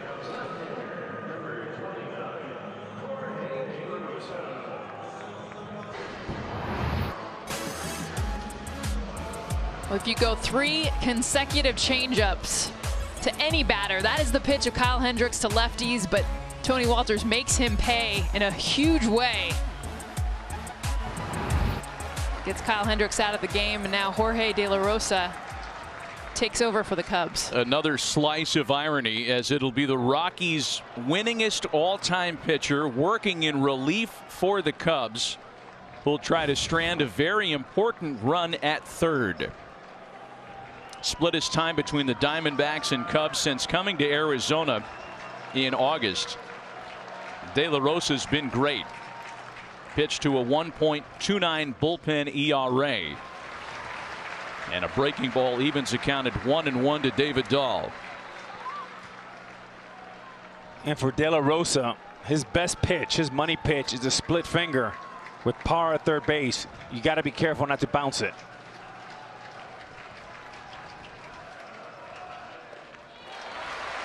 One and 2 to Dahl. You know, the chances of 3 straight 2-out singles aren't very good in any context at any time in the game. When you consider these circumstances, a truly unusual way for the Rockies to scratch out a run for the first time since the first out of the night. Well, and Matt, because they were soft contact singles, that's what allowed Trevor Story to easily get to third base. And that, it wasn't that the ball was getting crushed to hit Kyle Hendricks. It was that approach, Alex, that you talked about. Off the end of the bat, off the hands. No barrel, but enough to get through. But the point is, you got to make contact. And they made soft contact. And there's the wild pitch we're talking about. And that's De La Rosa, money pitch, the split finger. Nice stop for Contreras.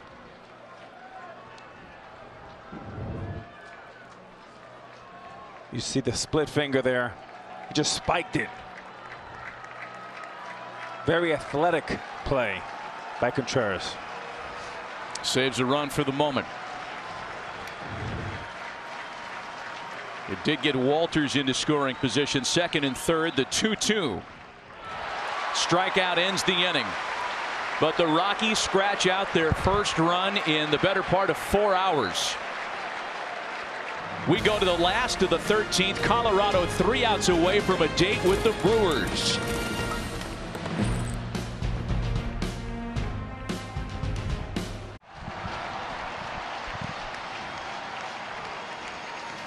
It has been a long night, and one that the Rockies hope will be worth their while.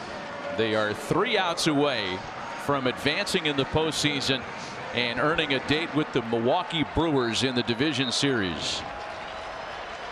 3 straight 2-out hits, scoring a run to put the Cubs behind the 8 ball, who lead things off in the 13th with Terrence Gore. It was Gore who pinch ran, stole a base, and scored the tying run in the last of the 8th. Scott Oberg trying to finish for Colorado.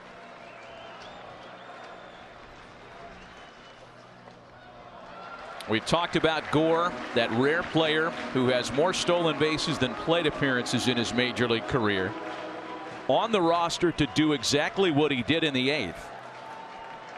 He's had now 2 plate appearances subsequently. Struck out in the 10th.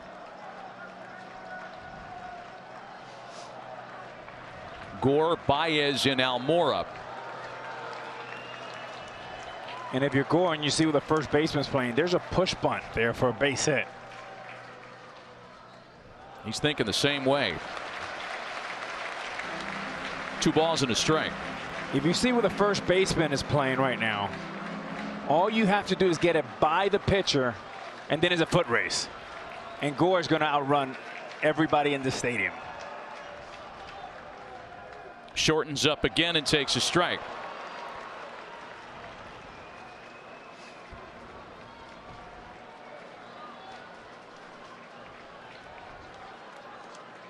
And just because there's 2 strikes, Jessica, if these guys back up, you can still lay it around and just push it past the pitcher. Oh, that one gets a home plate umpire. Cross up, and Chris Guccione got hit with that. Oh, man.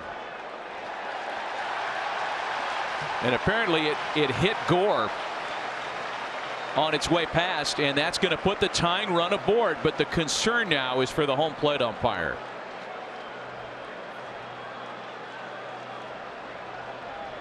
Now this is a cross-up right here. Walter's expecting slider. As you can tell, he's waiting for the ball to go into dirt. And then it's just by him. I don't know that hit him. Well, his reaction, he didn't do anything. So that usually means it didn't hit him.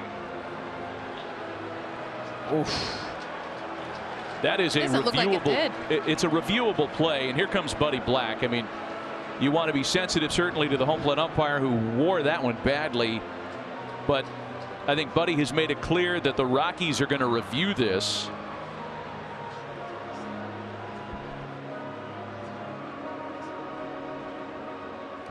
That misses him. Yeah, they're just going to bring him back. That misses him. Gore tried to sell it like he got hit.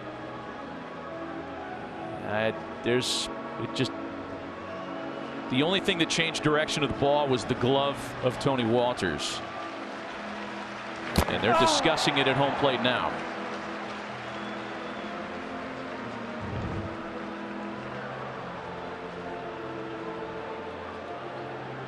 So Buddy Black challenging the call on the field of hit batsman. And you know, if you're Terrence Gore and you have 1 career base hit, 1, why not try to sell that? Absolutely.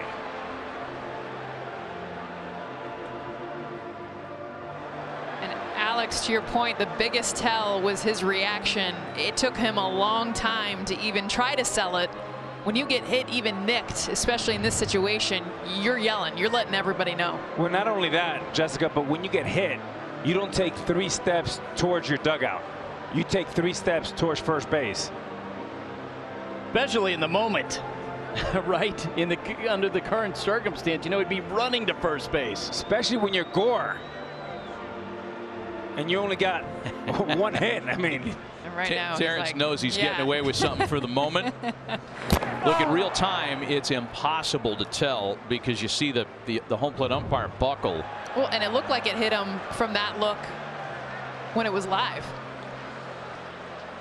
And Jess, the reason you know it was a cross-up, if you look at the way the catcher, Walters, was expecting this pitch, he got really wide, almost like a goalie in hockey, expecting the ball in the dirt. Yeah, they're sending him back. So the challenge by Bud Black pays off. The call of hit batsman is overturned, and Gore's going to have to dig back in there with a full count, and he knew it. Didn't put up any argument. And if you're Gore and it's 3-2, pitchers throw strikes about 50% of the time. That's 500. Do not swing. His run is a big one, obviously, and with his wheels in particular. So here we go. Oberg set. The 3-2. Got him swinging. Wow. And he made him chase, too, to your point, Alex. And Matt, we talked about 3-2 being the money pitch, and the most important pitch to dominate in October is usually a chase pitch. The reason why is called anxiety, and in October it rises like the summer heat. There is no reason for Gore to even think about swinging here. Right now he would be at second base with no outs. Crucial mental mistake. So the third challenge by the Rockies tonight is their biggest, and it's the first one that goes their way. Now it's Javi Baez. Rockies are not out of the woods yet, not by a long shot. Baez and Almora.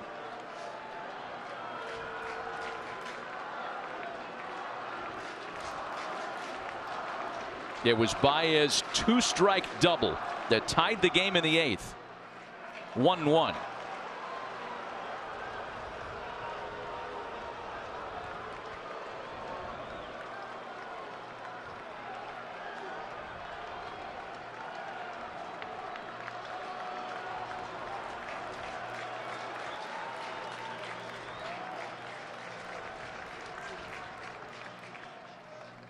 Big swing and a miss. That's the game-tying hack.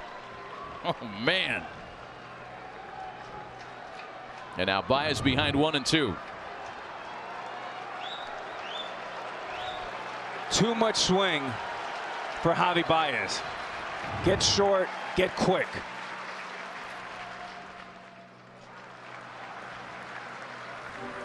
We mentioned Baez, the MVP of the 2016 NLCS. Since that series, he's just 8 for 60 in postseason play.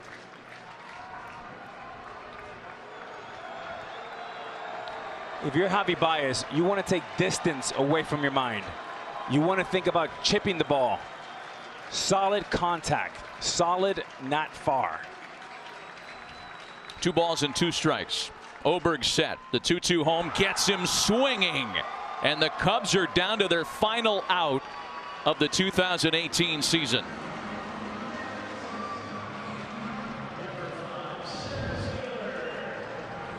Jess, there's the cement mixer we've talked about all year. One of the most effective pitches in the game, and too much swing in that situation for Javi Baez. And the crazy thing, it's a huge miss for Oberg.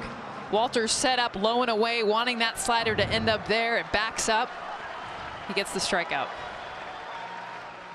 Albert Almora Jr. represents the last chance for Chicago. And for Chris Guccione behind the plate, I mean, these guys don't get enough credit. 362 pitches have been thrown in this game. He's done a fantastic job.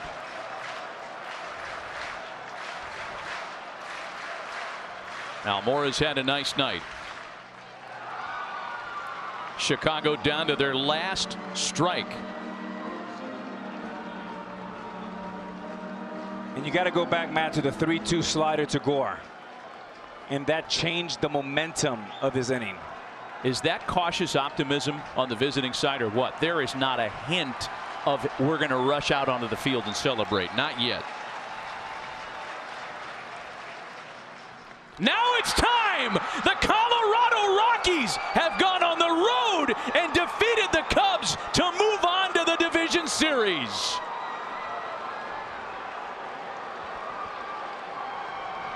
Stunned silence on the north side tonight.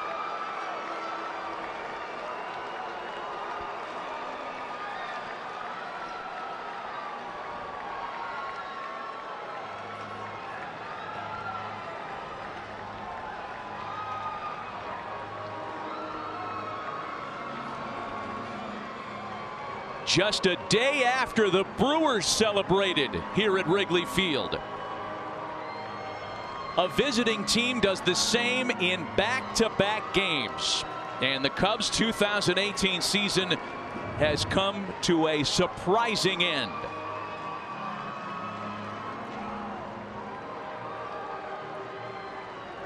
The Colorado Rockies are moving on to just their third ever Division Series appearance. And there will be Rocktober in Denver this year. And the team effort it took. Kyle Freeland, 7 innings. Nolan Arenado to get the Rockies on the board early in this game. Tony Walters with the huge hit. And Scott Oberg to finish it off. Longest game in Wrigley postseason history, over 4 hours. Tony Walters, by the way, a guy with fewer than 200 career ABs, a 170 career hitter, and as we speak, they've started construction on the Tony Walters statue at Coors Field, right next to Todd Helton, Larry Walker, and Jason Jennings. I probably could have done better than that. And John Elway. No, but I got to tell you, Walters is one of these guys that is a big character, very respected. And there's Buster. And he's standing by with Buster. Tony Walters, you just etched your name in baseball history. How did that feel? I felt pretty good. Our team been grinding, working our tails off. Did a great job getting this win. Okay, walk us through that at bat, especially after you fell behind in the count. I was looking out over, trying to get something to just put in the outfield. Got the pitch, got a change up, hit up the middle, felt great. That was a good feeling right there. Okay, how did you guys sort of survive that as that game goes along? You lose the lead in the 8th inning, and then 0 after 0 after 0. What was the mood in the bench? You know, the mood of the bench, we didn't give up. We have warriors on this team. We've made comeback wins all the time this year. You know, something that wasn't new to us. So we're used to coming back right here, getting a win. This is a great win for us and the Rockies. We're just going to keep on doing it. Moving forward, how dangerous is this team? It's dangerous, that's for sure. Feel bad for the blue back there, but should have caught that pitch. A little quick one right there, but it's dangerous, but it's fun. Tony, thanks. Back to you. All right, Buster, thanks. The Colorado Rockies with an improbable, unbelievable run down the stretch. That's reminding some of the folks in Denver of what happened perhaps at the end of the 2007 season when they went on a run and got all the way to the Fall Classic. It's the Rockies that emerged from the wild card game. They've got a date with the Brewers on Thursday. Coming up next for you, Sports Center with Scott Van Pelt. The Rockies defeat the Chicago Cubs by a final of 2-1. For Jessica Mendoza, Alex Rodriguez, Buster Olney, Matt Vasgersian, thanking you for joining us tonight and all season long after a thrilling wild card game in Chicago. Good night from Wrigley. Let's send you to Sports Center with Scott Van Pelt.